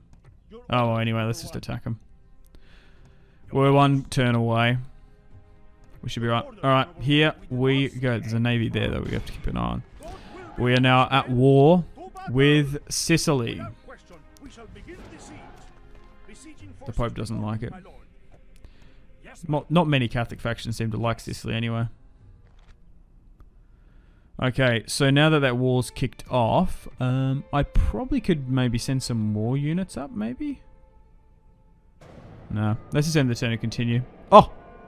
The, Sicily was on the... Was that their turn there? Or maybe I'm mistaken. Hang on. Maybe they can do some stuff. Because it's not alphabetical. Because there's obviously a turn timer. Well, sorry, not turn timer. Turn order, rather. Yeah, no, they had the first one. Okay, so they could have reacted quite quickly. Agent detected. Oh, Neon died. Oh, okay. Small recruitment there, that's fine. So it looks like Rome is still very much undefended. I can't see any armies anywhere. Okay, well, let's deal with the Pope. Let's move my spy in. Ooh, that was close, 50%. Now, will he open the gates? I hope so.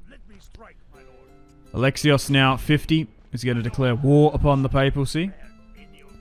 And I'm sure this is going to anger everyone. Okay, mostly the the Holy Romans, the HRE, and Sicily, of course. Right, so back down in Bari. Prince Rodrigo's inside. Jeez. We ridiculously outnumber them. 6-1. Clear victory. Oh, still lost 600 in the process, though. And we have, unfortunately, killed the Sicilian king. So I suppose we'll sack. They have moved an army up. And we've renamed it to Baron. I guess we'll try and retrain where we can. Build an Orthodox church. Yes. I might move my fleet back to Dyrrachium. And we'll try and get those additional reinforcements over. Because we might be able to advance again. Maybe on Napoli. Naples, we'll see. I could even house the navy in, there's also an army we probably should intercept. I'm just going to control a merge. But my movement's a bit nuked here. Okay, so... hang on. I'll move the navy back here. I might reorganize this. So, a lot of these units do have movement, so bear with me. I just need to make sure which ones have which. So, we've got enough to probably protect Brundisium. Yep. And then we can move you here, and we can probably go on the offensive again. So there's 3 units coming up. Oh, and we can actually get some more mercenaries, which we could do. Okay.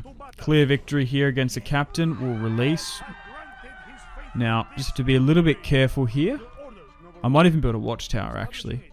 Oh, that's massive. So we can actually get some good line of sight.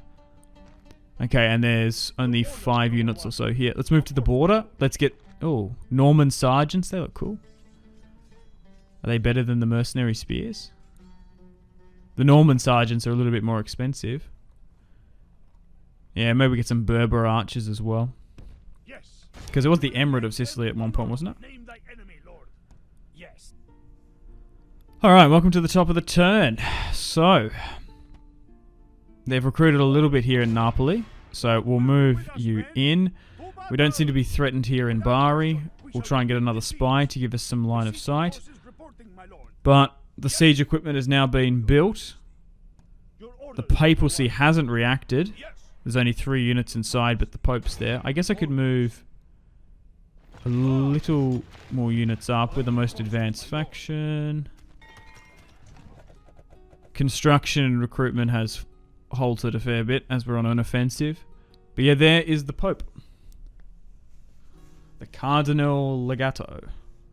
Orthodox? What? Bit weird. Anyway, let's...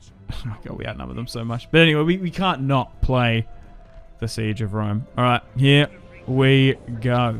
The battle for Rome is about to begin. Good order and discipline in any army are able to depend upon more than courage alone. Nice quote. Alright. Who would have thought Alexios, historically, the problem child, emperor of Eastern Rome, now has an opportunity to retake Rome itself. Man. Here we go. Now, hopefully, this should, in theory, deter any crusades against us. That's the play. If not, it might inadvertently cause a crusade on us. We'll see. We'll end the turn to see how the AI reacts, because I am interested more than anything. Alright. The Byzantine Romans are back in Rome. Yeah, I don't know what Sicily are doing. I thought they would have more of a presence in southern Italy, but Sicily's an interesting faction because it is quite divided. Especially if there's a lot of pirates roaming around the seas of the Western Mediterranean. Like, you've got Sardinia and Corsica, you've got Sicily itself, you've got the peninsula, and then you've got some North African holdings in and around Tunisia, if they've pushed that far. There's the Pope, by the way, in battle armor. All dripped up. Alright, we're on the walls. And we're about to make our way in. We're also deploying Varangian Guard for the first time. We've unlocked the building. We've unlocked the reforms. Still taking us 40 turns or so. So it does take a while to eventually get some of the best units in the game. We've got some heavily armored archers as well. But the unit roster is still quite strong. About to make our way on in. And then we're going to be laughing. Yeah, I'm surprised. Well, I'm not. They probably really don't have a standing army. Apart from some Swiss Guard here and there. Okay, we're in. The battle is in our favor. If we remain true and wholehearted, victory. Let's go, go, go, go, go. So we've got a Varangian Guard, heavy Scatatoi, spearmen fighting the Papal Guard. The battering ram has done its work. Man, I feel like we've been a little bit unlucky with family members. Is it just me, or does this happen quite often? Maybe we're just like supremely lucky with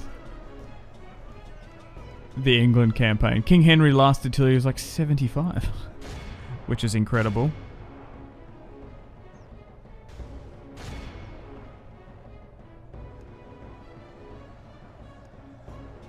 Okay, we've got some archers here not really doing anything. So, you know what? Let's just put them on the walls. Might cause a little bit of friendly fire, but we should be okay.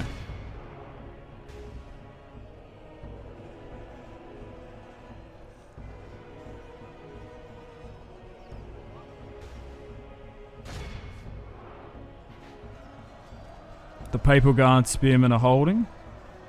Maybe even playing as papacy sometime might be fun. Playing as some unhinged militant pope. It'd just be a little bit weird. Expanding.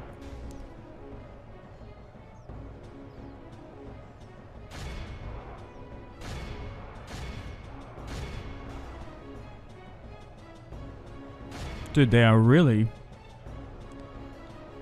clogging and bogging us down here.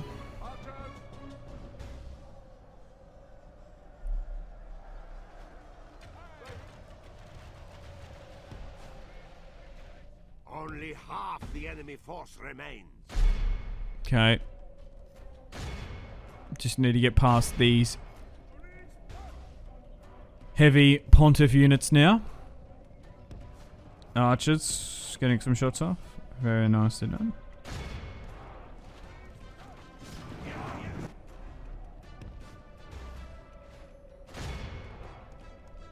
It is unwise to praise the day before sunset, but our men are winning the battle and forging a worthy victory. We'll move in the Emperor slightly. He needs to be in the streets of Rome as we rebuild.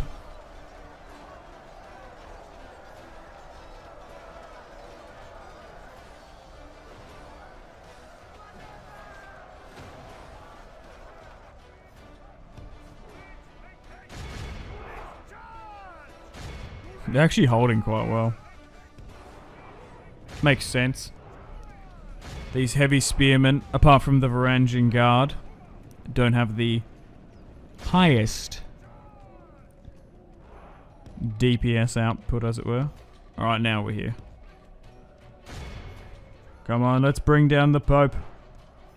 Yeah, I am really, really curious to see how the other AI factions are going to react. But our men are winning the battle and forging a worthy victory.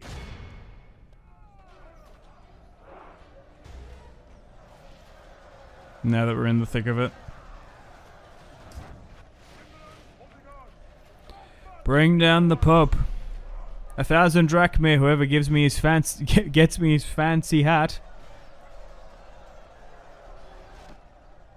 I wonder if we're going to get any traits as well. We shall see.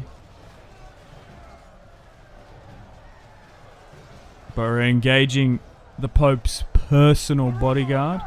But there he is. Praise the saints. Shield, sword, armored up. You forget like how many battle priests there were. It's quite funny. God's voice on earth. About to be silenced, I guess. Bring him down.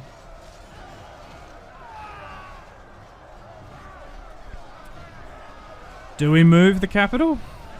It actually, I don't know. I think Constantinople is fine. This will be our historic capital, as it were. You get really bad public order bonus if you move it so far away. Like, we might even rebel. Oh, we brought him down. Some of those Far Eastern territories might rebel. Nice. Only 130 lost. Yeah. Not the most tactically hard battle. I didn't think so.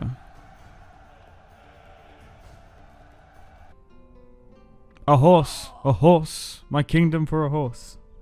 Man, I love some of the quotes in this. Alright, so Rome has fallen to the Byzantines. We're back to the Romans. Rome, more like Roma. Oh, they do have an army in the north. What? Or did it? No, it would have spawned, actually. Vanquisher 2. Having won 2 major victories. Whoa, look at that relation report. Oh my god. Literally every Catholic faction hates us. Yikes. That's not good. So we're... Oh, so it didn't destroy them. Oh, that's annoying. And the Papal's legate has spawned. Nicholas has been in charge. So we've got Hadrian's Mausoleum. Colosseum must be somewhere. We'll try and build a Orthodox church. We'll get a bishop in. Let's move my spy up there. So we border Pisa in Florence and Venice in Laconia. Still sieging out Napoli though. Let's see if this papal force attacks. I'm assuming it will. Particularly if it's spawned in. We didn't see that before. Yeah, Vanquisher too. Popularity, that's kind of cool. Pilgrim, sense of justice. Oh my god, look at his command. Dude's an absolute chat. 8-star commander now. Fan-bloody-tastic. 35 regions. Short victory conditions complete.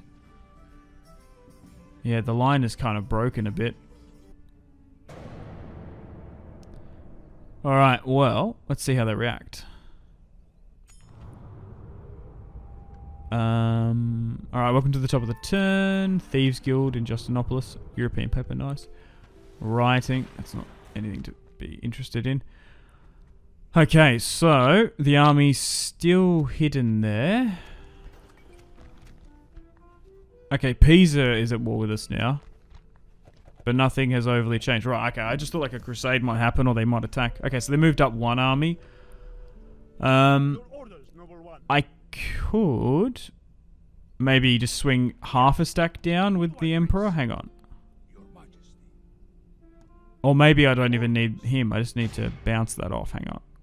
Just to give us an overwhelming auto resolve. There we go. Yeah, now we outnumber them 10-1. Oh, actually, no, it's 5, so it's not that. I thought it was 3. Right, Napoli has now been taken. Nice. Very easily done. And we should be able to move that army back in theory. Yeah.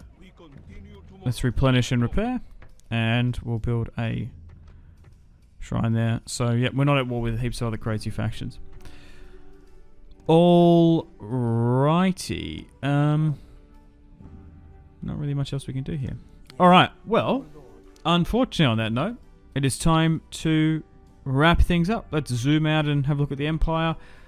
And I think at this stage, we're going to put a pin in the campaign here. We've been playing this campaign for 2 weeks now. 51 turns in. We've hit our short victory conditions. And we've taken Rome. So I'm going to take a bit of a break from this campaign. I keep all the saves, of course. But let me know if you would like me to continue this series. So, if we do continue, it would be to go to war with the Fatimids. Take Egypt back. I suppose we might try and destroy some of these leaders that are spreading their religion. So we want to try and get rid of that. Might even get rid of a princess as well. If we could provoke an attack, that would be good. We border them just there in Jerusalem quite closely.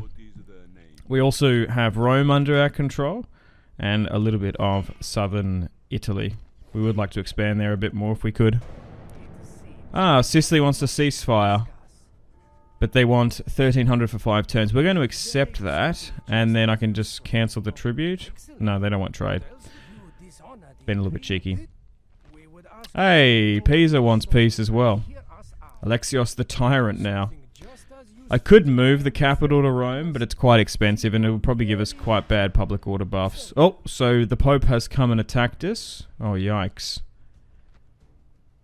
With a pretty decent army as well. I think they spawned that. Oh, it's because we were running them down before. So half of the army's outside. Alright, so we're going to have to battle the Pope's army here today. Nikolaos actually outnumbers us 3-1. I don't know if we're going to be able to win this one. Rodrigo the Righteous. He is the... I think he's one of the uncles of the Emperor. So he's an old general. We're going to be facing the might of Christendom here. So in the last episode we took Rome. We also defeated the Crusade states a couple episodes ago. We have a small chunk in Sicily, which was the theme of Sicily back in the day. We might need to try and corner camp this one. We just want to try... I don't know if we're going to be able to win this. Yeah, looking at that, it's probably... like 10% in our favour. Yikes. So I think what we'll try and do is just try and whittle them down, take as many of them as we can. Damn. So even though we took the Papal See's last settlement, I think technically you might not be able to destroy them in this mod, maybe. I think they perpetually spawn in, I don't know. But also, I've been getting a lot of questions about units in this mod. Depending on the faction, some factions get their reforms sprinkled throughout the campaign. But to get some of the N tier units, you need to get to like turn 300, turn 200 or so. And we're pretty early on in this series, but let's move back here. So now we have to defend our territory in the peninsula. I think we're going to focus on Sicily, bring back the theme of Sicily, which was the Roman occupation down there. If we can get rid of Sicily at some point, we'll be fine. But the thing is as well, we although we've taken, it was essentially Brundisium, Napoli, and now Rome. We can't just like burn it, sack it, and then go again, because we do not have the strong cultural ties to these lands just yet, because the public order is just going to get too bad. So we'll just take a little bit of time for us to, first of all, build Orthodox churches and convert, which usually takes quite a long time in SSHIP. And then we have to also defend. But so far, our alliances with the other Orthodox factions have been quite secure. I've had no threat from Kievan Rus, the Cumans. I still think, like, even the Hungarians as well. Alright, so we'll form up something like this. 3 archers, a lot of spearmen, 1 mercenary, 1 sketatoi, and then we've got some cavalry here. So that's a huge chunk of skirmishers, crossbows and archers that we can't allow to hit us. So if we can hit them, that would be brilliant. Now, unfortunately, this corner is a little bit on the low ground. So let's try and charge on in. Nice. Here comes the famed Roman cavalry against the papacy. Interesting that they spawned a full stack instantly to try and reclaim it after we crushed an army before. But for now, Alexios, our second faction leader, absolute chat of an emperor, historically not so much, is now a strong and true son of Rome. Yeah, family tree-wise, we haven't had the best luck. Okay, so they're going to charge into my front line here. Going to hold. Those scouts are only a light cavalry unit. Just got to watch out for that general's bodyguard. But unfortunately, Manuel died. Even Alexios' son-in-law died as well. He could have been the potential emperor. We've got a little bit of a succession crisis as well. Because for whatever reason, Alexios named a illegitimate son for some reason from like a weird branch of the family tree. Someone in the comments said, oh, maybe you could roleplay it like he was away in Crimea. He wasn't sort of intertwined with Byzantine politics. That's maybe why he got declared as heir. But going through male preference primogenitor, it would be on the different line. But we can worry about that at a later date. Securing our family tree. The thing is, Alexios' wife died and he only had a daughter. And then the son-in-law died as well. Okay, so we're holding for now. Well, try and get my archers to arc their shots over there. My cavalry has nearly just been ultimately crushed.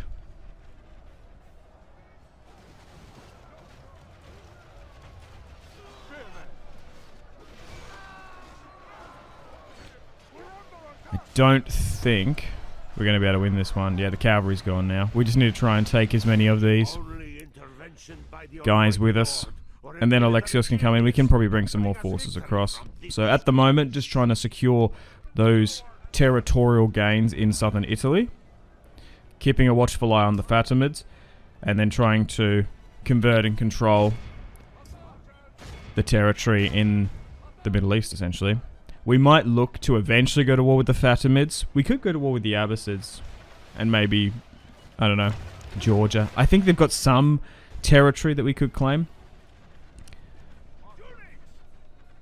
But a lot of this sort of far eastern Roman territory, some of them were just like essentially vassals and client states. They had some level of autonomy in the Far East. And they essentially just paid taxes to Rome. So if we can somehow kind of replicate that. I do wish in Stainless Steel and SSHIP you could vassal units more. Okay, so they're still continuing to charge. We're holding quite well. I pray the course of this battle changes, because And then, yeah. So unfortunately, we might have a loss here. We'll see how we go. We do have plenty of money to get more mercenaries if we can. Unfortunately, we haven't been able to snipe any of the generals, because that would have been good. Okay, so just continue to fire. Now, instead of, if you see the archers there, right? If you got the left, so you got 3, right? You could go left, get the left to hit the left, center, right. If you actually change the fire pattern, they actually get a better off angle. So if you get your far left archer unit to hit the right pocket, it actually gets more of an angle, hits them from the side. You get like slight better bonuses. So that's what we're doing here now, as you can see. Oh, they are breaking quite well. Hang on. Are we about to have a miraculous victory here? If not, it's going to be an absolute Pyrrhic victory for us, ironically. Also, we have been doing Byzantine quizzes alongside this campaign, so let me know other suggestions of historical Byzantine topics I can look into. So I can create some quizzes around that. That'll be good.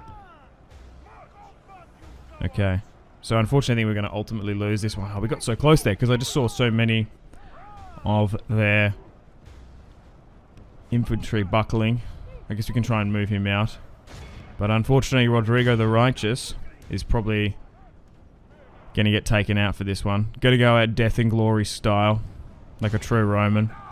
Target those archers. Poor Rodrigo was the governor of Dyrrachium / Epirus throughout this campaign. Sat there for quite some time. Does have a long line of children, but is taking one for the team on this one, unfortunately. Damn, Rodrigo. Took out 1,000 though. Pretty good. Alright, so top of the turn. Oh, he was executed as well. You gotta be kidding me. By the Pope. By the papacy. We've got some civil disorder in Naples. Yeah, this is what I'm talking about. 2 more turns for that Orthodox building. The priest died in Jerusalem, unfortunately. Okay. And so he was... Oh, he was actually the emperor's cousin. No, he was actually his brother-in-law. Jeez. I'm getting confused. Yeah, he married the emperor's sister. Interesting. Oh, poor guy. Yeah, and even down here we're having public order issues. Even on a low tax rate. And Raqqa as well. We can't even build anything there. So currently we're at war with the papacy only, which is nice. We've whittled that down quite a bit. Still having our alliance with the Cumans, the Serbs, and Kievan Rus. I would like to get more trade up in the north if we can. We've got so many bishops helping with our conversion. Would they be interested in peace? It says priorities unknown. It's always worth asking, but it usually says peace. Sometimes you can annoy them enough for the priorities for peace. Our reputation is still despicable. Our relations are poor. We're still very strong, of course. We've still yet to have a crusade called upon us. So that's something to keep a watch out for. And we've got our diplomats in all of the borders of our territory. Okay. So I think we'll just continue to try and level up our assassins, taking out their priests. We don't want them to spread their particular religion. You want to try and get our Orthodox priests in, so let's just try and take them out, because that's another thing as well. It's stopping our conversion attempts. I guess we could try and go for that princess as well.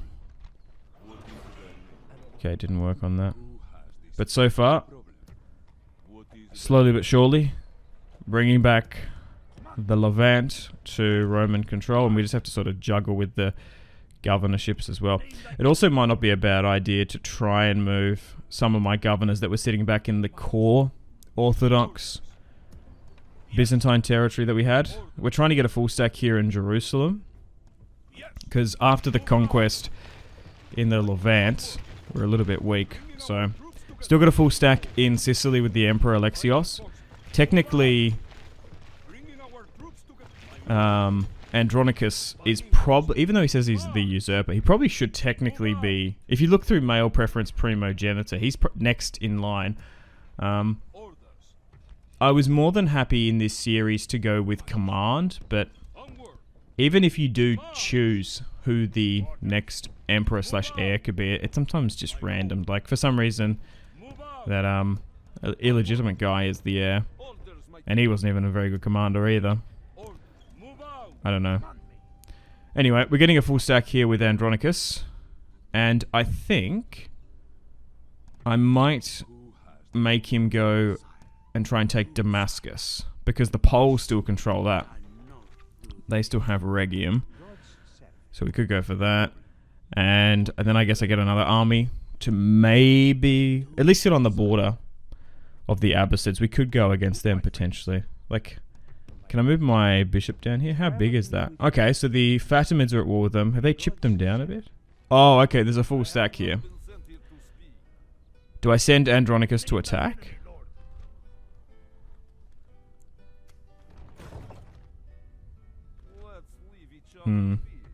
Who are the Poles allied with? Does this complicate things? Okay, they're at war with a fair few factions. Because that was the crusade target. Interesting. Well, let's... Oh, I should have done it before, actually.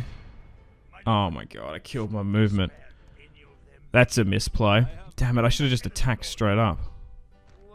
Oh, because now they're going to get back into Damascus and it's going to be a siege.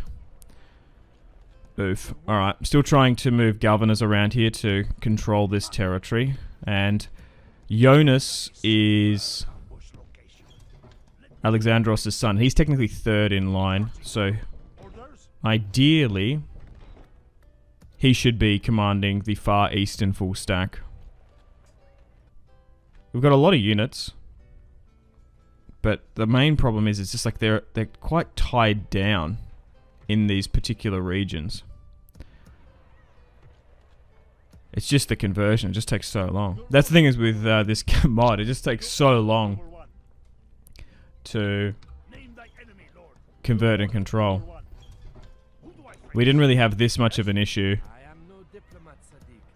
in the England campaign, particularly in Europe, because you just burn the settlement to the ground and then that brings the population under our control. It's kind of similar to when we occupied southern Iberia and had to deal with the Moors. We've got some generals coming over here from Crete, but so far managing quite well. I probably should build some watchtowers as well. It's been a little bit annoying not being able to see a lot of this stuff in Anatolia. Watchtowers just cost so much in this mod, 2,000, but we're in a stage that we're not stretched on heaps of wars. We're not getting surprised attacked. Also, I think our Emperor's like command, authority, and dread is like really deterring any existential threats.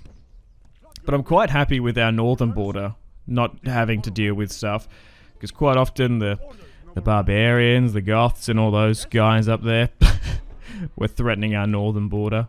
We've had no threat in Crimea either. We've been holding that.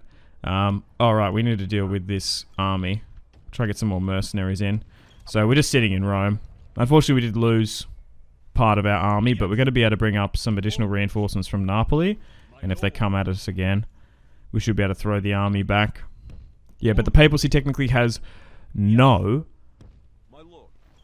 territory at the moment, but they are still looking to push against us. So, I don't know, maybe I should... the thing is, because our family tree is a little bit all over the place, maybe I should go with male preference. Unless there's an absolute Chad commander that rises out of nowhere. Do you know what I mean? Maybe we should follow the line of succession.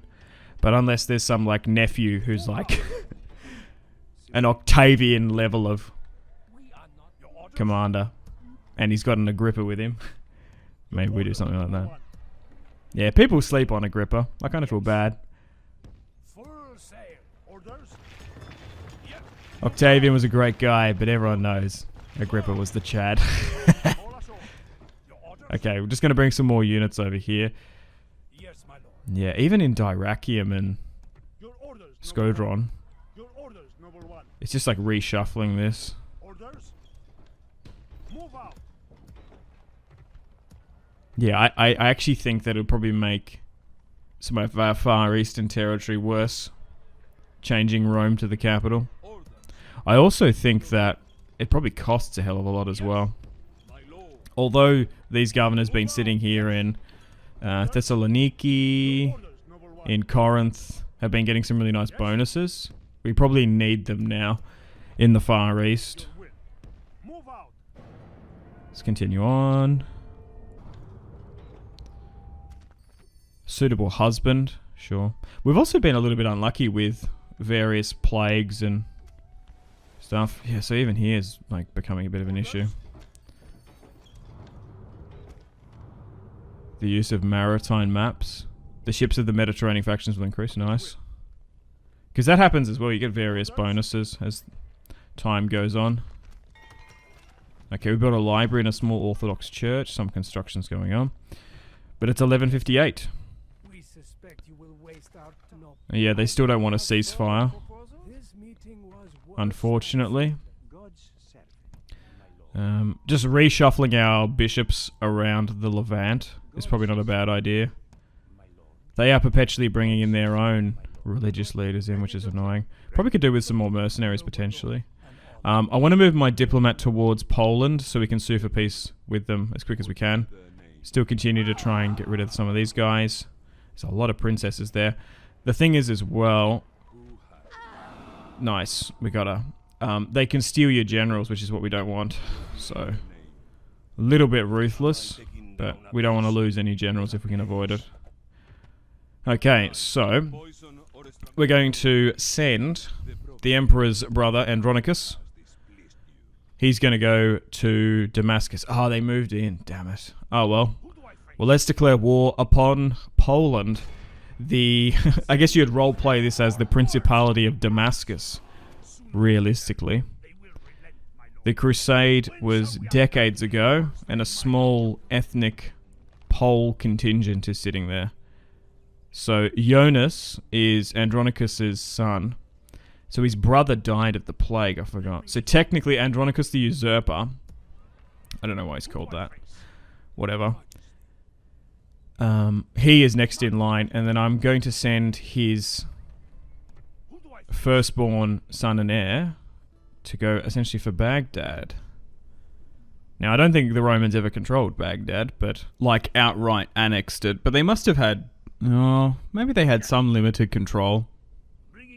Potentially over the, what would it be? It would have been the Sassanids, I reckon, when they were this far east. But anyway, we're going to be declaring war upon the Abbasids here. If we've already got armies this far east, I don't really see where else we're going to push. Most of that territory up near Georgia is quite hilly and mountainous to get there, and we need to be within range to help with public order in these territories here. We control a lot of this far eastern because of the... what were they called? The Zengid dynasty, yes. But as we push further east, we're going to be moving into the Seljuk sphere of influence, which I'm pretty sure are Turks. What's the difference between the Turks we faced before and the Seljuks? Or do they like come eventually over in this time period? They swarm in and they assimilate. They become the Seljuk Turks. Because I guess there was a Turkic group within like Rum as well. I'm not too sure about Turkish history. Because from what I can remember, didn't the Turks originally come with the Mongols? From that far eastern part, and then they settled, like technically? I could be wrong. I wonder if the Mongols show up in this campaign, to be honest. Alright, so...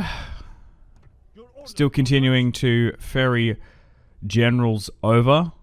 Still dealing with little bits of public order. Right. It's probably... So wait, the Pope is there, but the full stack is there. Okay, well, I think it's time to crush the Pope again. So I wonder if he's just going to perpetually spawn. Or if we go for him here, will it destroy the faction? So let's just get rid of him. Okay. That's another Pope done. Now I guess we go for this army. Will this defeat them once and for all, or will they just like perpetually spawn? I haven't played obviously much long after taking Rome.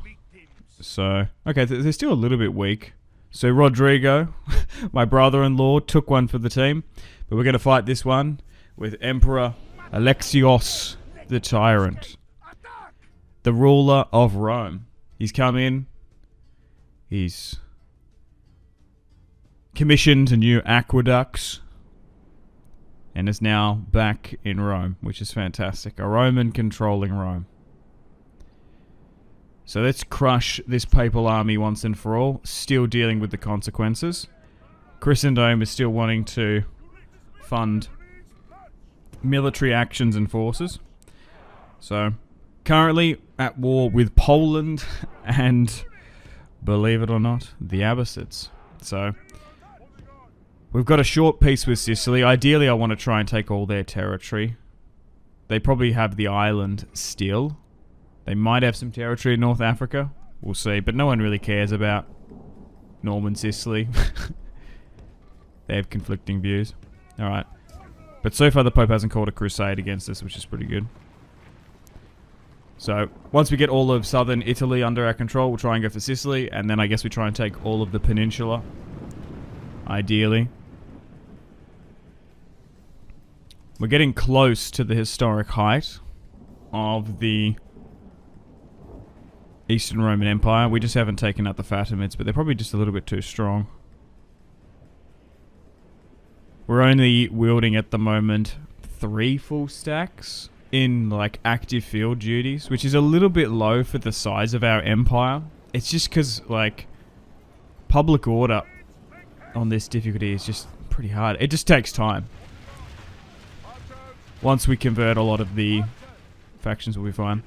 Alright, so looking at the Emperor's army build, fantastic. 2 units of Varangian guards, I would like them to be a little bit more numerous in number, as it were.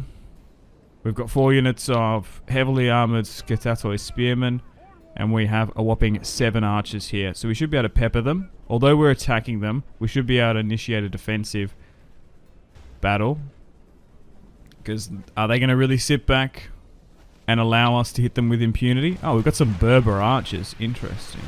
That must have been from the... Oh, yeah, because there is an ethnic group in Sicily at this time. Because it was the Emirate of Sicily at one point. Before the Normans came in. But we're back in business down in the south. So once we clear out this papal resistance...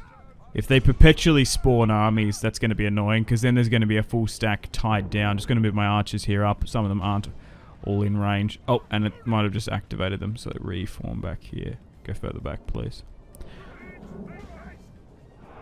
So still keeping a watchful eye on Venice and Pisa. We technically were at war with both. No, I think we're at war with Pisa. We had to make peace with them. I don't think we've ever been at war with Venice. I could be wrong.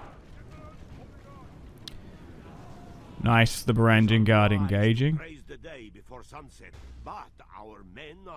But, oh, I just need to... No, it's okay. I was going to say, maybe we need to invert the flanks, but it looks like we're committing it down there.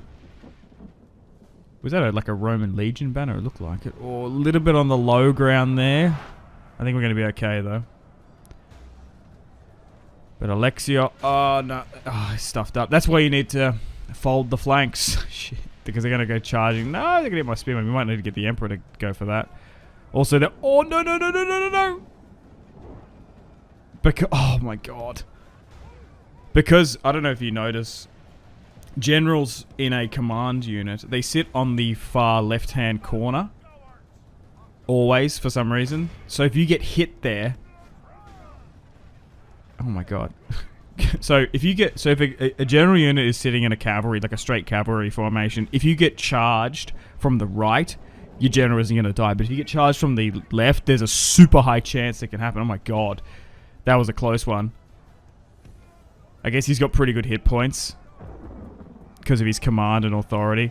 If that was like a heavy cataphractor unit, ooh, we could have lost the Emperor there. That was nearly a yikes. That was a bit of an oof from me.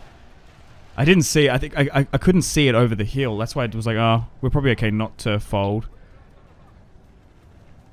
Okay, it's probably time to move up now slightly. So hopefully this is the last of the papacy. Interesting, although we took Rome in a brutal siege, they are perpetually wanting to liberate it. Oh, they're coming back here again now. So we have Rome, we have Constantinople. We don't have the third Rome. Is Moscow even a city at this time period in No, I don't even think Moscow's on the map technically. In medieval too, it's not. In the vanilla, maybe in stainless steel. Isn't it mostly a bog at this point, like a marshy place? Kind of like Berlin, kind of like Brandenburg. It's not really a thing yet.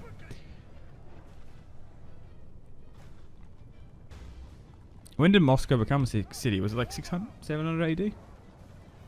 That's the whole thing. Is like Kiev and Rus. Kiev was there for quite some time beforehand. Before they split off. That's where we've got like Novgorod and Kiev and Rus and whatnot. Okay. Maybe I should try and get an alliance with Novgorod. But so far we've kept a nice coalition with our Orthodox bros.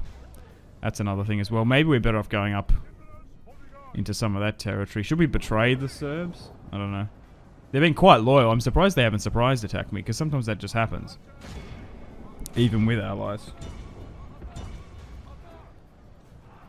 I feel like it was the Crusade states that were more treacherous. Oh, I did read a comment, by the way.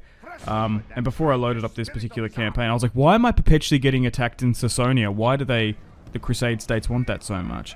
I read a comment, and then I actually loaded up a Crusades campaign just to see. Yeah, it actually was a part of their crowning mission. That's another thing as well. I'm pretty sure the Emperor's crowned because he has enough authority. But sometimes that can really affect a campaign. Even if you have all the territory, in certain settlements he can get crowned. I think he technically can get crowned in Rome, but he has been our Emperor. But that's another thing as well, which is really quite cool. You need the core territorial integrity if you want to properly rule, which is quite nice. The general has no honor. He flees the field of battle and abandons his men. Okay, so what have they got back sitting here? I would like some more cavalry. This is not a bad army build. I haven't really been trying to get a perfect army build in every single battle. I'm just sort of trying to make do with what we can. This army does have a lot of remnants from the full stack we recruited from Constantinople when we commissioned this reconquest of Rome, this operation. But you're probably a little bit too many archers. We've got no cavalry. That could really help us. Dude, some of these Papal Guard are fighting to the absolute bitter end. Yeah, we've got like a Roman banner there. That looks so cool. A bronze bull. Okay, so we'll continue to get our archers to start re-peppering.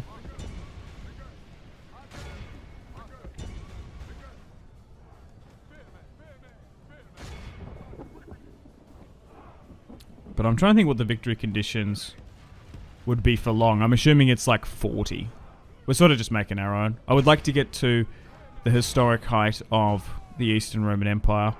Some people have recommended Justinian at the height, but that's just like a lot more of the Mediterranean and the Italian peninsula. I don't know if I want to go for a full Roman conquest. I think that might be a little bit hard, and time consuming, but I don't know. We'll see how we go. We haven't even hit the Eastern yet. Oh, nice. We'll run them down. Clear victory, 740 lost. Also want to try and edit a lot of this stuff out. Okay, we're definitely going to get rid of those. And hopefully this destroys the faction. They can't run anywhere. Is that it? It's a little bit brutal, but I want to... No, okay. So I think we're still at war with them. So maybe you can never get rid of the Pontiff. Unfortunate. I guess Alexios is going to call himself Pontiff Maximus now, now that he controls Rome. So yeah, got to watch out for the Venetians in Iconia and the Pisans in Florence. I would eventually like to take those settlements, but we'll see. Let's replenish and repair. Nice.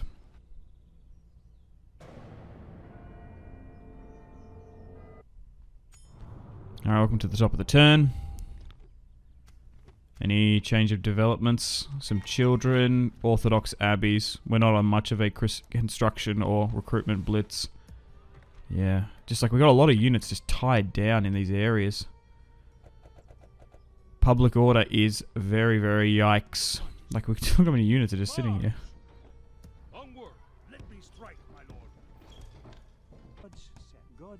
Okay.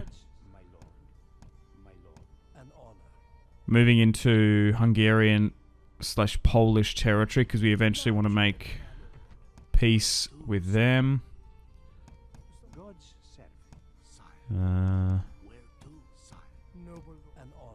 Still sieging out Damascus. We'll play that in a moment. Once we've gone through our mercenaries. Right, yeah, we just need to make sure we get rid of these continually.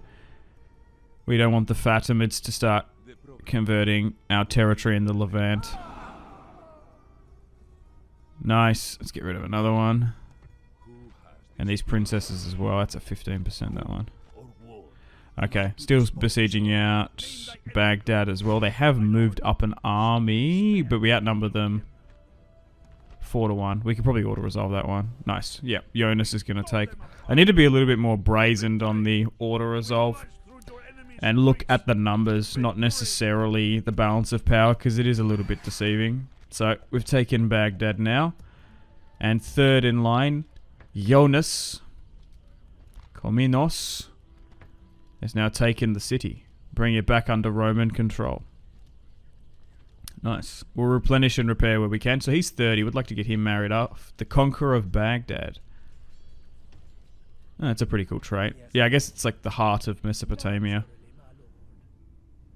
And there's probably some other territory we can probably look to take down there as well. Getting the crucial spice port of, what is it, Basra? That's like Kuwait modern day. Would be good.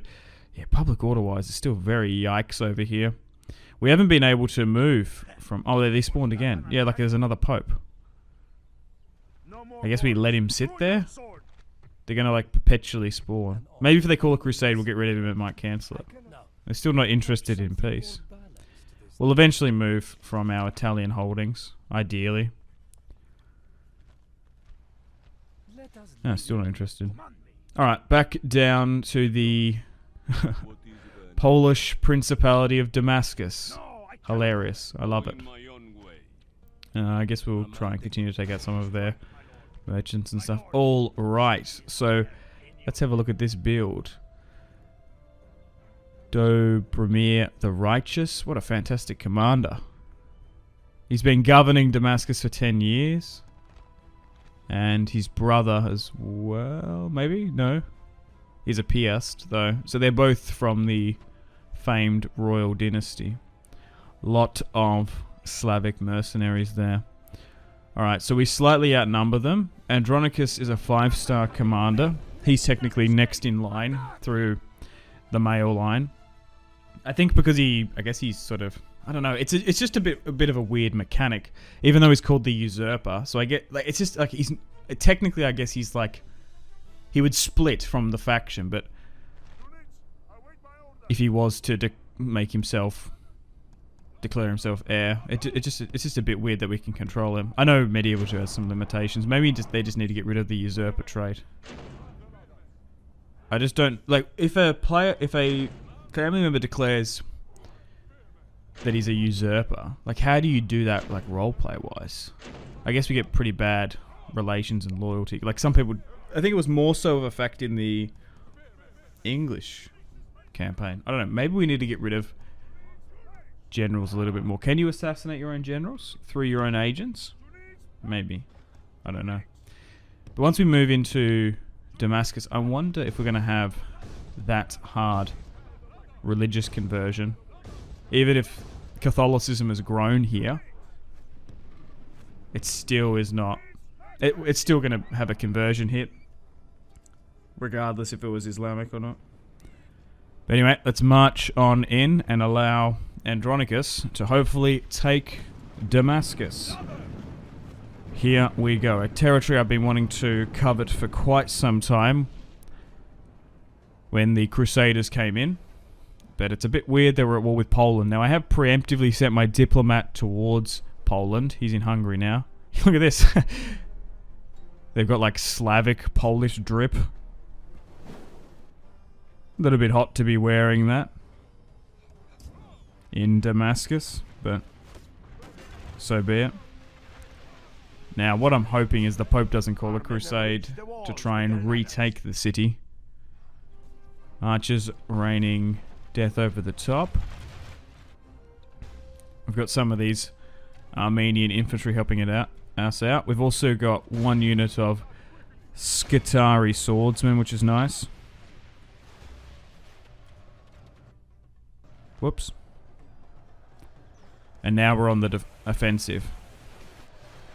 Yeah, I feel like with the Byzantines, it's not that hard of a campaign. It's just like a lot of this territory that you want to push into in the east, it's just hard to like control.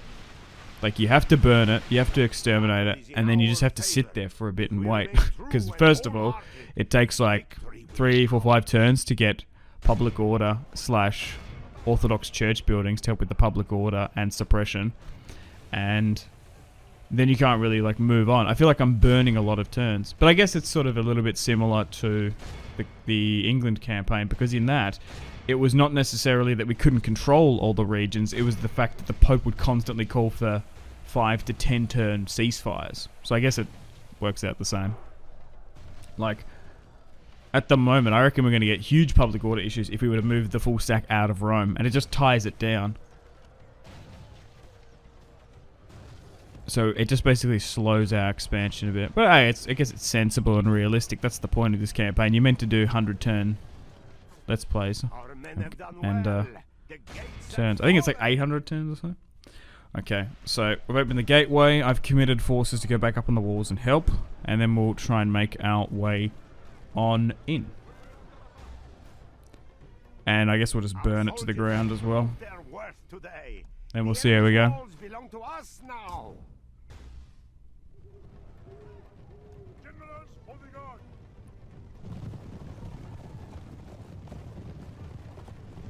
He's only got 23 in his command, which is a little bit iffy.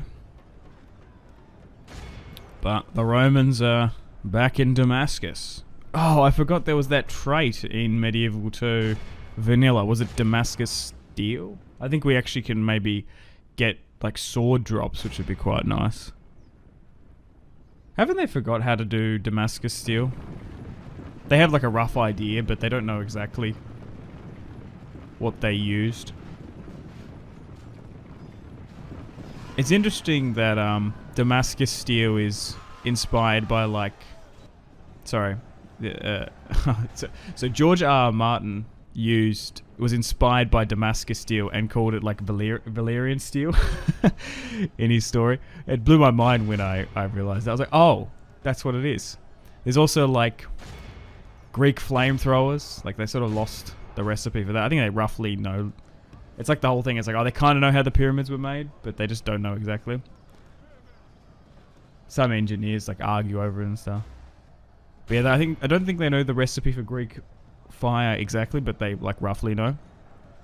That's very much inspired of Wildfire from Game of Thrones as well. There's so much like real life inspirations for Game of Thrones. Man, maybe I need to get back into that. I had so much. It was like this time last year where I was doing a bunch of Crusader Kings 2, House of the Dragon / Song of Ice and Fire content. I still haven't really got into CK3, the Game of Thrones mod, just yet. It's on the list, but we'll see. At the moment, just focusing on Total War on this channel and the Hearts of Iron 4 channel as well. Okay, so they're coming in, which is where all my Hoi 4 content is, if you want to go check that out. Simsi Hoi 4. I might do some Paradox stuff over there, potentially. Okay, so we've got a couple of units tied down on the walls. We are struggling to push, but if we continue like this, Damascus will be ours. Flooding more units up. Going against those Eastern Spearmen. Yeah, okay. Well, I think we're good. The Polish roster that is here isn't that strong. It's very lightly armored. But in a super large and strong city like Damascus, fighting through those narrow streets, it's still going to add up casualty-wise, but they just don't have the armor. I'm surprised they actually took it. I wonder who... I can't remember who else was in and around here when they were flooding through my lands. That could have been really bad. I think they've eventually moved out all the Crusaders, but there was a lot. There was an abundance of crusading armies moving through Anatolia. So that's always something we got to keep an eye on. Okay. Still trying to make our way to the gateway, but so far, our armor is really helping us. Our spearmen just don't have the attack.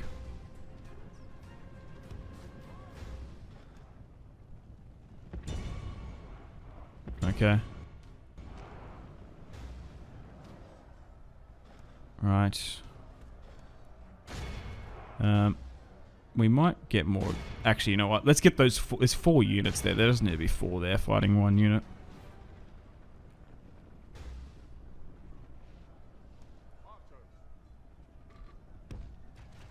But Andronicus, I'm trying to remember what. I guess he was sort of in and around helping in the Levant. Might have helped in the early Turkic wars. He could have had a claim, but his older brother took the title. Yeah, we just had a little bit of weird succession stuff. Okay, they're hitting me from behind here. I might need to move him in. That's the last thing we want, is us to get completely surrounded by Poles. And then ultimately crushed.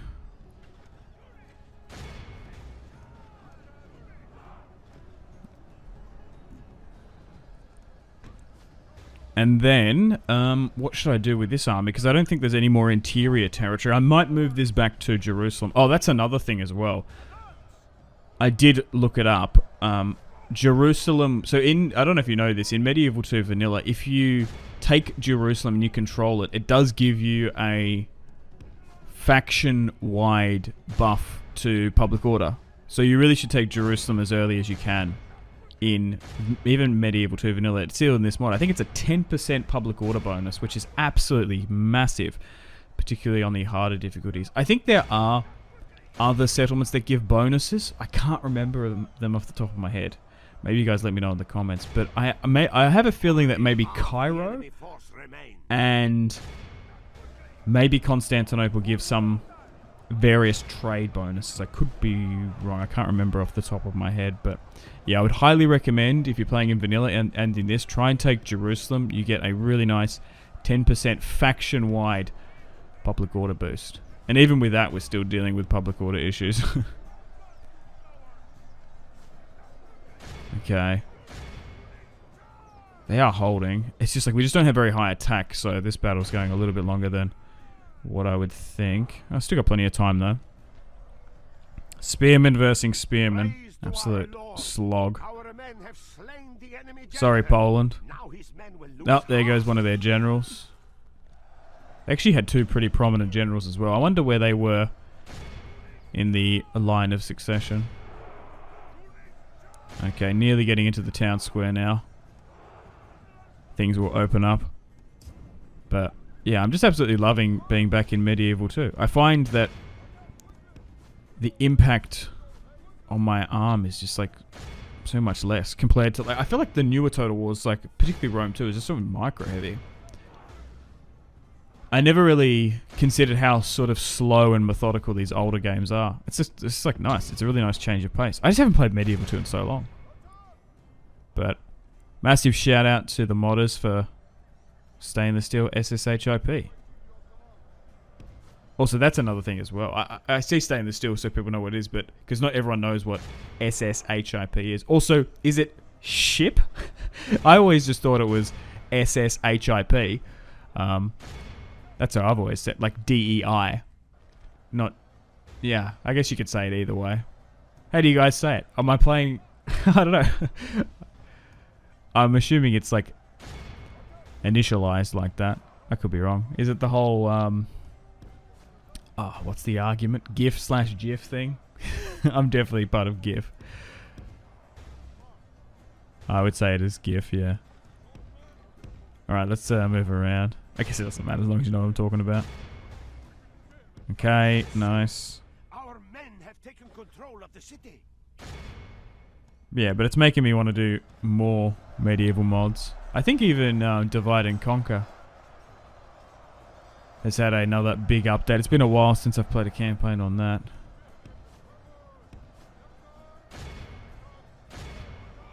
I'm pretty sure there's some pretty good ancient Roman mods. Was it De Bella Mundi? That was a wicked mod back in the day. I wonder if that's been updated. That was a Roman mod set in Medieval 2.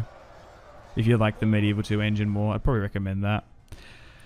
People have been telling me to play Zardoms for years, but I don't think I've ever played. No, I haven't never played that mod on the channel. Haven't Let's Played it, but I've heard it's good. All right. The Poles, got to give it to them, fighting to the absolute bitter end. Good on them. Clear victory in the end. Also, what I've noticed is I'm having like a lot less game crashes, and I think it's because I moved my recording to my SSD. Although it like blows the read-write rate a bit, I would record to a hard drive half the time, and then there'd be like audio syncs occasionally. But I don't think I've had a crash at all in this like new session that I've been playing since I've moved it, so that's been quite fortunate for me. Also, I think looking at the casualty report changes things. There's a bird going ballistic. Anyone else hear that, or am I tripping? Alright, Damascus is now ours. We had to burn it. And we'll try and push from Baghdad now. There's a small Abbasid army. We haven't fought a full stack against them yet. Let's ransom. They're going to reject. And then I suppose we continue down on the coast. Okay, so the public order is going to be fine for that. There's a lot of conversion there. It's hard. It's going to take a lot of time before this land is orthodox. So maybe we don't go to Basra. What's that there? Oh, here we go. Who are this? The Seljuks. Oh, wow. Oh, if they've got 2 full stacks there. Well, maybe that's why they're... I did think that, like, Baghdad is a little bit weak. Maybe they're being crushed by the Seljuk. Interesting, okay. Public order needs to be fixed here, though. Like, look at this. We got red public order. And there's half a stack there trying to, like, quell it. Damascus is going to be fine for now with Andronicus, the conqueror of Damascus. And we'll eventually try and move him out. Yeah, but look at this. I don't know if we're going to be able to. How much do we need to commit there? Probably a lot. Yeah. So that's like a really good example. We burnt Damascus, but we're not going to be able to move back down to the Levant if we want to try and push against like another faction, pushing against another city. Okay, and we're still sitting here in Rome as well. We're going to try and basically build up an army to push against probably Sicily, but we'll see. So technically he's third in line. His father would be second, but it's bounced from him. And he's actually had a son with the French princess, which is nice. We also have another line here. So these guys are like, what, 5th, 6th, 7th, 8th in line. Emilianos here, Nikitas, Komenos, and then we've got the female line over here as well. So far, the family tree is looking a little bit more stable. So in the last episode, we had a war with the Fatimid Caliphate. We managed to throw them back, and we probably could move this army now back to Italy. Well, it was eventually going there before it got called back. We're still holding at least a full stack and a lot of territory in Mesopotamia. Jonas is over here. We might eventually make a play against more Abbasid Caliphate territory. We are at war with them. We have a peace treaty with the Egyptians, and we are currently at war with Sicily. We're going to try and get rid of some of these agents here in and around Mesopotamia. We're still dealing with some level of public order disruption. So let's make sure we target these guys. Oh, nice. That was at 22% there. But diplomacy-wise, we still have an alliance with the Seljuks, the Serbs, the Cumans, which is quite nice. We managed to crush the Egyptians in the last part quite convincingly, 3-4 stacks or so. And we also technically have an alliance with the French. We've hit our short victory conditions. 44. Alexios the Killer. Interesting. Interesting name, I suppose. Ah, okay. They actually attacked me, what? Oh, the crusade ended, that's why. The Hungarians took it. Oh, that's annoying. Damn. They might have moved if there was another turn. So it looks like we're at war with Pisa now. We're going to have to deal with them. That's unfortunate. Well, at least we've got an army heading there. Okay. So the Hungarians hold Dardan, I guess. So we're 3 turns away. Okay, so how big is that? It's half a stack. And they've moved up another army as well. We could look to intercept that if it comes to Rome. We'll keep an eye out. We're still trying to hold the peninsula. We have Rome, which we took from the papacy. I'm pretty sure you can't fully destroy them. They're just perpetually going to spawn.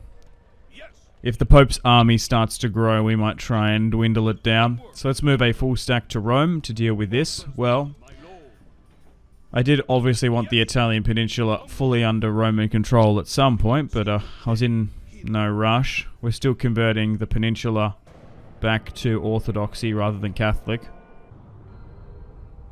Okay, welcome to the top of the turn. So it looks like they haven't attacked me in Rome, and they haven't pushed for us in Sicily either. Death stalks the land in Acca. Natural causes. New family members. Nice. Alright, I think we're good there. Huh. That army actually rebelled. As if. Well, we're going to use this captain to try and farm some of my assassin stats. It's always worth farming up the agents. Okay, so public order's relatively okay here. We just need to make sure we stop those agents. So eventually, once the public order is okay, we'll make an army and push against the Abbasids unless they accept peace. We have a loose peace with the Egyptians. We ideally want all of the territory, but we managed to take Ascalon, even Damiat on the coast there. So we have benefited quite well. And I'm surprised we're still at war with Sicily. They must have territory in North Africa or potentially Sardinia and Corsica. So we'll wait for this reinforcing army to come. Ooh, I might have stuffed up there. That's a Pisa fleet. Oh my god, there's another one. Yikes. Oh, there's a third. How? Oh, I might have just lost a full stack there. Oh, rip. We've been caught on the open water. Okay, they still haven't attacked. Do I try and... Okay, I think we're okay. I'm surprised they haven't besieged Rome. Alright, here they come. So... Heraclianides. He's one of the Emperor's cousins. Alright, well, let's face this one against Pisa. Leopold de Genoa. Interesting name. Alright, so we took Palmiro from the Sicilians, and now we have to defend this city.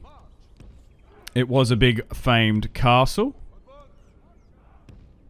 which we converted. Alright, so we have 4 units of heavily armoured Skitatoi spearmen, decent amount of archers, 1 unit of mercenary spears. We also have recruited 1 unit of Norman archers. As we're in Norman Sicily, we have access to that recruitment pool, which is quite nice. So, a general with a loose connection to the Imperial line. Probably his great-grandfather was emperor at some point. But he's a part of our family through the female line. Okay, now unfortunately we've got no cavalry in this build, so we can't charge out and try and intercept them. We're just going to have to try and fight them on the walls now. If we do so, we do get a bonus. We'll try and get our archers to get some shots off early, and then we'll try and rotate them down and around. Get them off the walls once they've got their shots off, once they get a little bit close, and then we'll push back and then try and focus all my archers on firing anything that comes through that town square. So 2 ladders coming in, 1 battering ram, 2 siege towers as well. Okay, not favoured to win this one. But this former crusading army, damn surprised attacked us. Oh, we need to slightly move here. Oh, that could be bad. Hang on, lucky I caught that. They were going slightly to the left. Not so flush. Alright, here they come. Now we should be well suited for this. Heavily armoured, sitting on the walls with a bonus. Time is on our side. I think holding the walls is definitely the play. We could have pushed further back, maybe through the narrow streets. We shall see.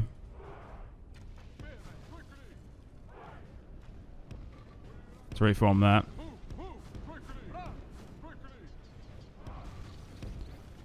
Just make that a little bit better. So Pisa have moved 2 full stacks in. We are slightly outnumbered on the peninsula. We haven't got like a unified army, let's say. Okay, here they come. The Pisans wanting to liberate the Catholic populace from Rome and in and around the Italian city-states. They come. I am surprised the Pope hasn't called a crusade against us. I suppose they hate the Caliphate more, maybe. I don't know. Okay. So we're holding. Oh, my archers. Even though I gave the command, it's because we've got skirmish mode on. Some of them have moved there. We need to try and head on back. That would be ideal. And then we'll get some shots off. Nice. Okay, so the balance of power is slowly but surely swinging around in our favour.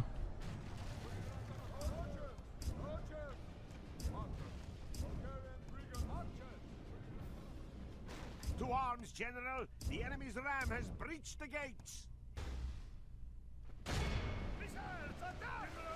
Okay, so the gateway is now being breached and we'll try and fire into that.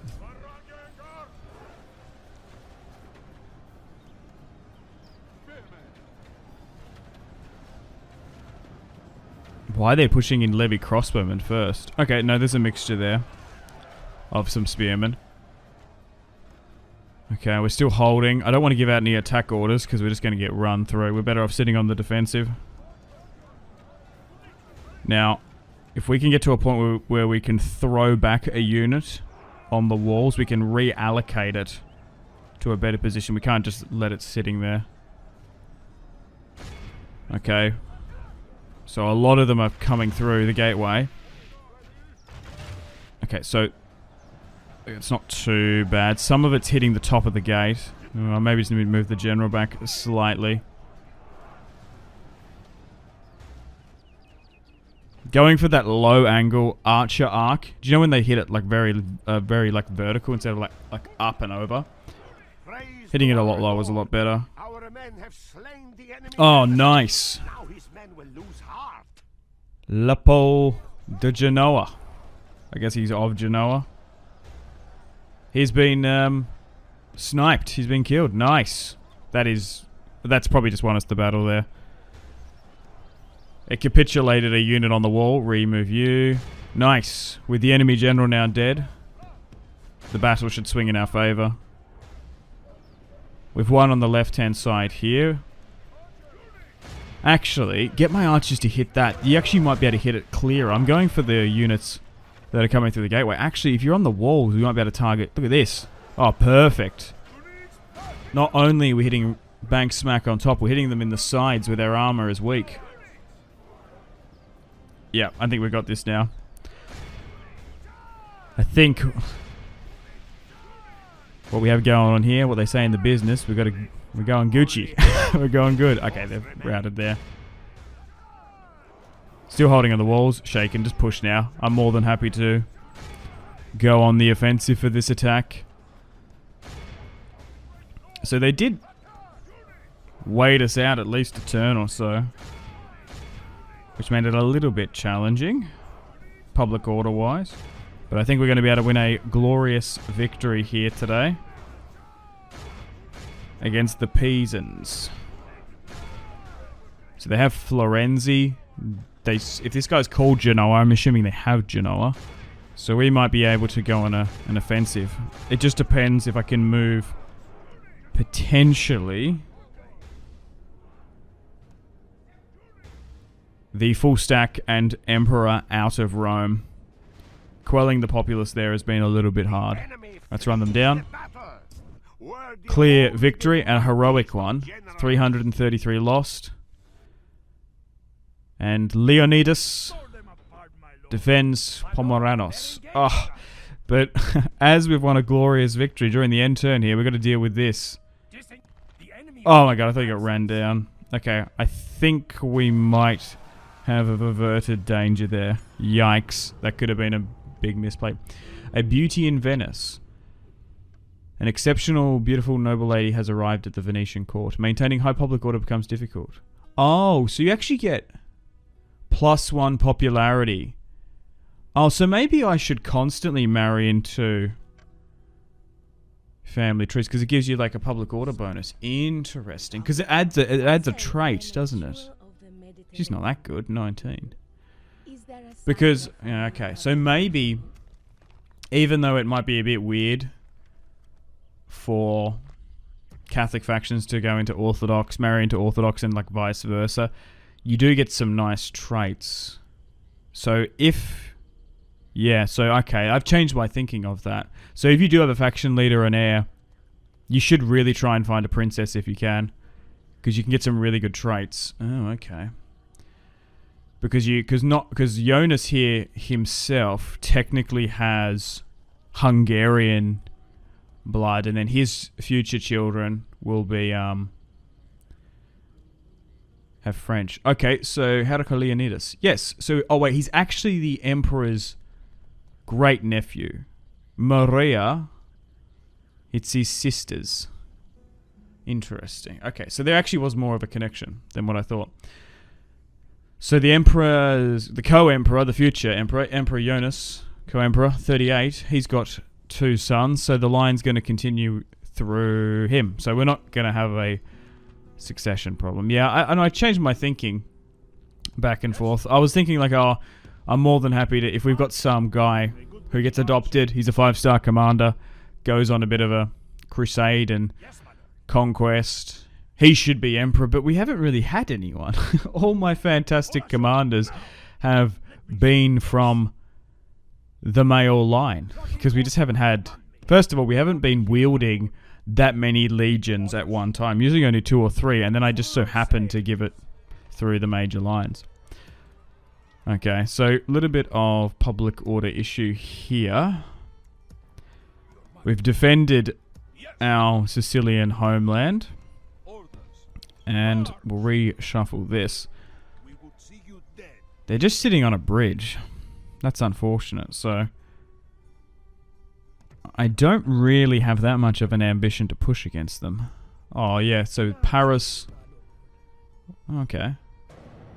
So the HRE holds Orleans. Paris is held by the Romans. Oh, no. The French are very much on the back foot for this series. Yikes. Wait, what? The Holy Roman Empire wants an alliance with the Romans. Okay. I think I'll accept that. Yeah, sure. Can I get map information? How big are you? Just rejected. Alright, so the two empires want to coexist.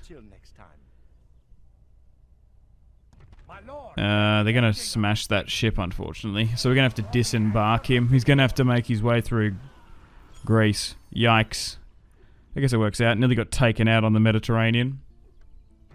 There's a lot of females. Oh yeah, sure, I guess we'll marry her off.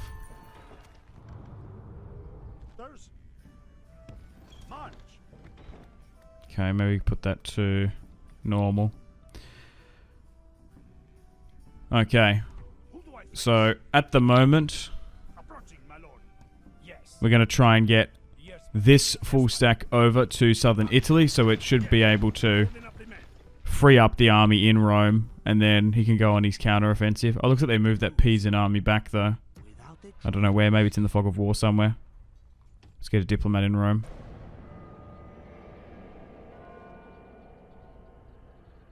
The Fatimids still moving a lot of units around. I will redeclare war upon them at some point, when we're not engaged in a war with Pisa now. Sicily, we haven't seen much of. Oh, you gotta be kidding me. Venice has now attacked me. So it looks like two main factions that sit on the peninsula are trying to throw the Romans out.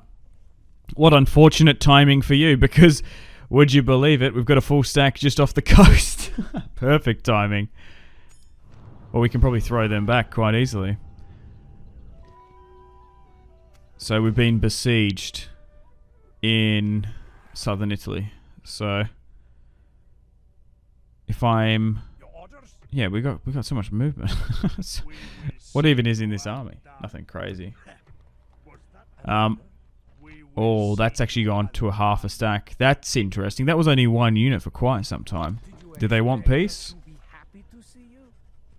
No, okay. Maybe we have to take some territory from them. I suppose we negotiate with England. I want to see your map information. 3,000 for 2 turns. I'll accept that and then do the regular tribute cheese. Oh, wow. They lost York? The Scots are really doing a number on them. Alright, back down here. Let's throw back this Venetian army. Okay. We outnumber them by a fair bit. About 1,000. Alright. Venetian 4-star. Interesting army build. A lot of cavalry. Not many archers. We don't really have that many either, to be honest. This is more of a garrison army. But anyway. So, we're facing off the Italian states here today. So our first battle against the Venetians. Man. Okay. We could make a play for... Is it Iconia? Maybe. Venice, eventually. I was sort of happy to coexist on the peninsula. But if we have an opportunity to take all of it in a defensive war, I guess we will. So let's move everyone up. And we've got reinforcements as well. Only 4 archer units, 2 crossbow.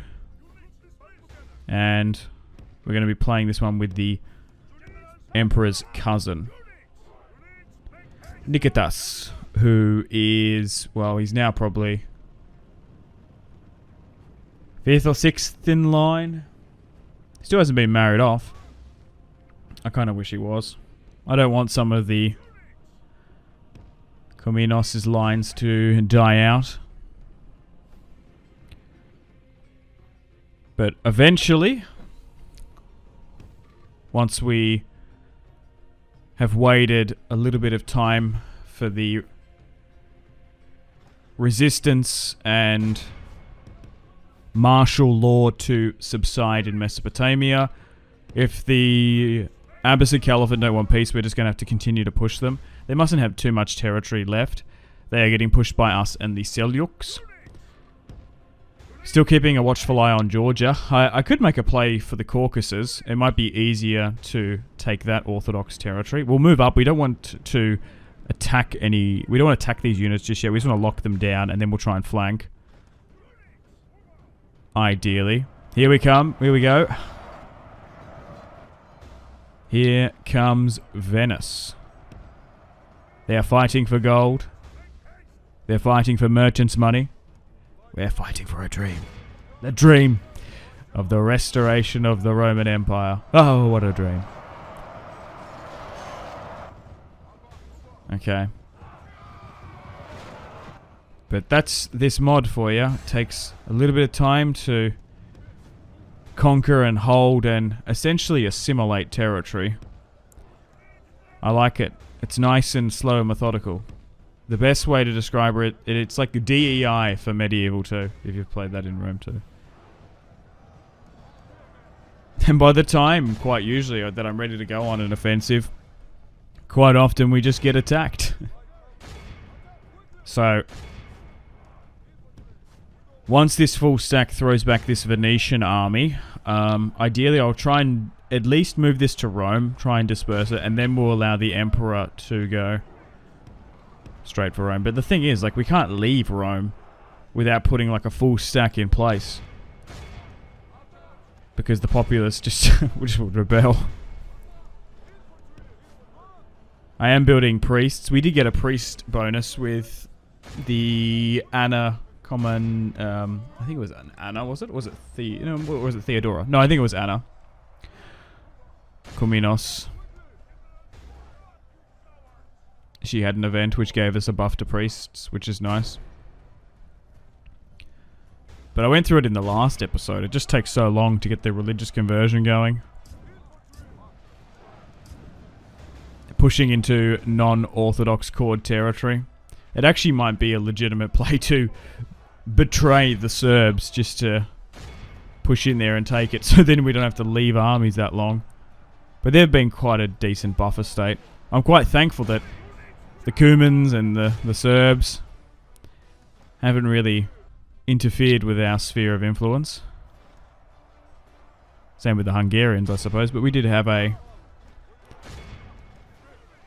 marital relation with them. Not necessarily an alliance, but a loose amount. You forget that our current emperor is half Hungarian. Half the enemy force remains. Okay, so we've actually surprisingly done incredibly well in the center there. Oh, is it because the reinforcing army came through and hit it? That's where the blue is. The left side is now buckled, and I'm more than competent to put out some attack plans. So 2 archers. Yeah, the crossbows probably would have done a little bit better. But looks like Nikitas is going to win his first major battle for the Empire. Back in the steppes of Italy. Back in his ancestral homeland. Yeah, what happened to the Sicilians? We haven't seen much of them. I don't know where they are. I'd love to know. We had a couple good wars, but maybe they're just like super deep into North Africa. Dealing with the Moors and the Egyptians potentially. Who knows? But it looks like the Holy Roman Empire is becoming a massive player in this series. We haven't yet moved into their sphere of influence, but the Holy Roman Empire, the Holy Roman Emperor, has wanted an alliance with the Roman Empire, the true Roman Empire. To be fair, they probably were big fans of us taking out the Pope. Speaking of that, that's a full stack there. We might actually need to deal with that before we push for Florence, ideally. The thing is, I think it's just going to perpetually spawn if we keep on targeting him. So, I guess we just let him sit there. Unless the army goes. Alright, how have they not capitulated yet? Just trying to run down as many of them as we can. Oh, nice. And we've won. An average victory. We still lost 1,000 though. Yikes, a bit high.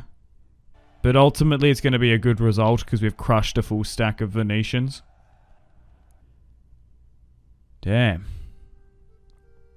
To be honest, I'm surprised it's been 72 turns since a war broke out with the Venetians. I think they start off at war with us in vanilla from the get-go. Maybe because they didn't push... Oh no, they got a little bit of Illyrian territory there you can see to the north. Maybe because of the Serbs they didn't push too far south. Maybe they've been really dealing with them. So they do have a Konya there on the coast. The Abbasids rise in Egypt. In the years come... Oh, okay, so this is... Oh, okay, that might actually do some stuff. Let's marry you off. Alright, so, yeah, like I said, public order. Like, we've got half a stack there being tied up. Let's try and bring as many over... What? Let's try and bring over as many reinforcements as we can. Getting bloody tongue-tied. Yes. I guess we just try and run down the last of them that got away.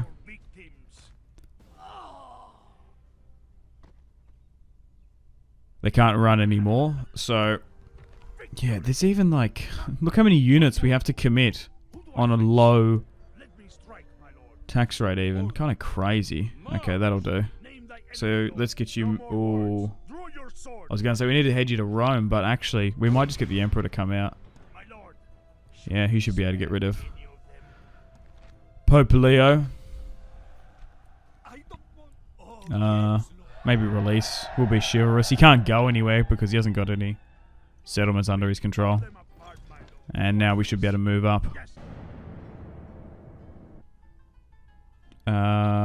Nathaniel Vikos. Oh, right. So that's the Emperor's granddaughter. Because he has 2 granddaughters, right. This guy technically could make a claim for Emperor at some point.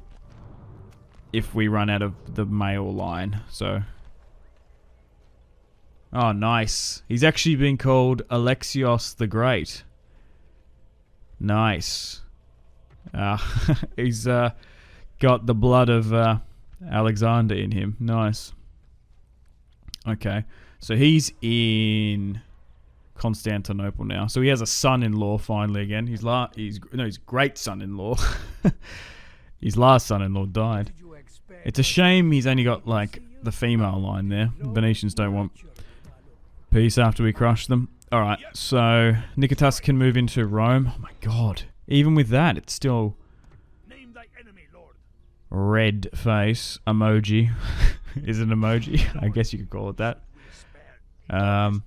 So let's try and run them down. Let's go with night attack so we can isolate the fights. He's actually called Alexios the Great. Oh my god. Historically, wasn't the best candidate. That's why I love the sandbox experience in Total War. Manuel, in real life, became an okay emperor, but Alexios was shunned, and now in this series he's the conqueror of Rome. It was the first time we went back over to Italy and claimed it since Justinian, I suppose. Okay, yeah, so it spawned again, but a little bit further south. We might need some more units there. Hang on. Let's just deal with that quickly. Yeah, I think if I'd perpetually crush it, I don't know if it's worth us doing it. Oh, there's a witch there we need to get rid of. That can really spread heresy as well. That's another thing. We're getting to the stage in the campaign. Look at that, 23%. Yikes. That stuff can really grow quite a bit. Alright, so we're going to besiege out Florence. Florenzi. And we'll try and bring Fiorentina into the fold. Let's move you to Napoli. Bro, I can't believe we nearly lost that full stack at sea. Yikes. Pisa nearly got me as well. Got me good. I'm actually curious. Like, what's the Orthodox pop here now? 57%. Like, we've had this for quite some time. Got the Hadrian Mausoleum. I can't say that probably. Mausoleum? Nearly said museum. Okay. Probably could remove some of these guys around a bit. They still have a pretty decent military build-up, but we sort of beat them back. Beat them into submission. Alright, so where were we? We were besieging out Florence. Alexios, 63 years of age, 17 battles. I think this is their faction leader. We outnumber them 4-1, definitely. 5-1. No need to play that one. No need to play battles unless we're going to outright lose them. So we'll burn Florence. Resistance is futile. Our French allies are not so happy. The HRE don't care so much. Alright, let's repair and retrain where we can. Are they interested in peace now? No. Fair enough, I suppose. Well, then we'll look to try and take their capital, Pisa, and then Bologna, I suppose. I think they have Genoa? I don't know. There was someone called Genoa. Oh, we can actually recruit here finally, which is nice.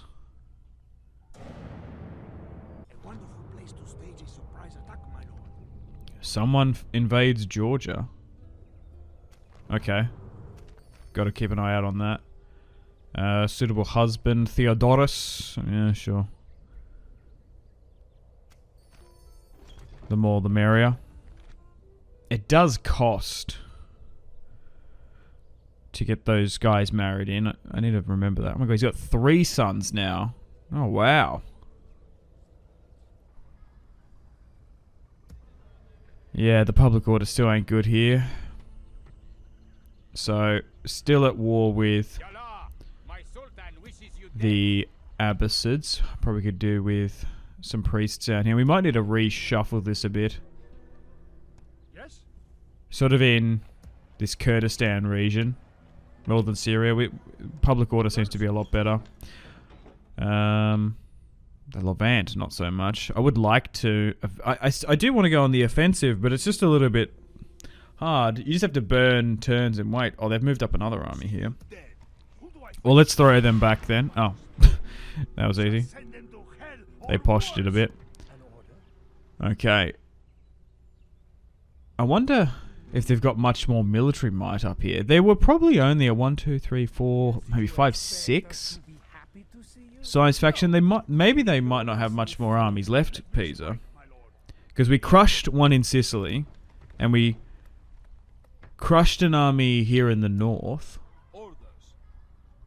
Yeah, okay. Well, oh wow, actually no, the public order is a lot better here. Oh, it's because I guess we burnt it quite recently. Okay, well let's make a play for Pisa. Let's get some of these mercs, because we can't afford to wait on recruitment. So let's siege out Pisa. And we might be able to take this. I think securing Pisa, Bologna first. I think like the west / central coast of the Italian peninsula. Then we'll swing around and hit Iconia. I wouldn't mind peace with Venice, but we'll see. Ideally, we could take it as a prize. They actually have Verona. I'm a little bit shocked that the HRE don't have that much influence in northern Italy.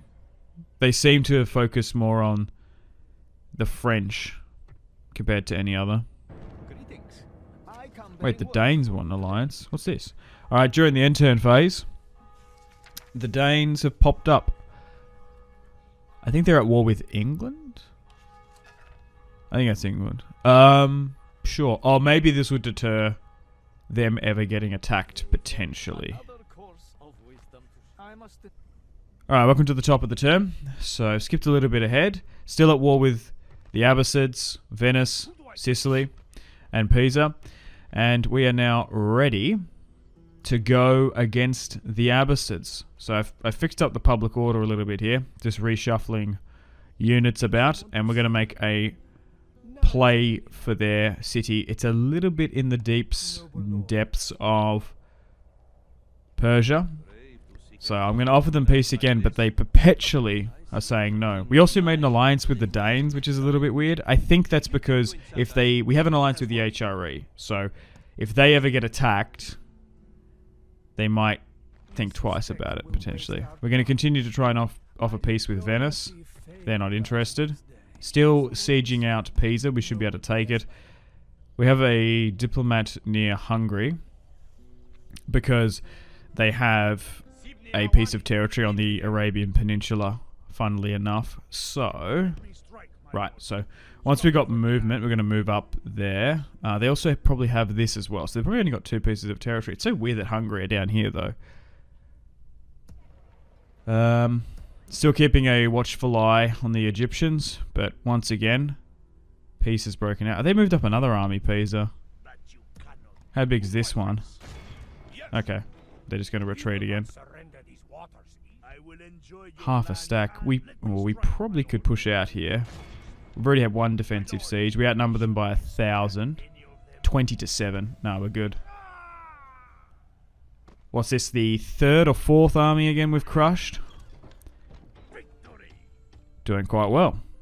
Still got pretty bad public order issues in some of this territory. You're a new family member, so maybe move you to Florence to govern. You're quite young, so you probably haven't got a trait. We've got one of the emperor's nephews. No, that would be his cousin technically, because it's his father. It's his uncle.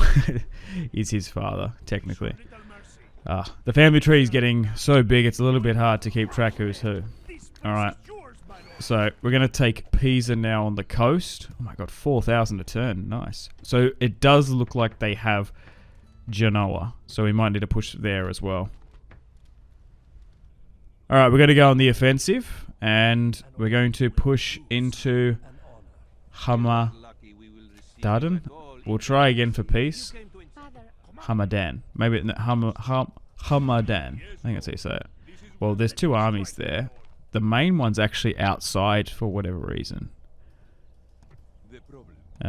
We've moved my assassins up, but I don't know if we can actually deploy any of them. Anyway, we'll get Co-Emperor Jonas to push. Oh, perfect.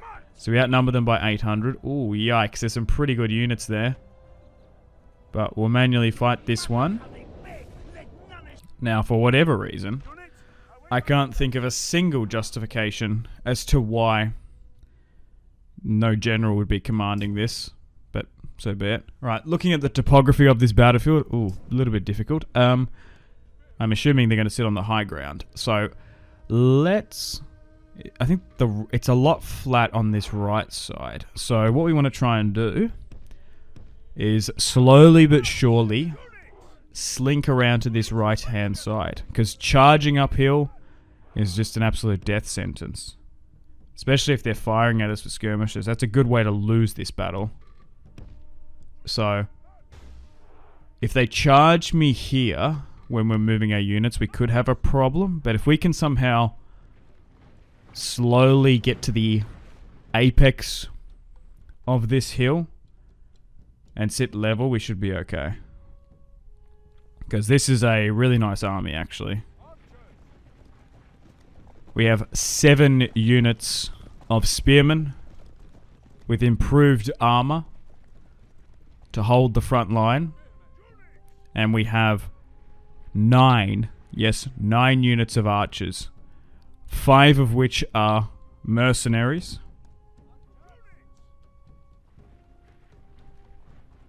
And have some fantastic bonuses. We've been really relying on Eastern archers in this series. They're so good. We don't even need to recruit our own. We have our own peltasts essentially and javelins, but I would highly recommend using the Middle Eastern archers if you can. They're so good. Nearly turns every single land battle into every single offensive land battle into a defensive one. Because already some of these mercenaries are picking their targets. They've just got crazy range. They are expensive, yes, but we are a far-flung empire nowadays. We can afford it. Okay, so they are moving up a unit. We do have some swordsmen, which we're actually facing in this other build. Okay. Okay, a little bit of skirmishing going on. Now, it is a little bit risky pushing this far east, but thankfully we do have an alliance with the Seljuks. But for how much longer, only time will tell. Maybe in hindsight I should have married our next emperor to a Seljuk princess. We have a emperor called Alexios. Alexander, his namesake. I don't know. Maybe be a little bit too on the nose if Jonas was to marry a woman from in and around Mesopotamia. Might be, I don't know. It might lead to catastrophe. But funnily enough, Emperor Alexios, he does have a daughter and 2 granddaughters, but his line of succession is a little bit disputed and clear. But yeah, I think what we'll do is we'll go with male preference primogenitor. I've kind of changed my mind. I kind of want to follow it.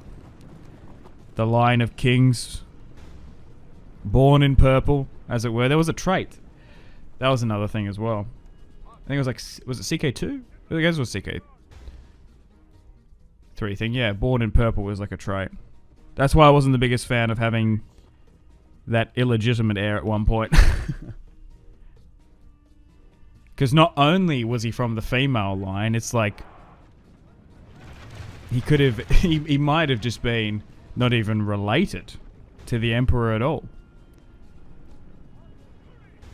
If he was, yeah, because if, you know, he probably wasn't at all. So it kind of makes sense that we had to get rid of him. Okay, so that's a little bit of a gap for my liking. So we're going to advance, but the problem is we're going to stop shooting for a little bit, which is okay. We're just going to have to deal with it. Alright, so here they come. The Abbasid Caliphate. I feel kind of bad. They were quite strong. The Zengids put up way more of a fight, but because they've been dealing with the Seljuks and myself, both carving up their empire. They've done quite well, the Seljuks.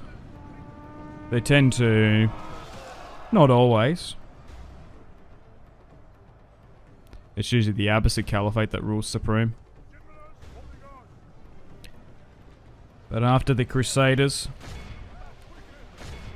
and the Caliphates have sort of lost their power, a huge power vacuum has opened up for the Romans and the Seljuks, essentially. I suppose they've forgiven us for taking out their Turkic brethren in the Sultanate of Rum. Okay, let's try and flank around here now, particularly with those swordsmen. Oh my god. They do have a decent amount of skirmishes themselves, but they're just sort of fragmenting slightly. Now, thankfully, for whatever reason, the faction leader and 2 family members are inside. We haven't killed the captain yet, which is unfortunate, but we should be able to just run down this army, and then we can siege them out. The enemy general flees like the coward he is. Only half the enemy force remains. Just briefly looking at the topography and the choke points of where this settlement is. Oh, nice, we got the captain. It's probably not a bad place to defend. It sort of goes into a valley, doesn't it? Those Mesopotamian cities and territory in and around Baghdad and Basra. I feel like you can get attacked from like multiple sides there. Maybe slightly overextending is not too bad of an idea. We could potentially gift this to the Seljuks. Maybe. We'll see. The thing is, you really shouldn't trust alliances in Medieval 2. Particularly in this mod, but we have had 80 turns of an alliance with the Serbs and a couple of others, so I don't know. Alright, so let's make sure we get rid of them. We're going to loot the camp. And now we should be able to simply siege out the last of them. Okay, so a couple of them did escape, unfortunately. So let's siege. I could maybe get some mercenaries in. Yeah, let's get some of these swordsmen. They look quite good. They performed okay. We've got more money. We just need control A merge. Wait, what? El Fatimid. Wait, when did that happen? Oh, I didn't even notice that. We're at war with the Fatimids again. That must have happened during the end turn. Sometimes that can happen, like you can sneakily get declared war upon. Why did they do that? It's because we're fighting... That's bizarre. I think that I've had that happen in Medieval 2 before. I think it's happened in SSHIP before. Sometimes, like, it's usually like a big event, like they attack a settlement, right? And that's an attack, like when Pisa attacks Sicily. But sometimes they can just declare war upon you during the end turn, like weirdly. Oh, okay. Well, we'll see how they go. If they besiege Ascalon, we should be okay. We've still got that full stack in the city, in and around the River Nile. We'll quickly just re-garrison it. Okay. My god, we're fighting on 3 fronts again. Alexios is pretty good here now, though. He can probably go and besiege Bologna after holding Rome for quite some time. Alright, let's continue on. Okay, so looks like the Abbasids are going to try and stop us during the end turn phase. Co-Emperor Jonas. The heir. What's that? 1,000? Okay, we outnumber them. 2-1. Although he's the faction leader, he's got no command. This guy's terrible. Terrible authority. To be fair, he's probably like the 4th or 5th leader. They're sort of running out. Oh yeah, he should be commanding. He's a bit better. Okay. Yeah, no, I don't think we're going to lose this one. We're good. It was really that main army, the 1,600 that we crushed on the outskirts. Nice. Perfect. Clear victory. Easy. Let's burn it. And take Hamadan. A new era for the Abbasids. Okay. Let's marry you off. Sure. Oh, so technically it was the captain that took it. Right, so he didn't go in. That's annoying. I guess the captain got the command. Alright, let's just try and farm these assassins, because if not, we're not going to be able to use these guys we moved. Alright, let's run them down completely. Let's release, because I am open for peace. Yeah, this is actually not a bad place to defend from. Oh wait, they've taken a settlement in the north. Or maybe they're pushing into the Caucasus, the Seljuks. Yikes. Or was that a rebel territory there, potentially? Yeah, look at this. Look at the mountains there. Surrounding. Okay, I was trying to mobilize another force, but I don't know if we're going to need it. What I could do is maybe move a full stack there, so then we can move Jonas out, because I don't really have much of an ambition to continue north or eastward just yet. Okay, so back in Bologna, the siege equipment is being built, where they brought up another army. Okay, they're not going to be in range though. 4-1. Well, Bologna is now ours, and then if they attack us again, we should be able to throw that army back. Nice. Alexios is going on a mega offensive. Alexios the Great, Alexander the Great, Part 2, Italian Boogaloo, has taken Florence, Bologna, and now Pisa. We'll try and replenish and repair where we can. Alrighty, how things are going back over here in the east. Okay, so nearly got a full stack there. You're heading back to the Levant. We'll sit on the defensive. If they do attack me, we should be able to throw them back. From what I can see here, there might be some units in the Fog of War, but they don't seem to have a crazy amount of forces. I'm surprised they are at war with me, to be honest. They were in a far superior position last time we were at war. Alright. We'll wait for some more units to get down there, and some generals ideally. Alright, back up in Bologna. This army's now come out against us. Their heir is there. Interesting. Alright, let's march out. Let's bring you up. And we'll throw him back. So we got, that's 4-1. The Duke of Liguria. Adopted son. Wait, really? Oh, okay. Maybe the Pisa family tree has been eliminated for the most part. Oh, hang on. Marco is the Duke of Nice. Interesting. So they're actually that far west as well. Okay. Alright, let's throw them back. Let's be chivalrous and we'll release. Because I probably could make peace with Pisa for now. I think taking Genoa, maybe even Nice, might overextend us slightly. The thing is, Bologna is such a crucial settlement in the north to hold. It's like really good. Okay, so thankfully we've got no more martial law here in Mosul. And most of this eastern territory will eventually be under our control. So we'll build a watchtower. But now that we have an alliance with the Seljuks, I don't trust them, of course. We can probably look to move some of these military assets and personnel. We've also got a fair bit of money in the bank. We can probably spend on these watchtowers here. So it looks like we've taken a little bit of far western Persian territory. Interesting. We can ferry some more units up. So ideally, we can probably keep 2 full stacks over here to defend against the Persians. We'll move a couple of our armies over to Jerusalem / Ascalon. That full stack is still sitting outside the castle. If they attack, we'll deal with it, but there's no ambition for me just yet to throw them back. Got a full stack there as well, so we'll look to mobilize them eventually. We're in no rush. Still at war with Venice, of course. Dude, Verona is massive. That's a massive city. So what I'm going to do is I'm going to try and garrison Pisa and Florenzi where we can. And I think I want to try and hold Iconia and take it. And then trying to hold these like 4 cities in the north is going to take quite some time. So I could sue. I am open for peace with them. So let's move some units up from Napoli. And we'll try and hold. I don't know what's happened to Sicily. You forget we're still at war with them. I don't know where they've been. It's been Pisa, who's been the major threat in Sicily, funnily enough. Alright, let's move some units up to Bologna. Public order is looking a little bit better here.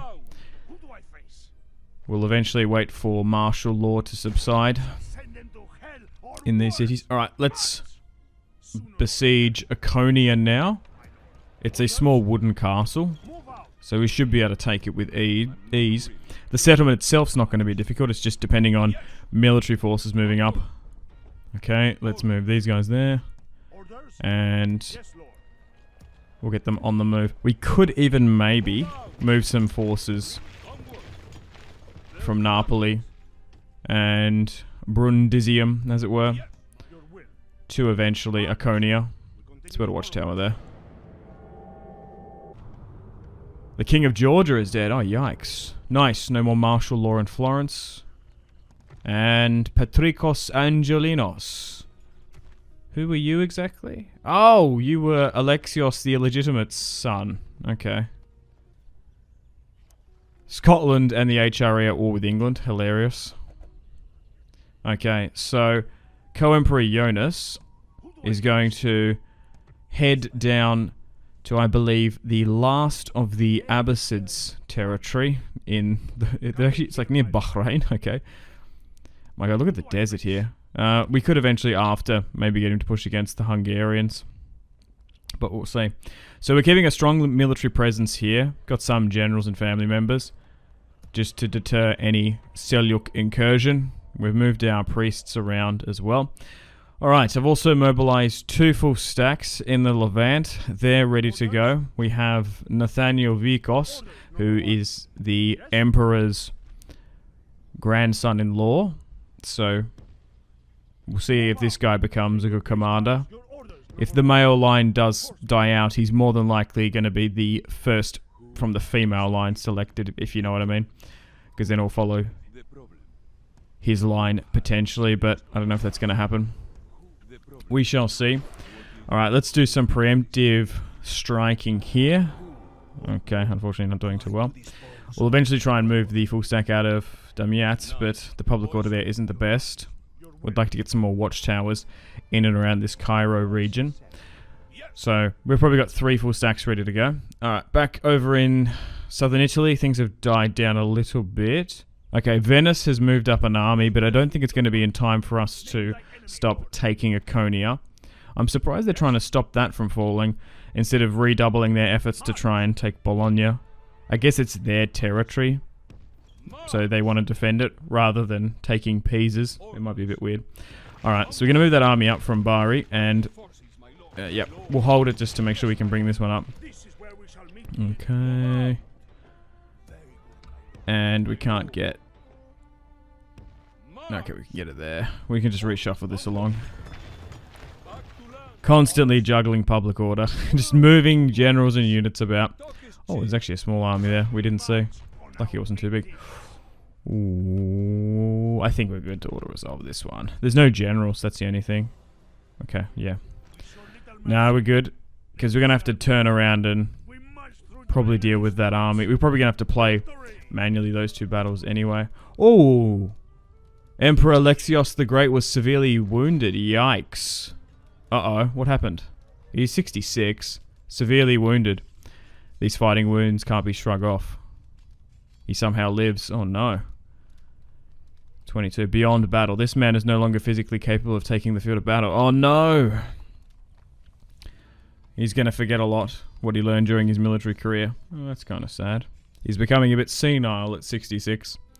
So we might not see many more conquests of Alexios. We might have to allow his nephews and various other family members take the reins. They've sent some armies up, which we need to throw back. We are currently at war with the Fatimids. We've sent 3 legions to head there, and we do have the co-emperor Jonas trying to suppress Mesopotamia and might even finish off the last of the Abbasid Caliphate. Okay, so they've attacked me here in Bologna now. That is basically going to be a lightning rod of a settlement. It's in a really key and crucial choke point, and I'm sure Venice will want to try and take it back. They have Milan, which is interesting. A new era for Pisa? Do they have a new faction leader? Death stalks the land in Baghdad with the most advanced faction. We should be able to throw them back. Some aqueducts have been complete. Oh, wait, it has been a truce. Oh, okay, yeah, because that can sometimes happen. That's not too bad. Still got a bunch of our alliances, which is nice, with the Seljuks and the Danes. Okay, so co-emperor Jonas, our heir, is going to be heading south. He is the son of the emperor's brother. So I just want to try and get some line of sight. They have managed to build up their military a bit since their last war against us, and then hopefully we can take Alexandria and Cairo once and for all. We're going to build a watchtower there. Oh, that was very fortunate. There's a stack and a half in the fog of war. Look at that. Ready to ambush me in and around the cyanide, those cheeky buggers. Okay, so let's try and crush and run them down. Now we are using Nathaniel, who is the emperor's grandson-in-law. So he has been tasked with trying to conquer and occupy Egypt. And if he's successful, and for example, if a catastrophic thing happens and the male line dies out, he's probably next in that female line of claimants, which is nice. But so far, we've still got a lot of male heirs. Okay, Sicily's moved up an army, which is interesting. We're still at war with them, haven't seen much of them. So we're going to throw them back. As you can see here, we've actually got a bunch of Norman sergeants that are helping us out. As we are in Norman Sicily now, we actually have access to the Norman recruitment roster, which is really good. Them intertwining with our Scatatoi spearmen, an excellent combination. Even the Emperor here has some. So now we're not at war with Pisa. I think they have Genoa, they have Nice, they might have Sardinia and Corsica, I don't know. But for now, they're not going to be a worry. We're going to focus on Venice, who very much have a stronghold in the north. So we're going to just try and throw back some of these smaller military forces, and then we're going to try and lift the siege of Bologna. Okay. So Alexios is in range. Half a stack. So let's push up. Oh, there's also, we could actually bring some more units up if we want to. Nice. So allow this army to be controlled by the AI because it's just a captain and a general. Alright, we'll fight this one here today against Venice. Alexios with another battle. So maybe Venice are a little bit bold and stronger in this series. They don't tend to necessarily have Milan and Verona. Usually Pisa or the Holy Roman Empire tends to take those settlements. So they're quite a lot stronger. Okay, looking at the battlefield here, they're probably going to sit on a high ground. That's a slight high ground elevation. So, nice mixture of spearmen. We've also got some Norman sergeants as well, mercenaries. We've got, okay, I was going to say, we've got a little couple of Azhat, Georgian / Caucasus, Armenian units, but there's only 4 and 3 there. Nothing too crazy. They're going to sit right up there. Okay, we're going to get our reinforcements to come on in. So Alexios is going to be focusing on Venice. We're still trying to slowly but surely conquer and assimilate. The thing is, when you take a settlement, we're going to burn them to the ground in Italy to help with the public order. And then we're going to slowly institute martial law. When that's faded, we'll be able to conquer the settlement and then bring our Orthodox priests in. The thing is with SSHIP, it's nice and slow and methodical.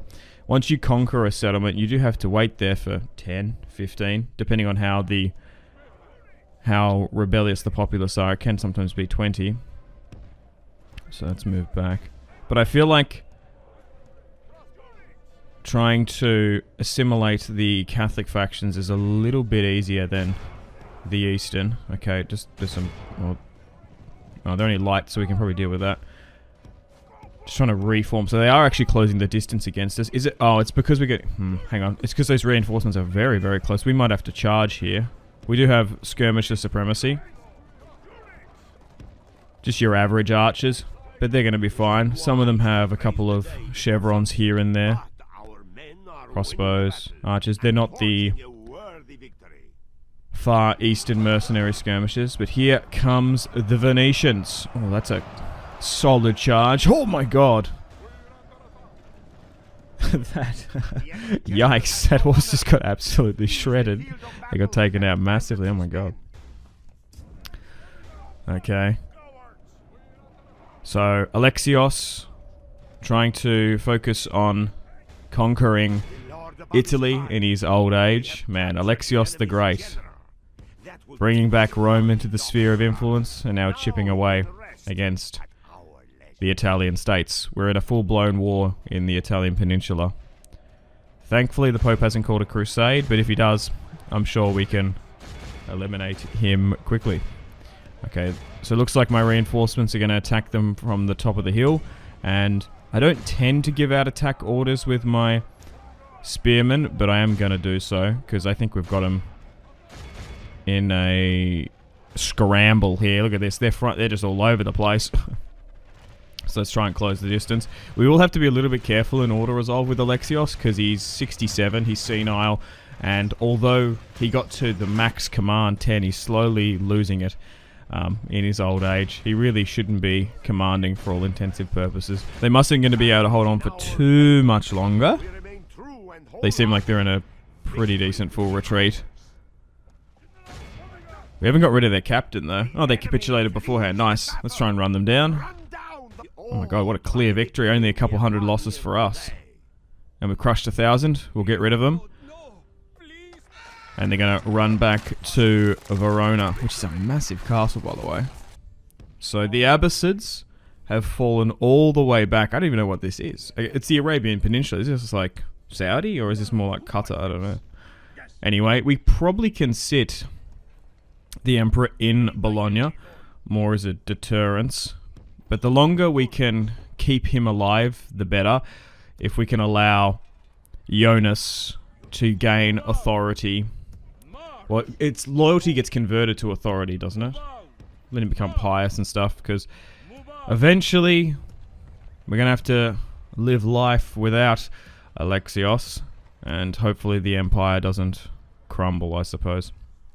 But thankfully now it looks like our western border with Pisa is probably going to subside. Still focusing on the Egyptians, so things might sort of wind down in the peninsula. as we just want to try and hold on to the territory we took. I'm blown away that the Moors have Toulouse.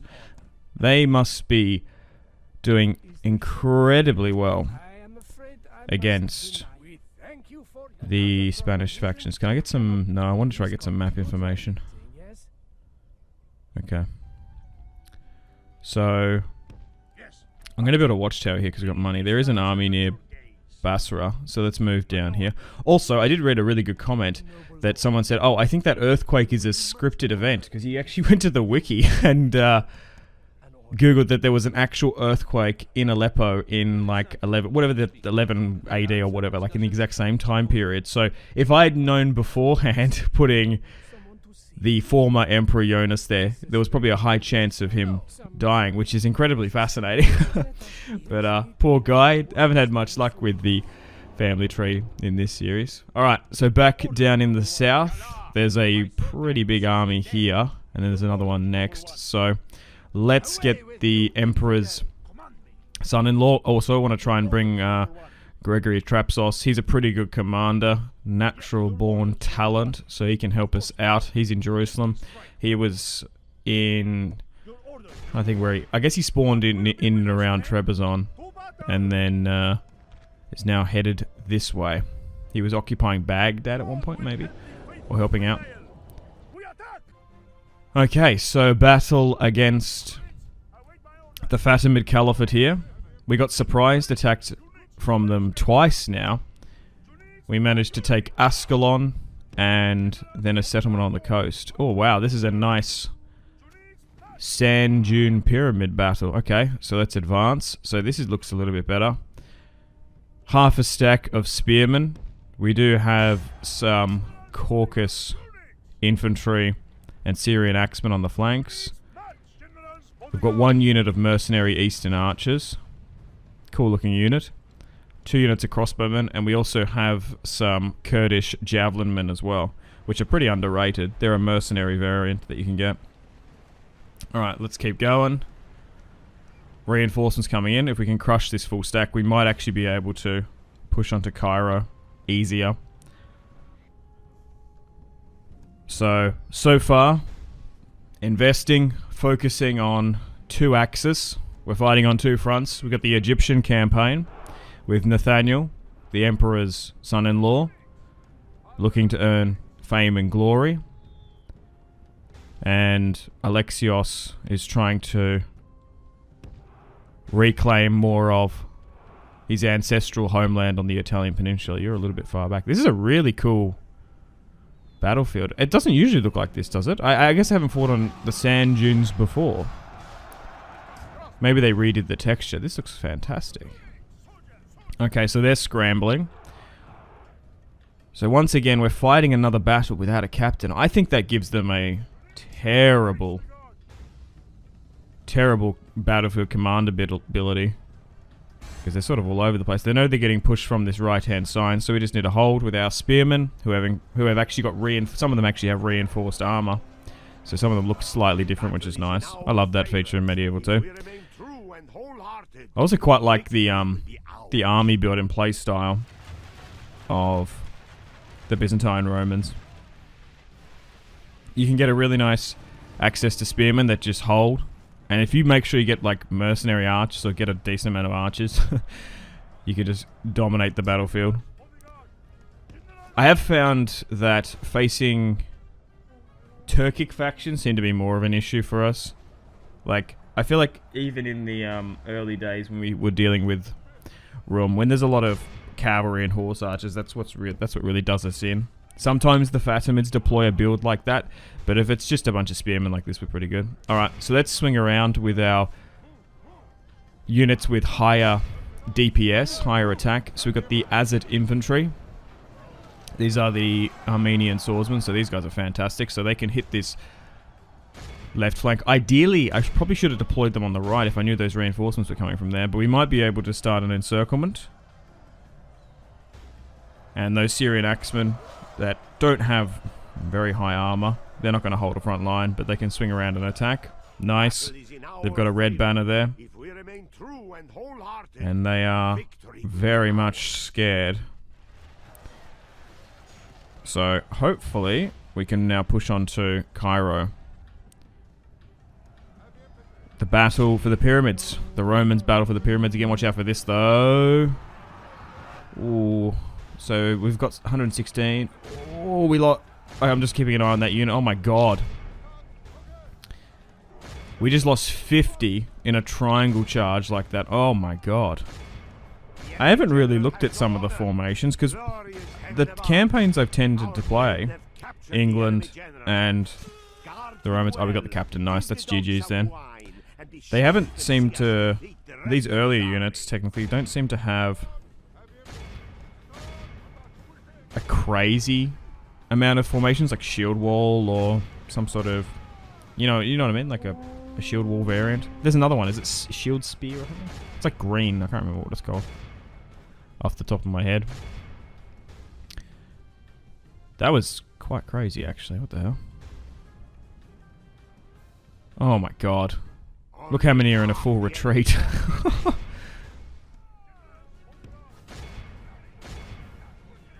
Yikes, we're gonna have to move the general up. Oh my God, there's a huge cluster there. Nice. But we're gonna win another glorious victory for Rome. For the Romans. Okay, let's end that one there. 300 lost, 2,000 taken out. Yikes. I feel like they just had numerical supremacy. Those, yeah, a lot of spear militia you can see there. We'll loot the camp. And now onwards and upwards to Cairo. I am maybe interested in peace, because we should be able to take it, but I don't know. Alright, let's siege Cairo now. And we'll see how they react. So, I can't see what's there. There's a full stack there. Can I get any more units from here? Oh yeah, I wanted to get Gregory over here, because he's just a pretty good commander. Maybe move some of those units back to Jerusalem.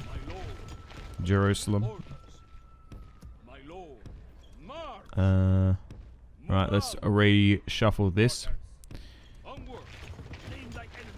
The territory in the Levant, which has been out for like 40 or so turns, is finally under our control. I just want to make sure he's got a decent army.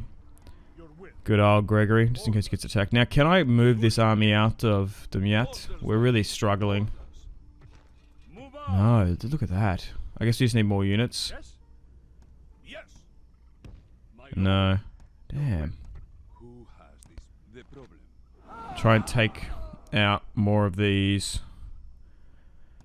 agents if we can. Because there's half a stack in Alexandria. No, wait, what? Not half. There's like hardly anyone in Alexandria. I read the banner wrong. Oh my God, I really can't send, like, there's a full stack in there and they're still not happy. Yikes. It's kind of crazy.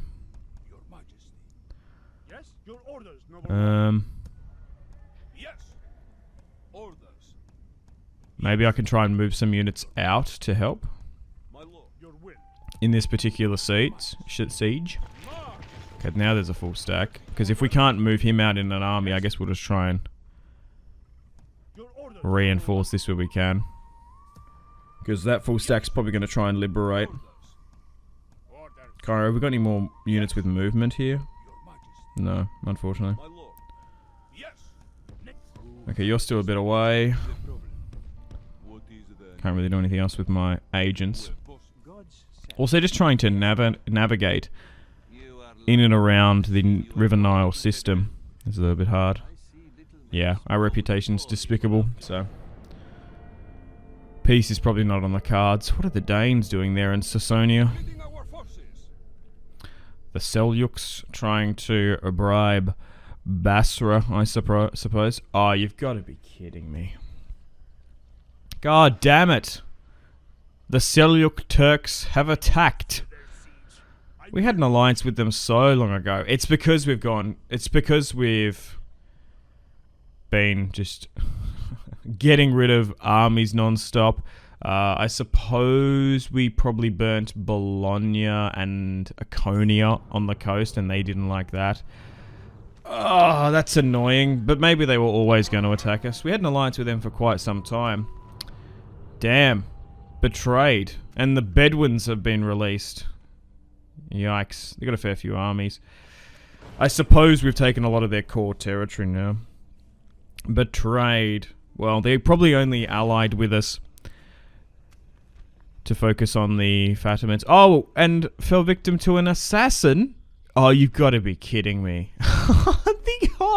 I can't, man. The Emperor's son-in-law has been assassinated. Because the last one died in a plague or something as well. He died tragically. This line is just gonna... It's cursed. It's just gonna die out. I can't believe it. Yeah, maybe we should have married into her. That might have deterred them. Should I try and get rid of her? She's a really good princess. 25%. Yes! Sucked in Seljuks. Take that. Oh my god. I can't believe it though.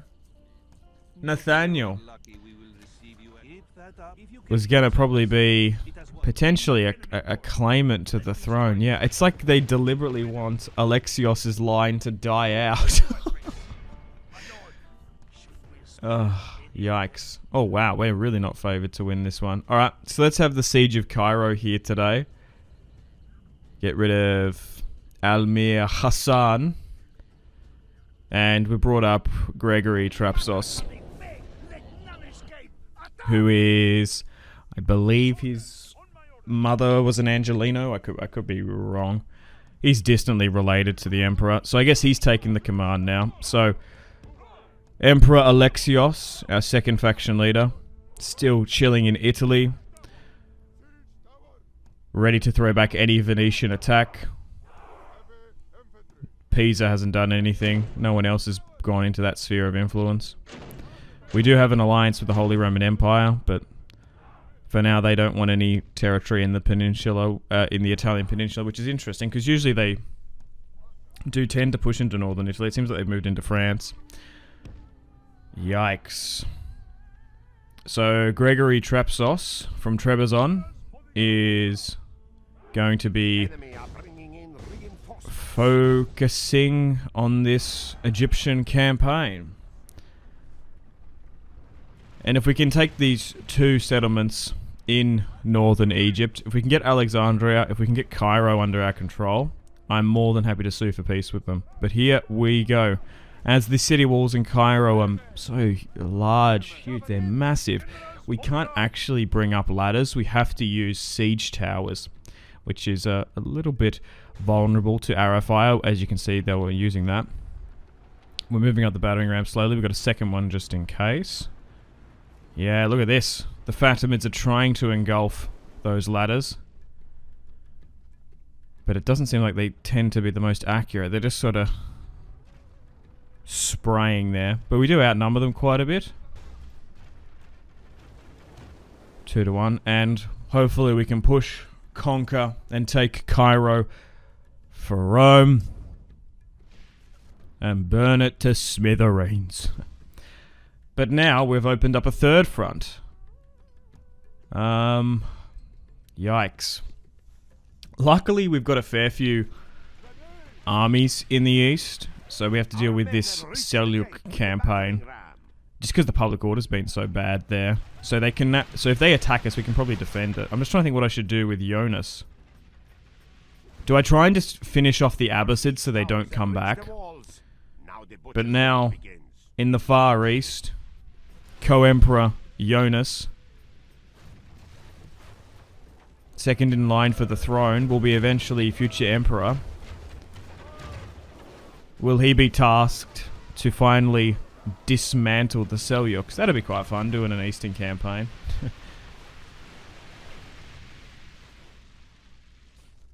His uncle, Emperor, focused on the restoration of Italy, was called the Great. Maybe Jonas can be called the Great because he can finally push and take that far eastern territory and conquer it all like Alexander. We'll see. But we need to deal with Cairo now.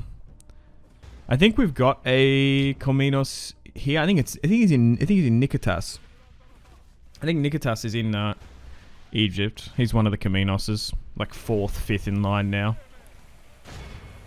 As Jonas has 4 sons, which is fantastic. Hopefully none of them are illegitimate. But they will be half French, so there's that. Okay. We're slowly but surely getting up on top of the walls. It might be a good idea just to try and charge on through, to be honest. Get to that town square as quickly as possible.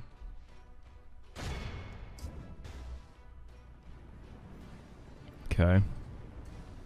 55% favoured to win this one. Hopefully we can get over the line. Nice. The gateway is opened. And let's surge and flood on into Cairo.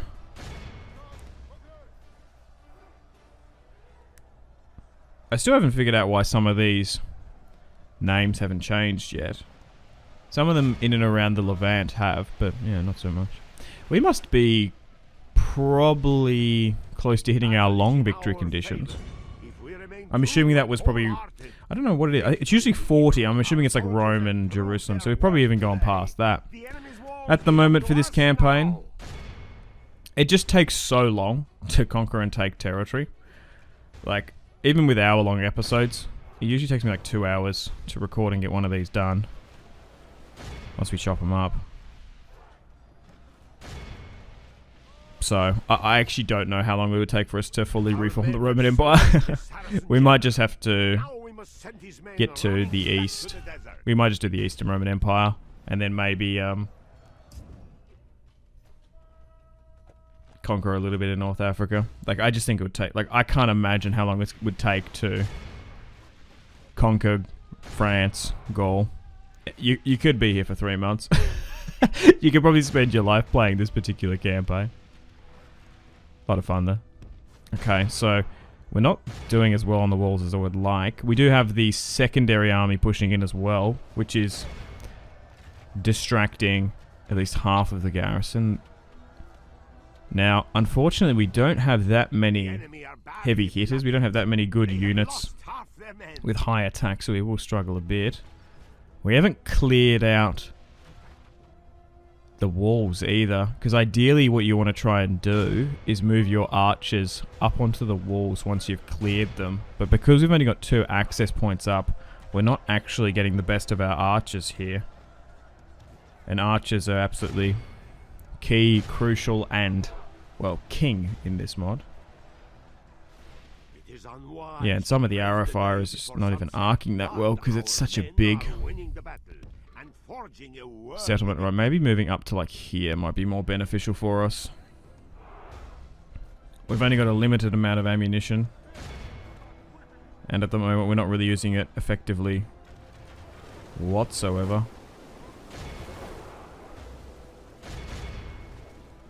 But once we take Alexandria and Cairo, I imagine the Fatimids probably can't wield much power. They've probably got some territory down in that... What is it? North Sudan? Egyptian border territory, maybe? Yeah, it must be that. But yeah, they're probably not going to have much more. We've thrown back so many armies of them.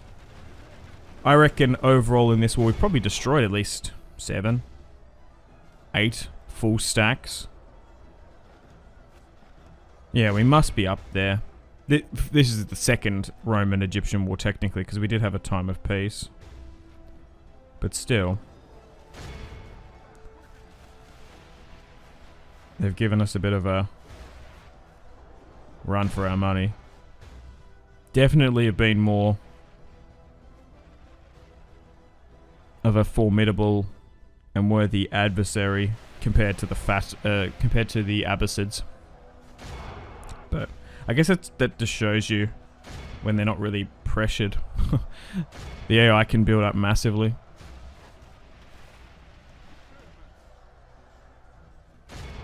Okay, so we're slowly chipping away at their units.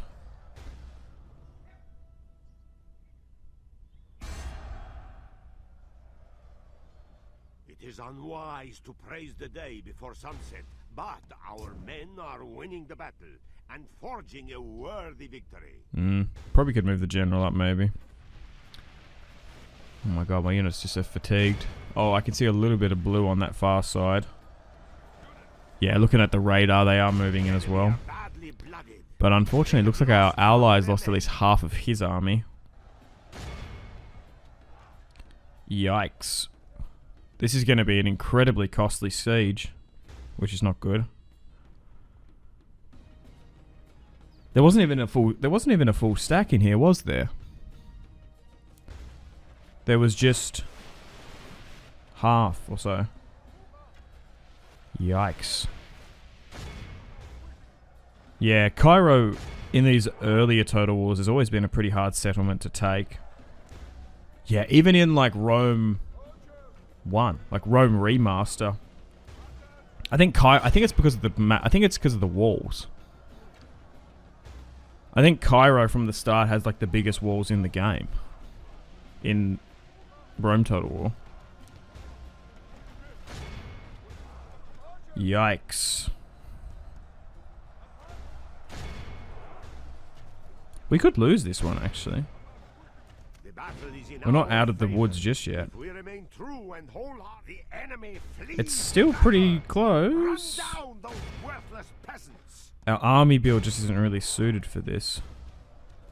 Thank God Gregory's a really good commander. Couple star. Oh, there we go. Oh, nice. Right, we're good now, I think. Phew. I think we just got the RNG. Yep, now they're moving into the town square.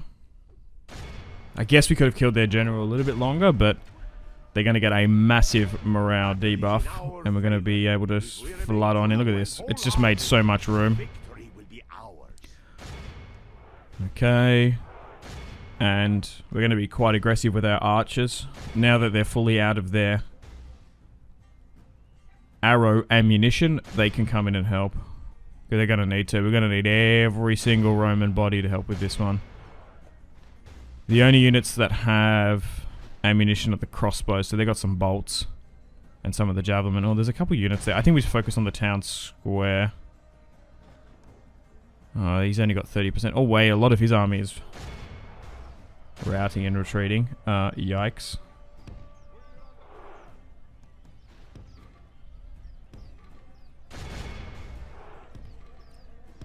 Okay, let's just try and reform up here slightly. Let's move in the crossbows. We're going to need them for this last little push. They are trying to move a unit back. Maybe swing around here, encircle them. We just need to initiate the countdown if we can.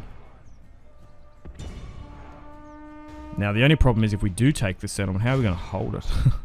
We haven't got many units here. We might need to rely on some mercenaries. I haven't seen what the North African roster is really.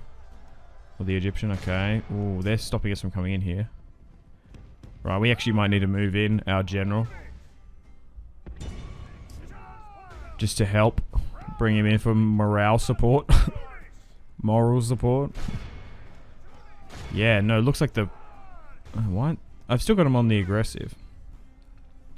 I always tend to just go with aggressive stance. Let me know in the comments. Do you guys tend to use defensive or shootout? I know the thing is you want them to move forward and advance, but I feel like the aggressive one puts the general at crazy risk. Like he has like no self-preservation whatsoever. Just fucking goes for it. Okay. Oh, I need to hit my crossbows to hit that. My god, I've got no infantry. Now, although they're routing, some of them will recover, but... Ooh, hang on. We've got to be super, super careful here. When you get outnumbered like this, it can be a massive problem, because they've got more in this town square than what I have. I guess we've got some reinforcements, but why aren't they coming in? Maybe a lot of them are running. He's only got 21 in his general's guard. Okay, hang on. So maybe try and move you there. Nice. Actually, you know what? He's only got 16. Maybe move him to the side there. We need to make sure these crossbows just carry. Hit it from the side again. Go back. Try and rally. Oh my god, we might lose this. Hang on. We've only got 3 units. They've got 2. So, try and hit that. Nice. Okay. Focus on those units. We remain true and wholehearted. Victory will be ours. Try and get that 1 arch unit. Now move around. We're just going to have to rely on our crossbows. Yikes. I think we're good now. There's a unit's coming in to help. Just let our crossbows try and hit this Ghoulam infantry. That's the thing as well. They've got pretty good infantry units. Holy shit. Initiating the countdown now. That was a really costly victory we've won. Oh my god, that was close. We only had 3 units at the end. Average victory. Oh my god, there was only 1,000 of them. We lost 2,500 in that siege for Cairo. Definitely one of the more costly siege. Probably the costliest siege of the campaign. And let's burn it to the ground. And then we can probably push upon Alexandria. Nice. So Gregory's taken Cairo for the Romans. Let's build a Orthodox church. I would like a priest if we could, but we'll get a diplomat. Oh my god. Alright, let's try and replenish and repair where we can. That was a brutal siege, oh my god. Oh my. Nice. Cairo is now ours. Onwards and upwards to Alexandria, I suppose. Okay, just need to restructure the divisions here. So we've got pretty good public order now. Public order's not so good there. Okay. Hopefully they don't have any units in and around Alexandria in that fog of war, but we'll see. Still got a lot of my diplomats. Not really using them overly too much at the moment because our reputation is, well, terrible. But we do have them a lot of them in key strategic locations if anyone wants to come and talk and have a chat. Okay, so half a stack here. Can't see anyone else. Right, so let's siege out that. We'll bounce this army. Damn, okay. I was trying to isolate them, it's annoying. Oh well, they're probably going to attack us anyway. But this should be the last of the Abbasid Caliphate. Done and dusted. Okay, we could maybe lift that siege up here. And, okay, not doing too well here. Now that we're at war with the Seljuks. Try and get some more military units where we can. I'm supposing they're going to be under siege at some point because there's a full stack there lurking. But war with the Seljuks now. Stretched on 3 fronts. Is there any other armies nearby? No. Let's move this diplomat back. As if we destroy the Abbasids now, we will just need to negotiate with the Seljuks. Trying to think, should I march this army out to lift the siege? I'm kind of tempted to do so. Oh, okay. We've got a really good balance of power in our favour. Why? Is it because of the lack of swordsman?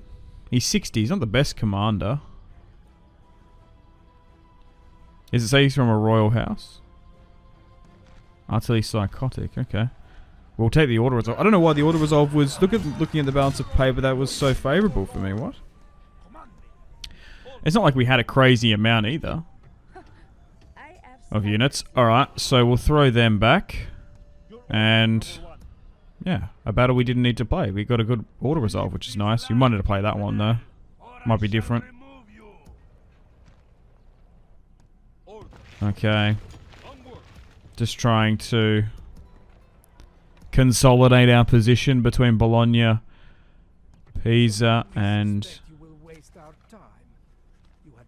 in and around Venice.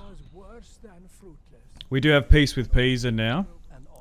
after their faction leader died. We're still at war with Venice. We're probably going to go after them next anyway, rather than like Genoa. Oh, so they have attacked me, the Abbasids, during the in-turn phase. They hit that smaller army. So there's 900 there, 300. Yeah, no, we got this one. We'll burn it. And that should be it, because it just rebelled. Got a couple of armies moving about. The leader of the Abbasid Caliphate is dead. Suitable husband. It's not her. Alright, let's marry you off. The Grand Prince of Serbia is dead. Okay. No more martial law in Bologna. Nice. We're making a tremendous amount of money now, because we have sacking and looting settlements. The Abbasids have officially been destroyed though, which is amazing. And now we're being under siege here. Construction done. Okay.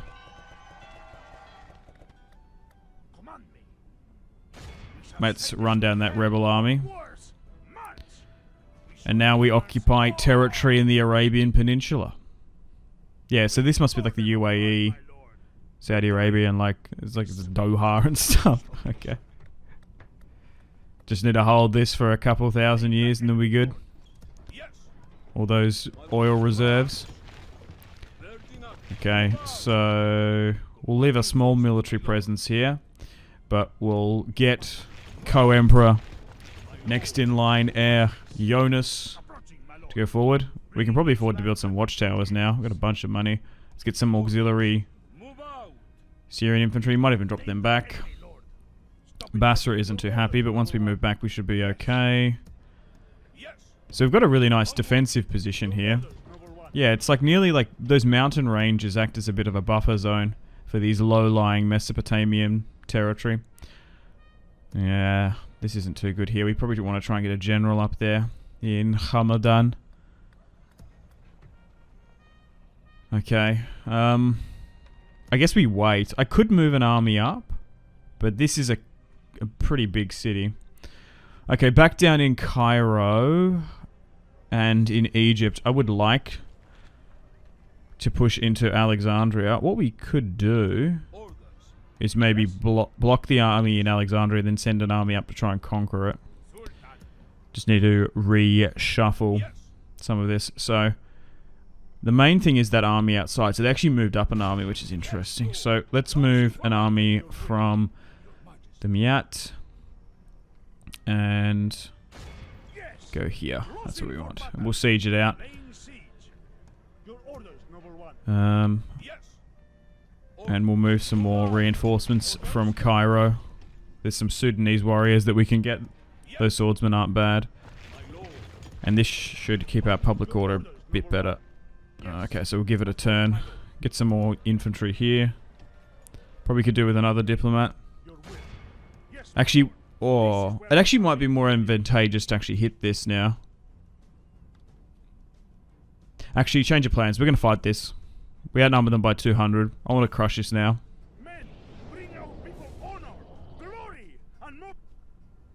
Okay. Oh, we actually backed them to the river, which is interesting. Instead of waiting a turn. So, let's move up here. Man, this has been a full-scale war against the Egyptians. And now we're moving Nikitas. Oh, no, it's not. This is not Nikitas. What's his name? Xenos. Nikitas is the firstborn one. He's in Sicily now, my bad. Still at Kaminos. Probably 4th, 5th in line until Jonas's 4 sons come of age. Then they get pushed quite a bit. But I'd like these guys to get married off, but we haven't had the opportunity to do so. We've had more of the female line getting married off. Okay, let's just try and stretch this out slightly. But this is a really good army build. 6 units of normal Byzantine spears. Average archers, but we've got a bunch of Azat, Caucasus, and like Sudanese infantry as well. Oh, wow. So although they got 2,000, they have a lot of mercenaries and militia they're relying on as well. It's a little bit deceiving. You just need to check the Fatimid roster sometimes. They can have really valuable and high experienced units, and then you got some that are just simply cannon fodder. Like some of the militia is kind of trash. Okay, archers over the top. Yeah, I've definitely found, like, army build wise, if you can have somewhere between 5 to 6 archers, hell yeah, they're so good in this mod, especially with the Byzantines. Even some of the mercenaries have a Pila variant. Okay, they're starting to charge here now, and then Alexandria will fall. And then I can't really see the Caliphate coming back from this one. They might have some far southern territory in and around the River Nile, but we'll see. This is their main hub. All of these cities make a couple thousand a turn, so they ain't coming back from this, I don't think. And then we can sort of, I don't know where we go from here. I guess we continue across into the rest of North Africa westward, depending how the war goes with the Seljuks. We might need to commit more. But it might be a little bit weird. Do we want to be put, I don't know. I'm sort of umming and ahhing whether or not to go against them. Because the Romans historically didn't go too far back. Because the thing is, right, we could just sit there, constantly throw units back. But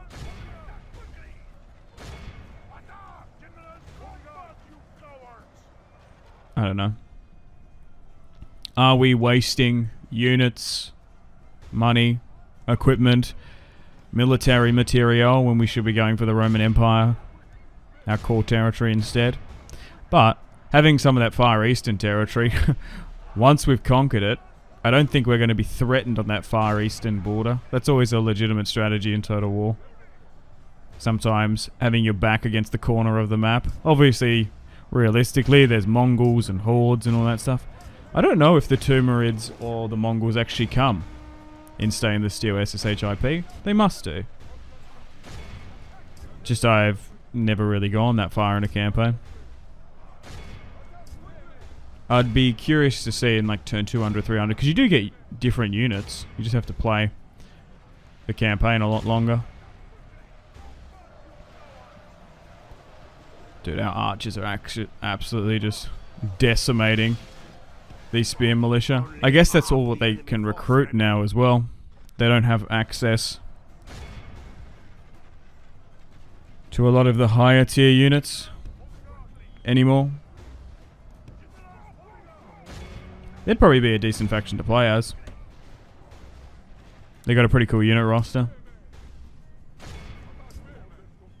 I just tend to not really have much of an interest playing as the Eastern factions. The Caliphates or the Abbasids and stuff.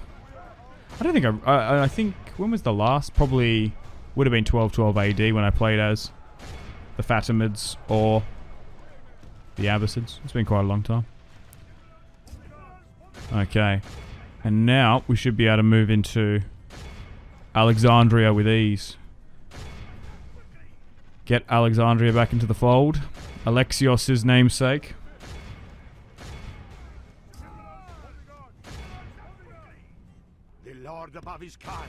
Okay, the enemy general has fallen. Was that their sultan? We've killed too many of them. It might have actually been an important family member, potentially. Okay, let's go for this one.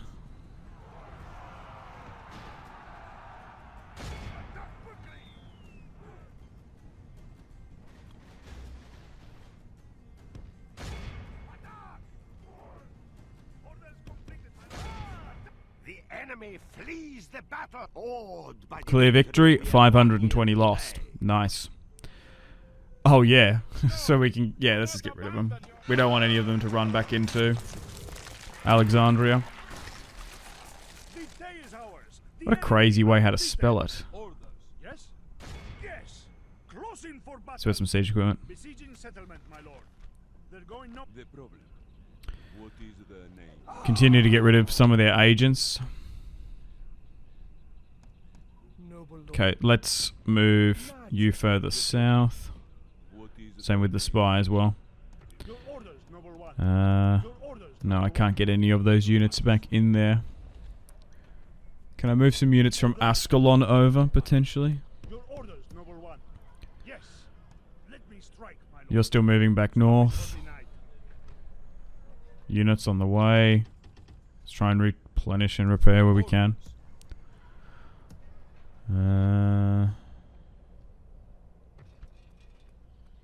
Just gonna take a little bit of time. Name thy enemy, lord. Can I reshuffle this a bit? Command must. Yes. Okay, that worked. Your majesty. How may I serve, Sultan? Your orders, noble one. Hmm. Your orders. Maybe I move noble him one. down. I am orders. Your orders, noble one. Get some mercenaries to help on out. Still being besieged up here. We'll end the turn. If we have to manually fight it, we will. Right, back over in Italy. An honor. Not too much has changed. Vienna's still moving some units about. Nothing threatening us yet, though. On my way. We've got an abundance of bishops. I would like more if I can. Noble lord. Just a great way to get the conversion going a bit quicker. Will listen, but I suppose we could ask for peace. Our reputation is still despicable. and good was done. An order? Yes, my lord. Noble lord. Is there something I can do for you, my lord? Huh.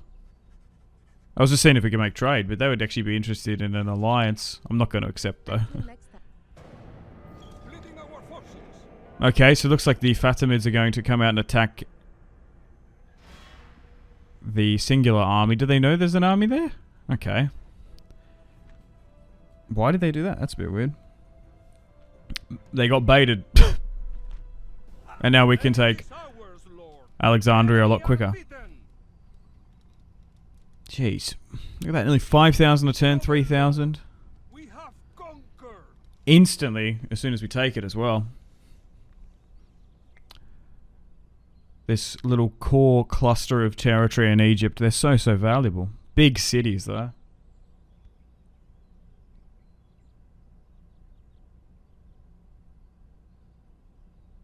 Yeah, I wonder us never pushing over the Danube has actually, like, really helped us. Oh, the King of Hungary is dead.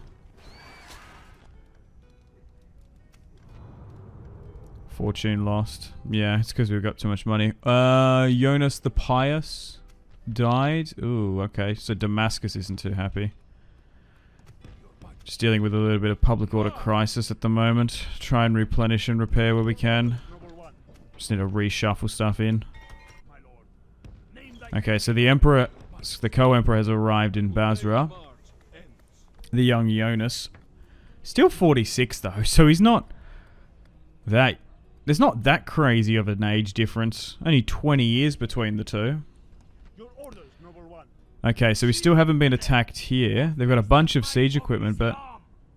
Yes, my Yeah, I don't know if it's a disadvantage for us to push out. Like, we might as well just sit. We haven't lost too many units. Okay, no, they're still not interested in peace. Someone an order? Yes, I guess it's my always worth asking. someone an honor. Okay, I suppose we wait for martial law to end. We'll eventually reshuffle and we'll make our way down to the Orders. River Nile, I suppose. Let's try and move you in though. Splitting our forces. Oh, here come the Seljuks. They're going to attack. Okay, I think we're actually favoured to win this one. We'll take the auto resolve. Oh, heroic victory, nice. And we'll No, don't be so hasty. execute them. We won't release them, we don't want them to come back in this particular territory. Poland. Poland wants an alliance? They're all with the Fatimids. They're all with Hungary. Sure, I'll accept that. Please continue. It is good. Oh, they want us to give them back Damascus for map information. That's hilarious that they remember that territory that they had. No, I can't do that because the AI is so treacherous. It would just if we've already got Hungary sitting in the peninsula already. If we give it back, we don't want them to attack me there. Eastern Rome. The East is our sphere of influence.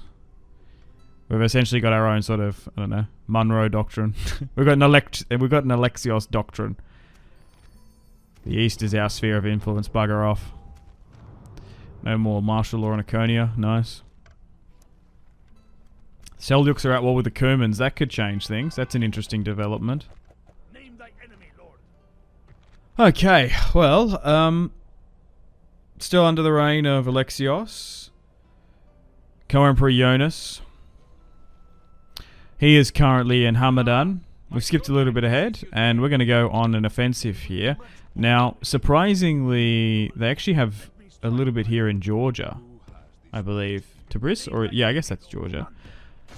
They've got an army here that which they've moved up. We should be able to crush it with the Emperor. And then I suppose we move north. I'm going to release them because we're not that tactically down bad at the moment. We'll move back. We'll control A merge. But I think focusing on the Turks is probably not a bad idea. I think I've made the decision to go against them. The thing is, we could basically sit here with stacks and then anyone else extra can move west, but it's just going to take too long. You're already, like, should we be focusing on reclaiming the Western Roman Empire? Yeah, but now that they've attacked us, we've got a lot of military assets here from conquering the Abbasids. I guess we continue to go. So let's move Jonas into the Caucasus. And I wonder if Georgia is holding on by, like, the slither of their teeth. The smallest of margins, maybe. Maybe the Seljuks are pushed up there. A small armies come here in Basra. We're still sitting. Half a stack's mostly down here. Back in Alexandria and Cairo, we can probably move a full stack to continue that war against the Fatimids. We've got a decision here to either go for Verona or Venice. I think I'm going to go for Venice. We've also assembled an army in Cairo to try and finish off the last of the Egyptians in the, Egyptian/Sudan territory. And we've also got Co-Emperor Jonas here in the Far East. Now the Turks and the Seljuks have moved up a army here, which we're going to have to deal with. Oh, nice. We got rid of their assassin. They have deployed a lot of agents in and around us. Okay, we can't go for their general there. Alright, let's fight this one. And we do outnumber them quite a bit. Yikes. But we're coming up against their 8-star faction leader. 20 years of governance. Oh my. Vali. Gosh. Okay, the Pious. 67. Yikes. Okay, so although we do outnumber them significantly, the most casualties we've sustained in this series is from skirmisher, heavy Turkic factions. And they've got a lot of them here, along with some decent spearmen, Persian archers. So let's fight this one up on the battlefield and hopefully we can get the win. Let's go. Okay, looking at the battlefield here, this is a bizarre one. There's a lot of buildings on the field. We do have additional reinforcements coming in. There's like a farm and there's a mill. They've actually deployed back behind the mill for some defensive cover. So we're going to have to crawl on up. Okay, we're finally here. It just took us so long to get here. I might have to cut that. Alright, so fighting is now broken out. They've sort of lured us out into this open field. Most of my army's made up of Byzantine spearmen. We do have some Persian swordsmen and Georgian infantry. We do have a bunch of our own Turkoman archers. 7 or so. So we're going to have to make sure they get their firing patterns well. We'll have to protect the Emperor's nephew, Jonas, who will eventually be Jonas II.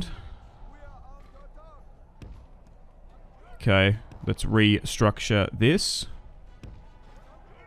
Let's angle you. But already, we're taking significant damage. Some of my spearmen do have bronze/silver plating, so that will protect them. But already the balance of power is about a 50-50. This is going to be an incredibly tight battlefield. Okay, so just make sure to get those off. So, focusing on the Italian provinces still.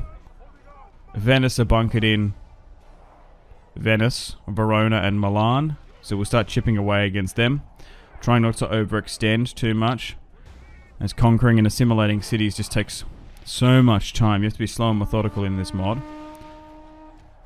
We've got a small contingent still dealing with the Fatimids in Egypt. And Emperor Jonas, co-Emperor Jonas here, is dealing with this Eastern campaign.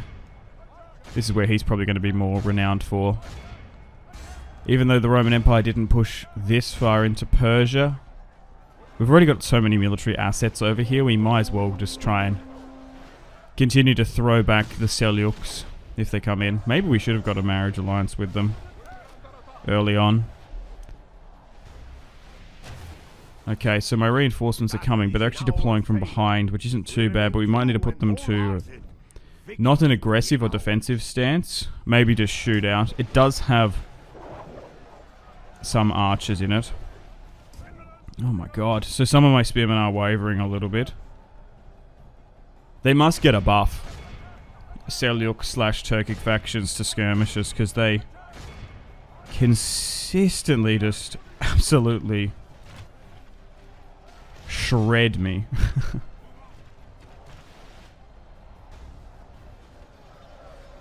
Okay, still holding relatively for now. Just need to mix up our firing patterns with our archers. Yeah, ideally, from what I found in this Roman series, if you do end up playing as Byzantium, I would highly recommend getting your archers from the mercenary pool. They're just so good. They are expensive, yeah.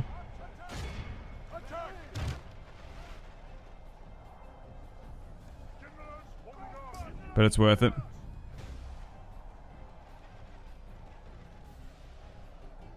These tier 1 spearmen aren't actually too bad as well, like tactically. They're quite cheap.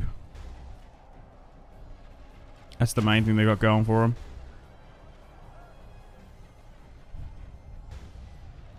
Only half the enemy force remains.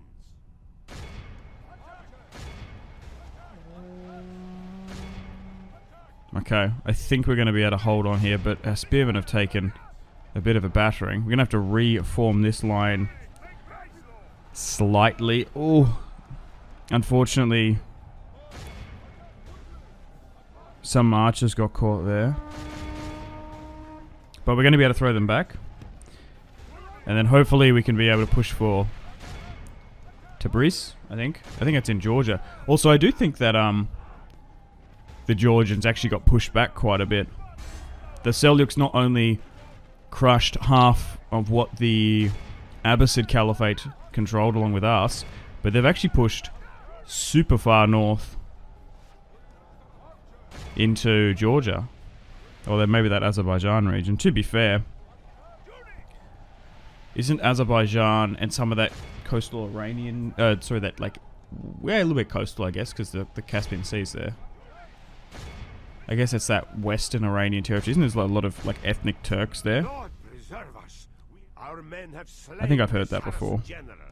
Now we must send his men running Okay, so we've gotten back. rid of their general. Jeez, that's another thing as well. He was an 8-star commander.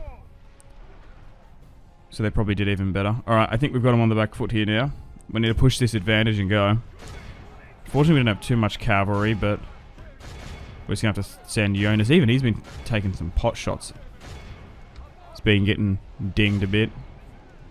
Those Persian archers are still very much holding.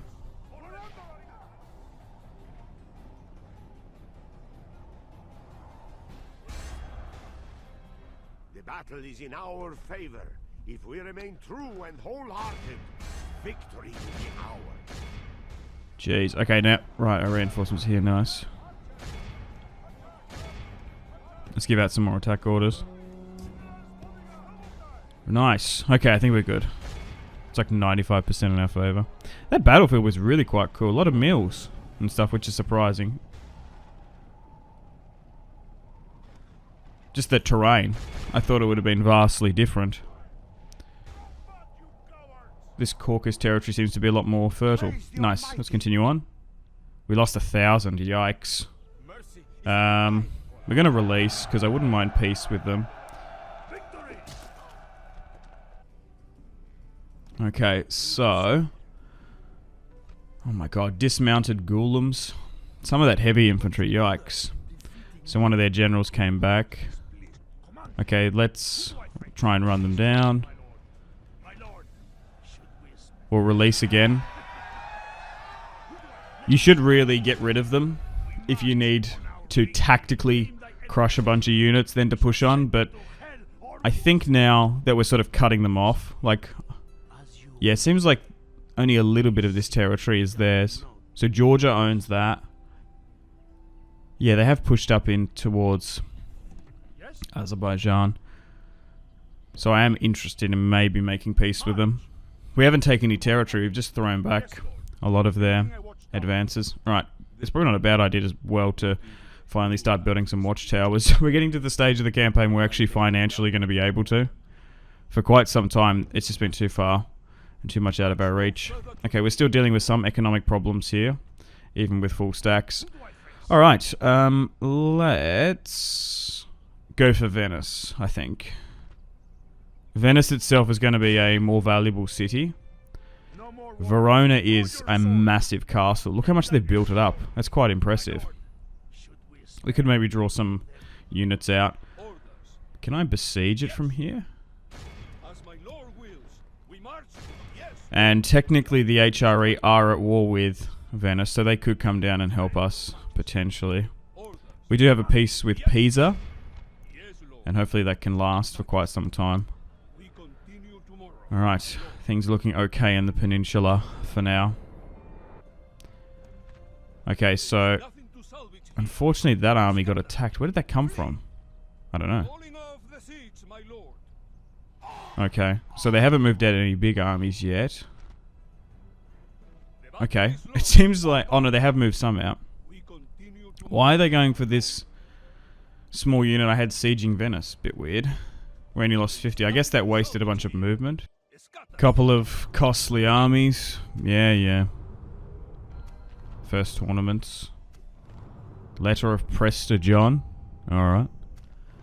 Making the wind work. Oh, okay, so that's like a building. A faction leader is old. Yes, I know. Fire in the Umayyad Mosque. Right. Rioting in Cairo. Typical. Death stalks the land in Constantinople. Constantinopolis. Hey, we've got a coming of age. Pamphronos. Kominos. Pamphronos. What type of stupid name is that? That is the Co-Emperor Jonas's son-in-law. And he's Catholic. Oh, that might be really bad, actually, in hindsight. Maybe I should have married... no. Okay, so he's 14. 3-star command, nice. So this is Jonas's son. Because his mother is French, she's turned him into a Catholic. Okay, so the Turks have moved up another army there. But I think we should be able to take some territory in Georgia. We're going to be able to get my assassins to stop that. But I didn't realize that there's a high trait if you marry a different religion princess that they can become that. Oh no. Is this what the Pope has planned all along? Make the Byzantine Roman Empire Catholic. You can't change religion in this mod, can you? Oh, that's a lot of units there, though. I think we're good. It was only 600. Because in, what is it? We march through your In Rome 1 you can change religion. victory. You can go from pagan to Catholic or Christian in the Barbarian Invasion DLC. Okay, so do the Turks want peace? We're bordering up near Georgia now, so we've taken some core Caucasus territory. We might push into that Azerbaijan region, but we'll have to see. Okay, I didn't think that marrying the co-emperor to a French woman would be that bad. Because technically he's already half Hungarian. Yikes, that could be really, really bad. I wonder if all the kids would be Catholic. I don't know, we do have Rome. Would they change the state religion? I think it's secretly Catholic. Yeah. Yes, my lord. This is where we shall Maybe I should have found a Serbian or a Georgian or Kievan Rus princess potentially. Alright. Still keeping an eye on Cairo. We just need to move more Orthodox priests down in. Also have to wait for martial law to subside. What were we doing here? Oh, right. So we were sieging with the one unit, but it got bounced. So now we're just going to have to straight up besiege with the Emperor. And then hopefully here today we're going to have the siege of Venice. We're going to move up an army there just to stop, because there's a lot of bridges and narrow ways. We probably could get some siege equipment as well. We've got the money. Let's do that. That could help us out. Just expensive. Alright. Welcome to the top of the turn. Oh, we've had a revolt in Cairo. Oh, it didn't spawn like a rebel army. It spawned a damn closing for battle. Laying siege. massive Cairo stack. Oh, half a stack. That's annoying as. I had to move Pamphinos out because there's a plague going on. Okay, bringing up some more military forcements to Hamadan. We can probably move those priests north as well. There is a little bit of Orthodox belief here, as this was a former Georgia settlement probably. Yeah, so as you can see, we're actually pushing into far western Iran, in the lands of Persia. I'm surprised how mountainous that border is. Okay, back down south. We were trying to go against the last of the Fatimids here, but that rebellion in Cairo has complicated things. So, Zeno Kaminos, one of the Emperor's cousins, is dealing with this. Alright. They have moved up an army, but they're not going to come in time. So, we're going to manually play this one. Emperor Jonas against a 75-year-old Venetian. We outnumber them by about 1,000, but Venice is a large city at the end of the day. Of Germanic princely blood. Really? Venetian partition. Anyway, let's get stuck in. Shouldn't be too overly complicated, this siege. Let's give out some orders. Yeah, sometimes you get RNG'd on settlements that you can push up from. It's not too bad. But just a huge city. We'll have to be a little bit cautious, as the majority of this army build is made up of spearmen. We have one unit of Norman sergeants, which is really nice. Our playstyle and army build in this series has been quite conducive to heavy spearmen.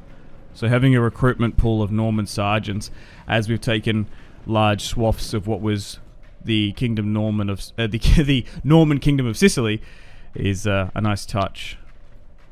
We have 8 archers as well. We'll move them up to try and arc their shots. Our men have reached the walls with their But ladders. Emperor Jonas, 70 plus years of age, 20 or so battles, absolute Chad, still commanding. Okay, let's move up. Oh, they're pouring hot burning oil down there. And then we'll sack and try and hold Venice. Now, Venice is a little bit of a weird city to hold. as it's a little bit isolated from Verona, and then we'll make plans and preparations to bring that city under heel. We're going to need a lot of units for that, I'm not even going to lie. They've built it up into a... I think it could be a fortress slash citadel. It's going to take a lot of Roman bodies, as it just has multiple gateways, I'm assuming. Okay, we're surging up onto the walls for the dream and conquest of a united Italy. We've been the dominant power in the peninsula. I still think we're at war with Sicily. I don't know what's going on with them. Okay, let's get some of my archers to help out on the walls here. Like, yeah, look at that cluster. That's kind of insane. Okay, the gateway's about to break, so we've moved up my soldiers preemptively. Yep, grab everyone. Drop the battering ram. Surge. Flood on into Venice. Let's get these merchants! I feel kind of bad. Venice have actually had a really good campaign. Usually they're not this strong. It's very RNG who sort of dominates and owns the peninsula. Sometimes Venice, sometimes the HRE, sometimes Pisa is the dominant power. I've even seen the French come into here. But that's the sandbox experience of Total War. Gotta love it. Alright, so we've got some spearmen holding here. Archer's doing well. Give grace to God. We have captured the enemy's Can't see us losing this one. Just a little bit grindy at the moment. Dealing with these blobs.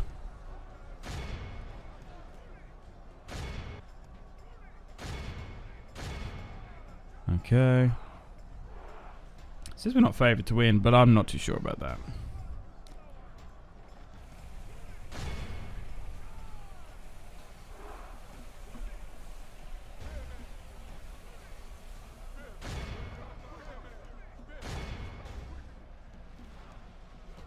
Starting to swing around.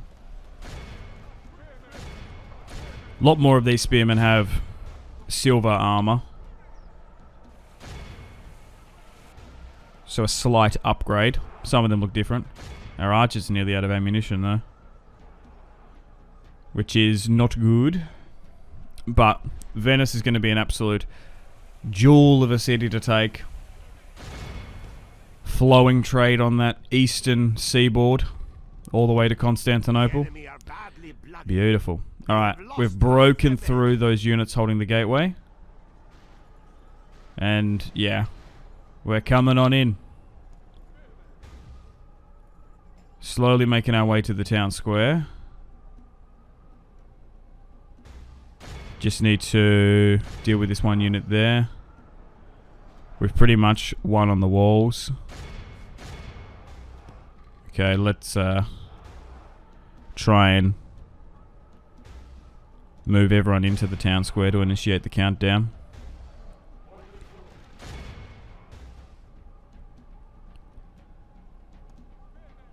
Okay, let's reform that slightly.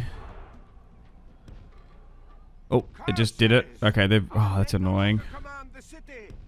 It ticked for a second. And then it just got them all to move in, so they're going to fight to the absolute death.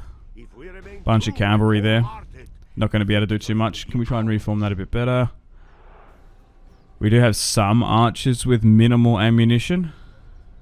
I don't know how well they're going to do, though. Okay, let's give out some attack orders here. Still 50-50. Just need to whittle them down. I can't imagine they're going to hold for much longer. They still have 2 units of their general's bodyguard though. Alright, try and flank with you now. Hit them from all sides. Okay, just fighting to the absolute bitter end here. The countdown's being initiated. We're fighting to the last Venetian. And the capital will be ours. In hindsight for them, they probably didn't need to attack us. They probably could have gone against Pisa. They did have a Konya, but they sort of united against us, unfortunately. Just finishing off the last of them here. Perfect. A nice, clean, surgical victory for the Romans.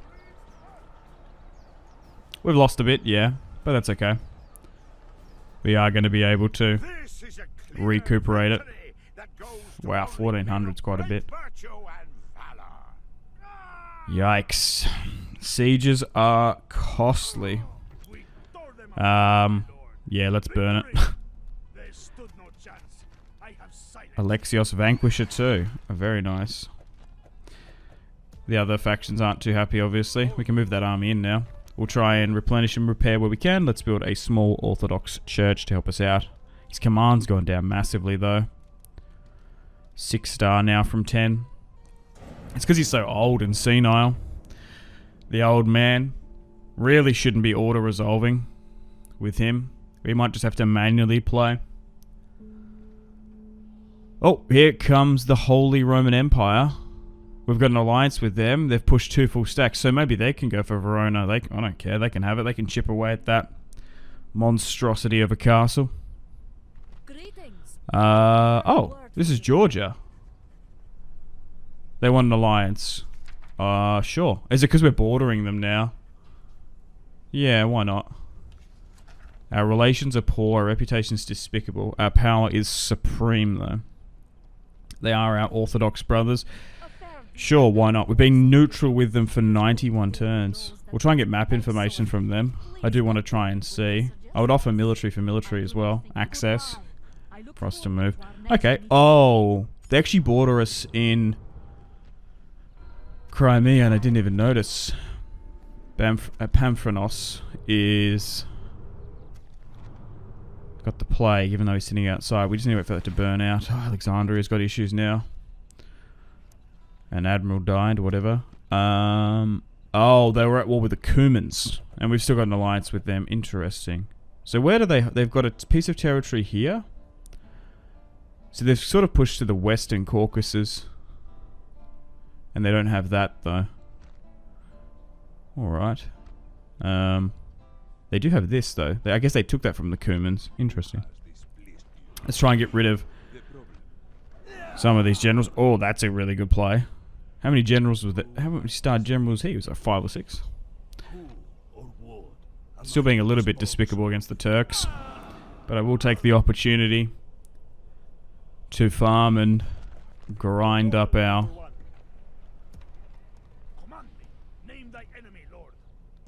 assassins, if I can. Okay, let's move the Emperor, Co-Emperor, back down to Hamadan. And I do want to try and reshuffle those units there, but I don't want them to rebel. Okay, back down in Egypt. Zeno is trying to finish off the last of the Egyptians here that haven't rebelled. Let's try and get as many mercenaries as we can just to help us out, because this is a big settlement. Let's make sure we put the most with him. There we go, that's a bit better. Oh, there's a 14 there.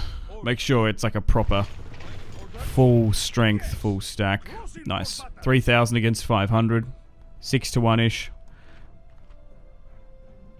2 generals inside. They do have a better command than Zeno, but we should be okay. Nice. Only a couple hundred lost. They mustn't have much more territory left, surely. Let's burn it.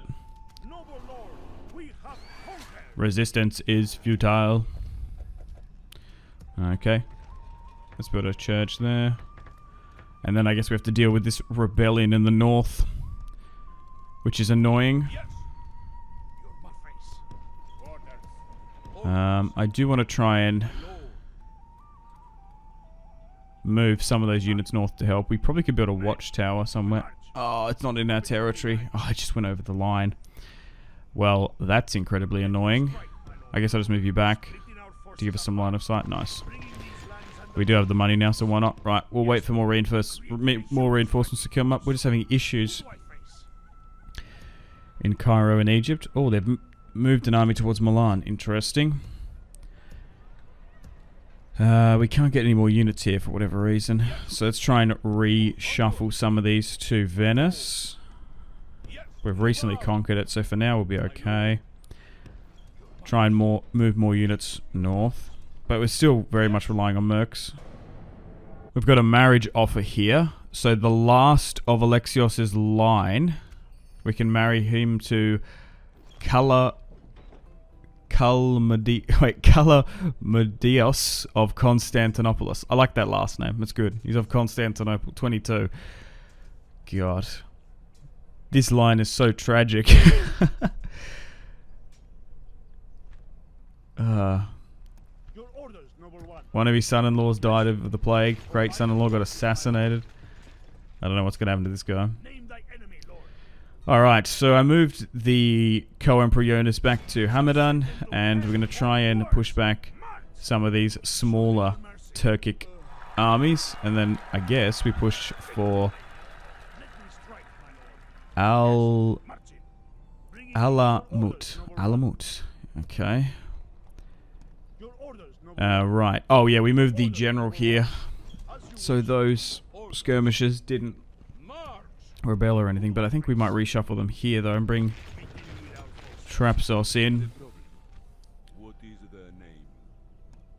I might look to sue for peace with them actually. Not interested, but it does push it to peace, so maybe if I offer them some money it might work. 6,000. Oh, you're kidding me? They actually accepted. Oh wow. Sure. We've thrown back I don't know, 4 or 5 stacks or so, maybe. And we've taken one piece of territory, and we've just defended our own, more or less. Okay. Alright, we're having mega issues here. A couple of small armies have popped up. Unfortunately, Alexandria rebelled. So, let's make sure we got a full stack here. We might have to manually play these again, depending on the auto resolve, we'll see.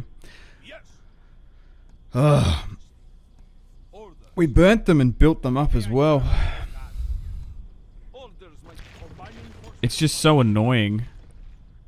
When you've already conquered this territory, you have to reconquer it again. But I don't know. Some territories are more hostile than others, so bear with me.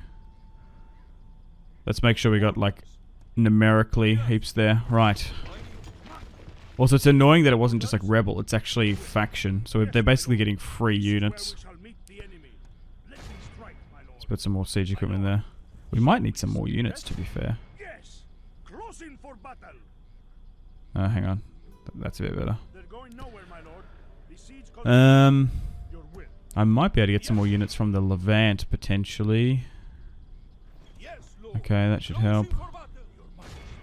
Get some more there.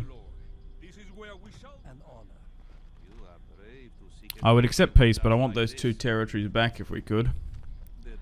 Rejected. Maybe we moved too far south too quickly to try and wrap and finish them off. So I wanted Alexandria at least.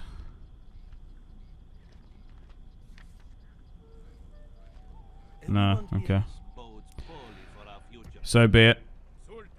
Just a little bit of a divergent. But at least we can replenish and repair on the Seljuk border. For now, peace is over there. Okay, now we're just trying to hold our territory here in northern Italy as well. Having some minor issues. Alright, so the plan is to go for Verona eventually. We got a full stack outside. Costly army, yep. Death stalks the land. He's 51, I'm sure.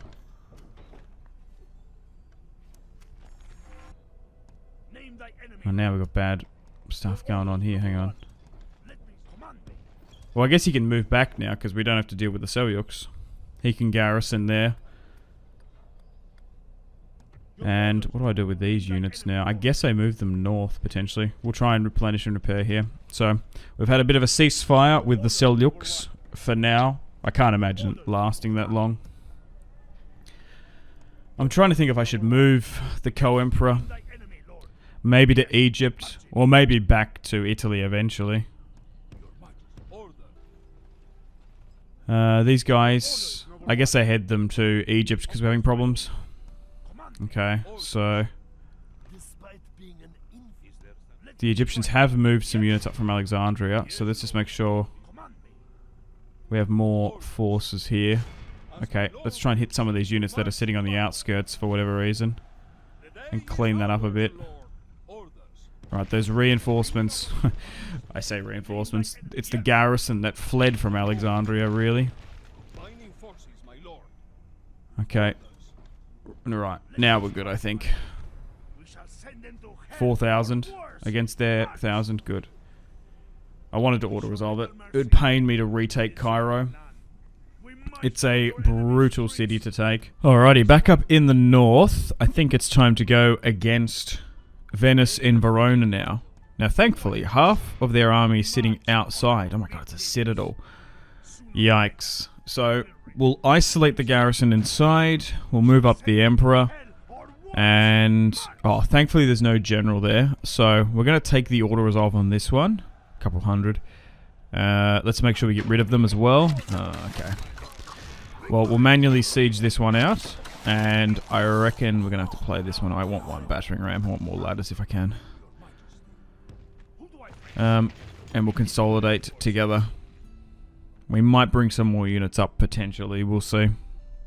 Do the Sicilians want peace? We actually found them. They're in North Africa here. Surprising. And they're going to accept.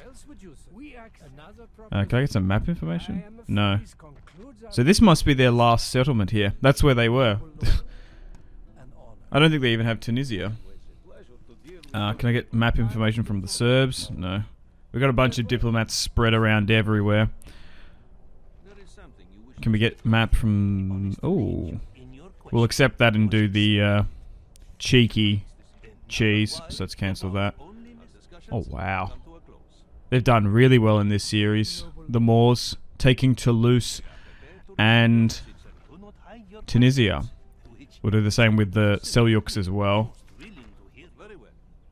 Okay. So they had a pretty good campaign. Until we got involved. Damn, had an alliance with them.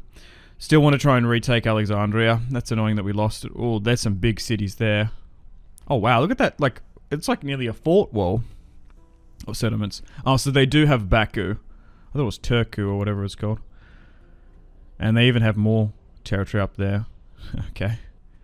It's nearly like realistically accurate in real life. Georgia and Azerbaijan there together. Interesting. Nestled between the two.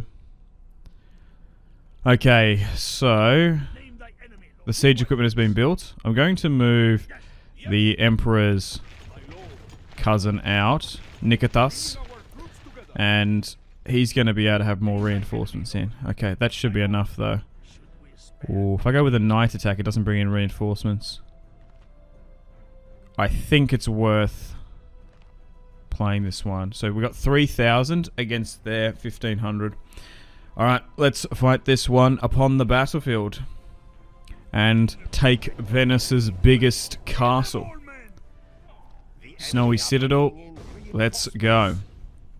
Man, we're getting to the stage in the campaign that we're nearly 100 turns in. And some of these castles are just absolutely massive. And cities are huge at this stage in the campaign.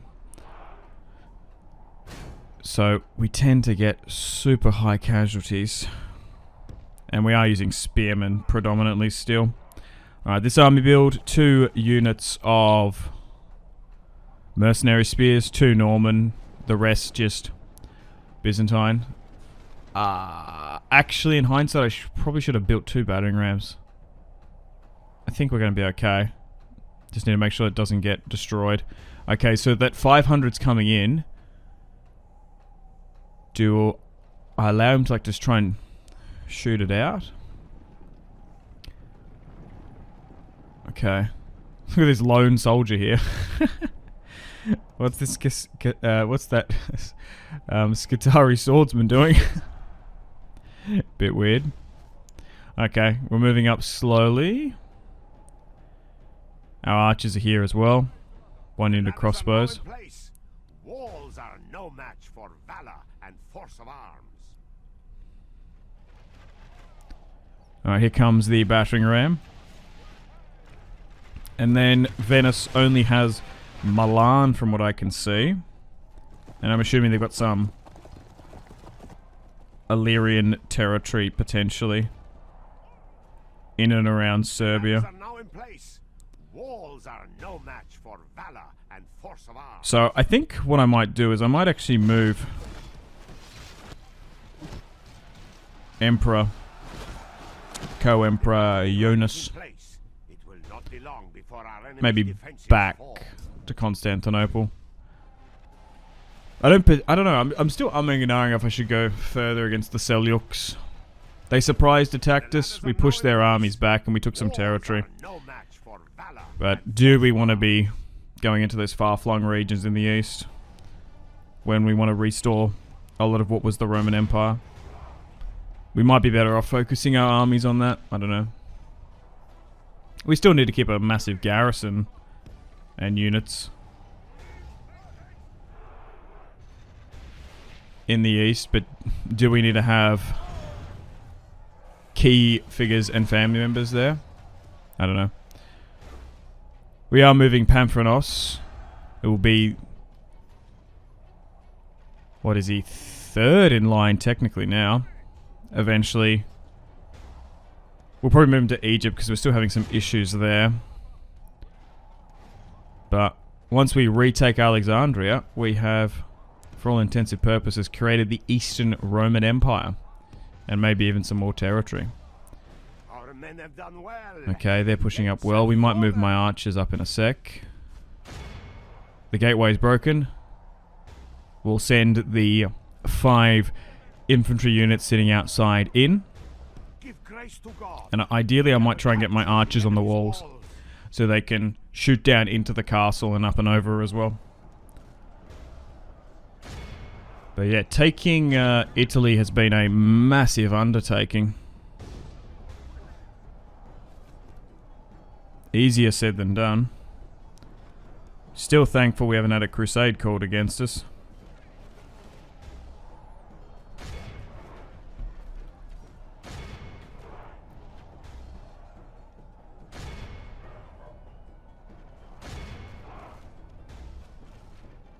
That could have been an issue.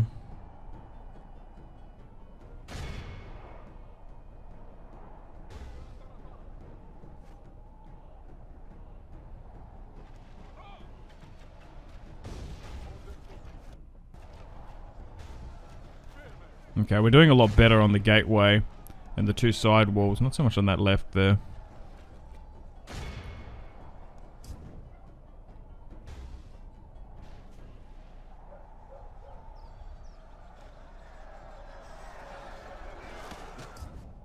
What's that reinforcing army doing, I wonder?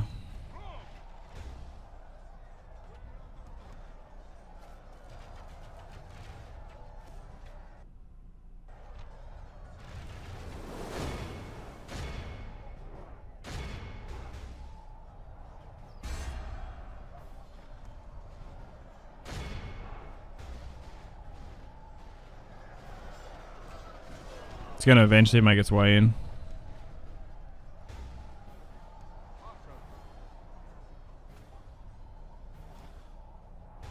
It is unwise to praise the day before sunset, but our men are winning the battle and forging a worthy victory.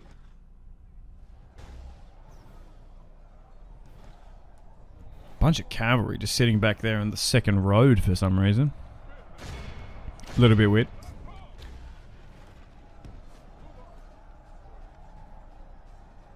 It's bugging out a little bit. Ideally I want to try and get the battering ram to that second wall. So it's only 2 by the look of it. Thankfully there's not a third.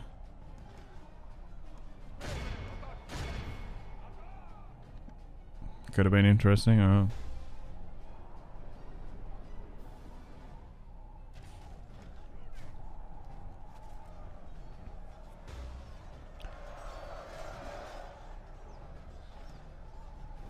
Ah, damn it. The plan was to move my archers here to get their shots off, but an infantry unit's come up there, even another one. Okay, this is going to be a little bit sketchy, this siege.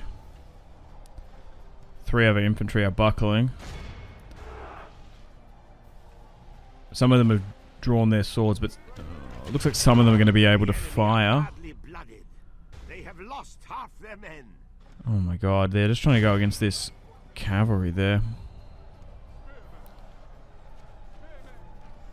Offensive sieges are always costly, and this is definitely one of them. We might need to move the Emperor in. Maybe. Not yet, but at some point we might. Okay. There's so much cavalry there. Oh my god. My spearmen just melted away. Okay, the reinforcements have arrived. Okay, let's get down and try and push if we can. Let's move the battering ram up. There's a couple units tied down there.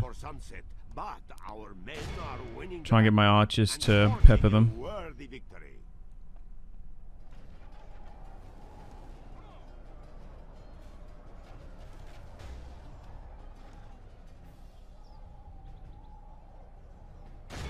%38 lost. We've taken out 44, but the thing is we outnumbered them by a couple thousand.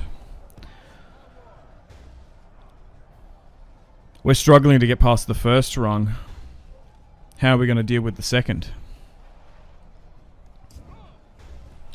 That is the issue.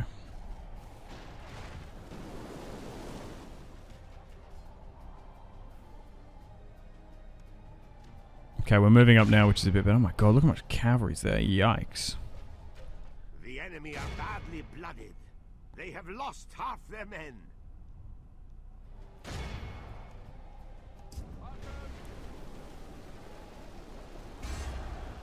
The battle is in our favor.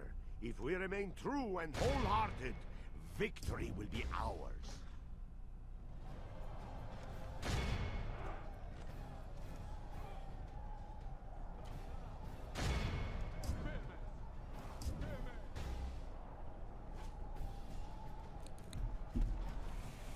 We might not need the battering ram then.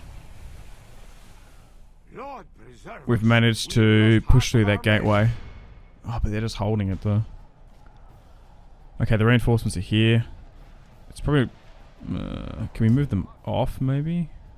Well, these guys aren't even shooting, so let's get up here. This is still way too close for my liking.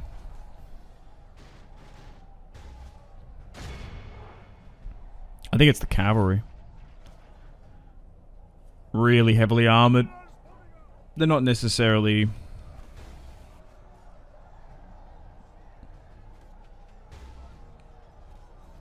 charging or cycle charging.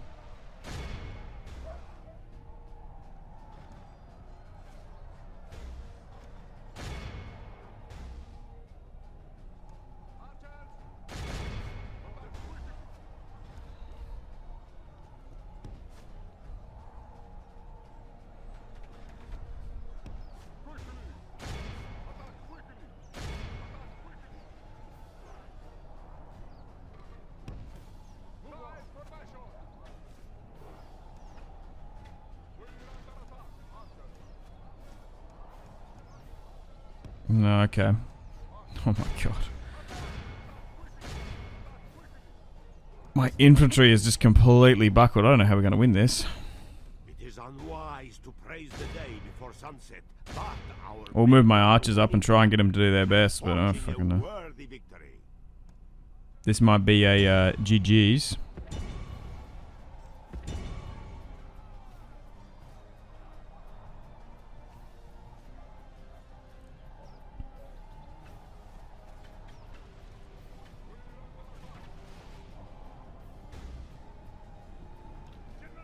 Okay, we're gonna move the Emperor up. A little bit risky, particularly in his old age, but he's got 51 in his bodyguard. Move up for support, more or less, just to help the reinforcing army, because they seem to have more.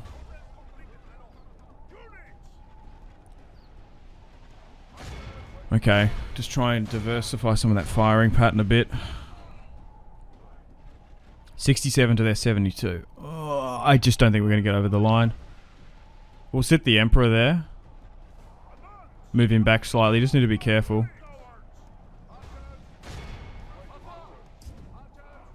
I don't want to lose him. I wouldn't bring him in if I desperately didn't need to win this. This is going to go to the absolute bitter end. This is an epic Venetian last stand. Okay, yep, nice. I can see a good amount of spearmen there coming for the reinforcing army. They're now broken, good. Get the archers to focus on the next. So we've only got 100 or so that we're directly commanding now. And, oh, the thing is they are getting a little bit of cavalry movement bonus there, charging down. Oh, they just got capitulated there. They're routing. See sergeants that are doing really, really well. Oh, now they've closed the gateway on them. Oh, there's so many in that town square still. Oh my. Okay, I think we're good. Let's move up again. Start chipping away. The Emperor's in here, so he should be able to, through some, I don't know, level of osmosis, give some morale to those reinforcing troops, because they've still got half their army there. They've still got 600, so they've still got 700 troops in play. What is happening? Oh, I can't equip the battering ram because they've taken it, but also I don't think I have enough men on it. General's bodyguard there. Start chipping away at that. Also, has that gateway been firing at us? Like, there's 2 big drum towers there. They've probably been peppering us a bit. Alright, so here goes our 77 archers that have drawn their swords. They're out of ammunition, so I guess they just got to go for this. Just need to wait for the damn AI to help us out. Just moving up the general slightly. He still has 51 in his bodyguard, so it's still a good amount. Continue to get my archers to hit this. They're charging down here now again. Will these guys hold? There's 120. Barely. Oh my god. There's 16. I'm going to move in the Emperor. We've got 51. Surely should be able to deal with 14. We've only got 10 units left. If we can somehow get their general, that'd be good. I don't know if he's even in this one. 49.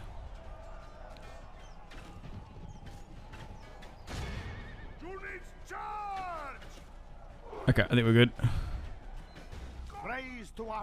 Right. Oh no! Wait, no, we got him. Oh god. It was their general. Oh my god, I panicked there. Right, move you back. I think we're good. Move back, move back. Yep. Oh no, they... What? There was no one there! Oh, they did get him! Oh no. He is a bit squishy. The faction leader dies.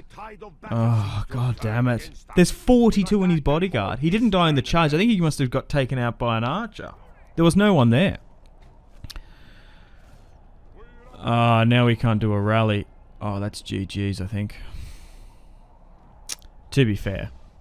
What was he, 73? The main problem is if your faction leader dies in battle, it sends a massive morale debuff throughout the realm. We already, if he like dies rather than, if he dies in an action rather than dies peacefully, we had really bad issues when the earthquake happened. RIP. So it looks like we got a new emperor. Co-Emperor Jonas. in the Far East. We're lucky we've been planning on moving him. He probably needs to get to this Italy front and continue where his uncle left off. I'm assuming Pamphronos is probably co-emperor now, his son and heir. There's not much we can do now that they've closed the gateway on us. Although this is gonna end in defeat, it's probably going to be a Pyrrhic victory for the Venetians. We've crushed a lot of them. Can they withstand losing this much? Okay, so I don't know what's happening. We can't equip... That's a lot of units back there. I don't think we can get past this second breach. The AI is trying to get some ladders and rams up there. But what a way to go out. Damn Venetians. Or actually we ran out of time. That was a long ass battle. Holy shit.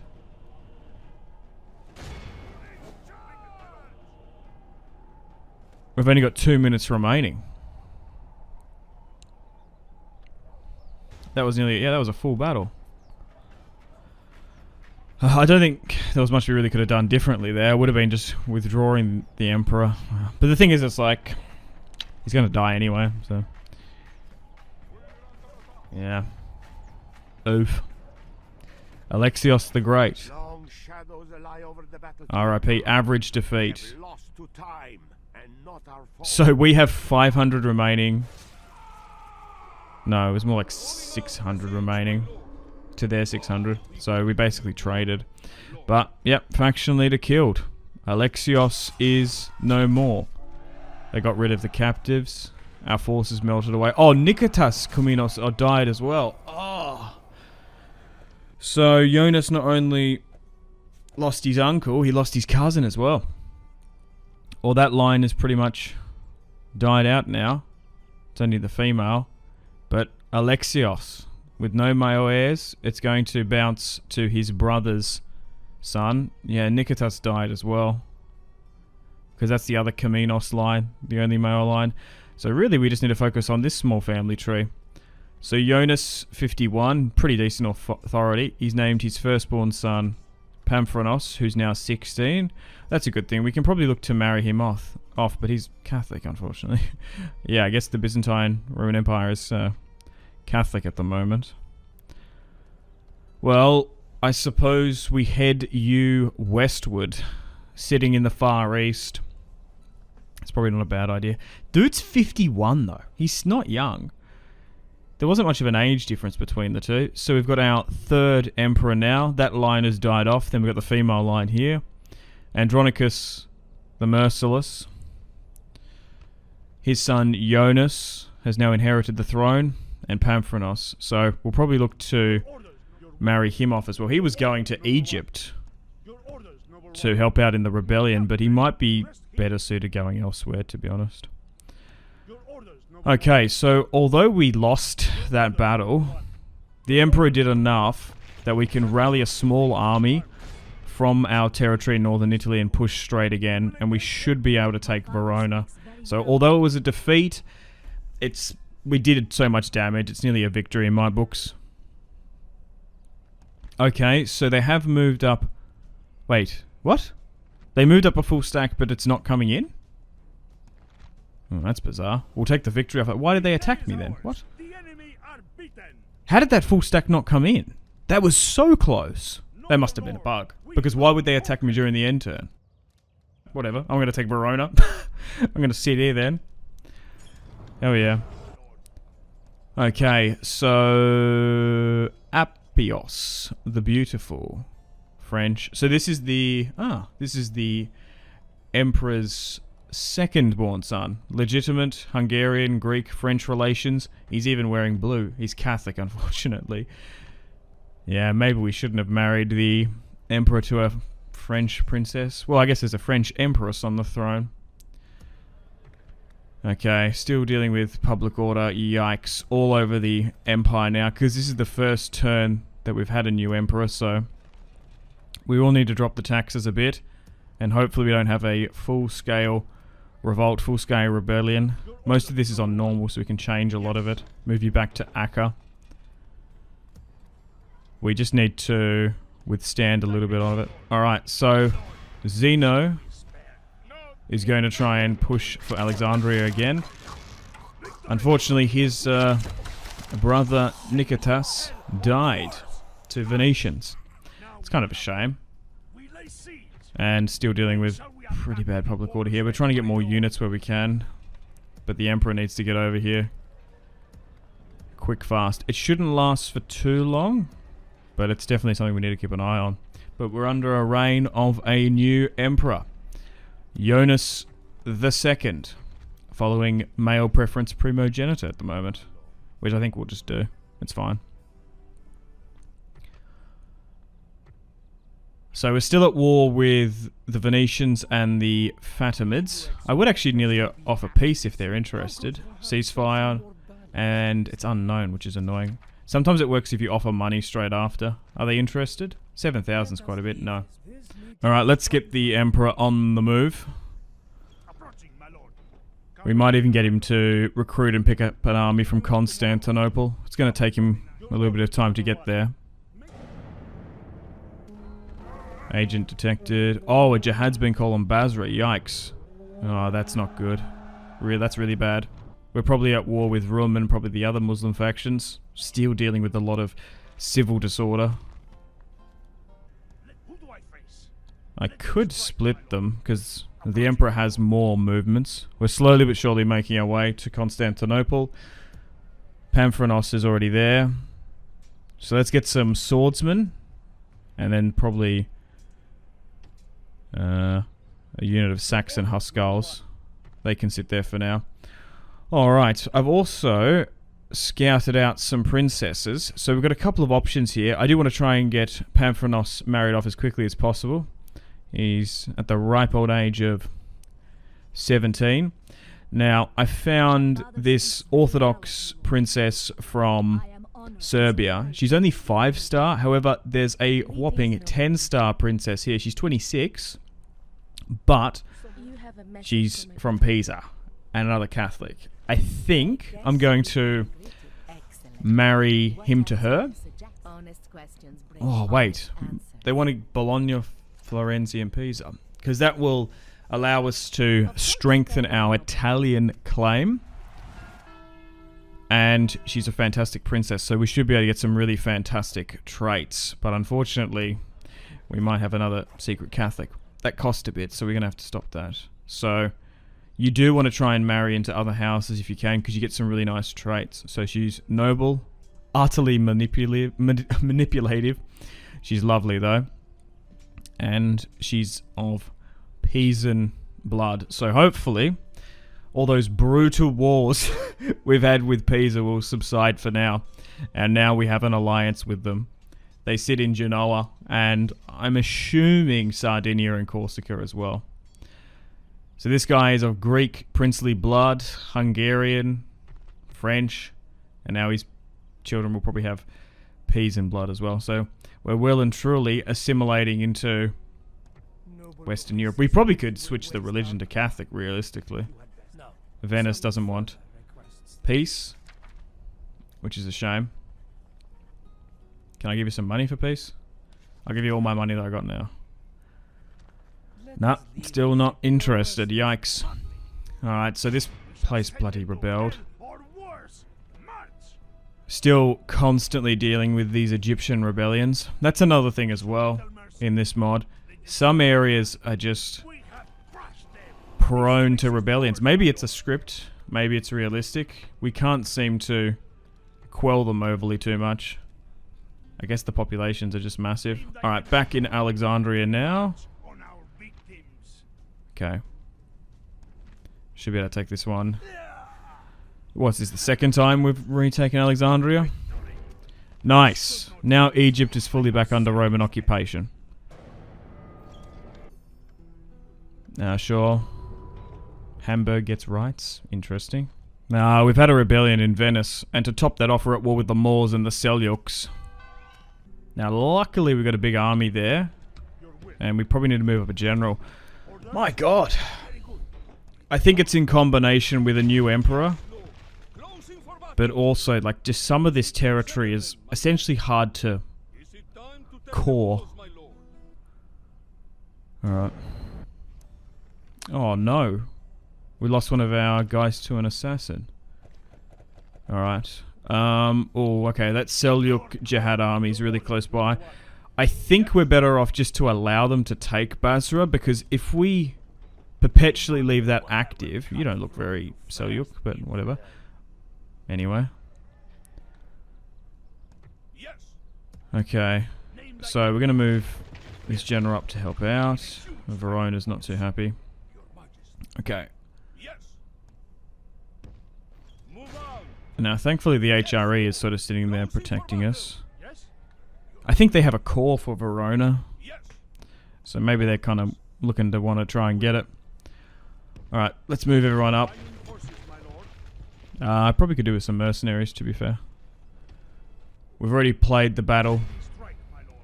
for Venice. I'm not playing it again. We spare any of them. But to make sure you get a clear order resolve, you just need to hit them with overwhelming force. We'll burn it to the ground again, Through your enemy's streets.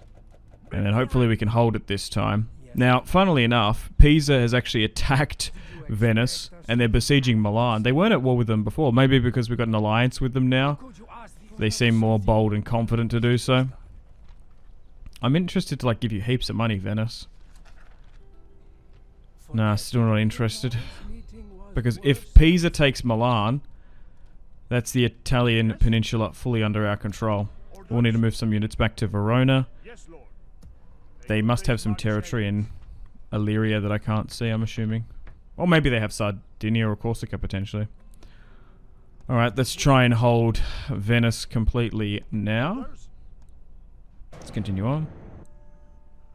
So the Seljuks are going to take Basra, and we're going to allow the Jihad to be successful, and then we'll move back in. Oh, what the... Did that army just get crushed? No, he just died. Oh my god. The sawmill's been invented, hell yeah. The compass. The Muslims use the compass. No more martial law in Cairo. Missing funds. We're making heaps of money, but it's just... conquering this territory. Okay, so... yeah, I think what you want to do is let the... Damn it. Losing a lot of generals over here to the Seljuks. We got a couple we got a couple generals we could potentially bring in. Macedonius Kaminos. Oh, he's the third-born son of the Emperor. Nice. He's now of age. I'd like to get those guys married off. If we could. Yeah, I think you're better letting the Jihad be successful instead of like sitting there throwing back multiple armies. Just so they stop. So we're only at war with the Moors and the Seljuks again. So we're going to re-siege this and try and take Basra back. We'll try and move a general down here. I think we've got an Angelinos. Yeah, he can probably come down there with cavalry as a protective issue. But guess what, guys? We've broken 101 turns for this particular campaign. It's 1182 AD. Let's try and negotiate with some of those Muslim factions. The Moors are more than happy to take peace and get their trade rights back. Unfortunately, Pisa got thrown back. Oh, and finally, the Venetians want peace. They want heaps of money, though.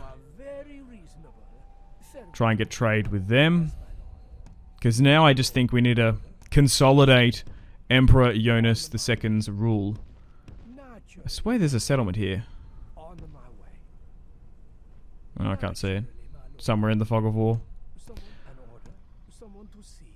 Okay. Can't negotiate with the Fatimids. I wouldn't mind oh, no. Actually, I don't think I'll make peace with the Seljuks because I kind of want to take Basra back. Then I'll probably sue for peace again. Interesting that a Jihad got called, though. Okay, so we're nearly assembling everyone in Constantinople. So the Emperor and his two boys heading on over. We can build a watchtower here as well. And we'll eventually get them to Italy. Now, Pamphronos, firstborn son of heir and heir, has arrived in Italy. And is going to move up here to help out. But thankfully, we're not at war with anyone in the north now. We're still at war with the Seljuks and the Fatimids. Well, unfortunately, on that note, it's time to end the video here. My God, we've been playing for a couple of hours here. I don't know how long. God, 2 hours and a half this recording session's been. Once I edit and chop it down, it should be, I'll try to get to an hour or so, but it might be a bit longer. But anyway, thank you very much for watching episode 19. Hell of an episode, so much happened. New emperor, still dealing with countless rebellions. Yeah, I guess, let me know, guys, is there, on the harder difficulties, is there more of a resistance to occupation, essentially? Are there, like, some areas of the map which are just going to perpetually rebel? I'm finding it really hard to, like, knuckle down Egypt and particularly some of that territory in northern Italy as well. Or was it more so to do with a new change in leadership? But unfortunately, on that note, it's time to end the video here. I might take a break for this particular campaign. I'm still uploading daily, so there's going to be something, but I don't really know what to do from here. We're going to have to wait for a bit to consolidate for the most part, but I don't really have any ambition to go any further east. I just want to try and hold my gains against the Seljuks. I've taken all of Egypt. I don't really care about utterly destroying the Fatimid faction. I think they have some territory down in the Arabian Peninsula, but we could go after them, but I don't know, we just need to sort of hold in Egypt. Like, we've got so many stacks held down. All of Italy is fully under our control, bar Milan. That's under Venice occupation, but Pisa might actually make a play for it, or potentially the HRE. We'll have to see, but we'll see if any wars pop up. But yeah, if you want to see more episodes, the best way to ensure it is just to support this series. Leave the video a like, subscribe if you're new, leave a comment for the algorithm, the algo. But anyway, thanks take care of yourselves. I'm getting tongue-tied. My voice is getting sore. Have a fantastic rest of your day. My name has been Simpsy. Hope you're enjoying this campaign as much as I am. I'm having an absolute blast. I love playing as the Romans. Alright, I'll see you in the next one, guys. Take care. Goodbye.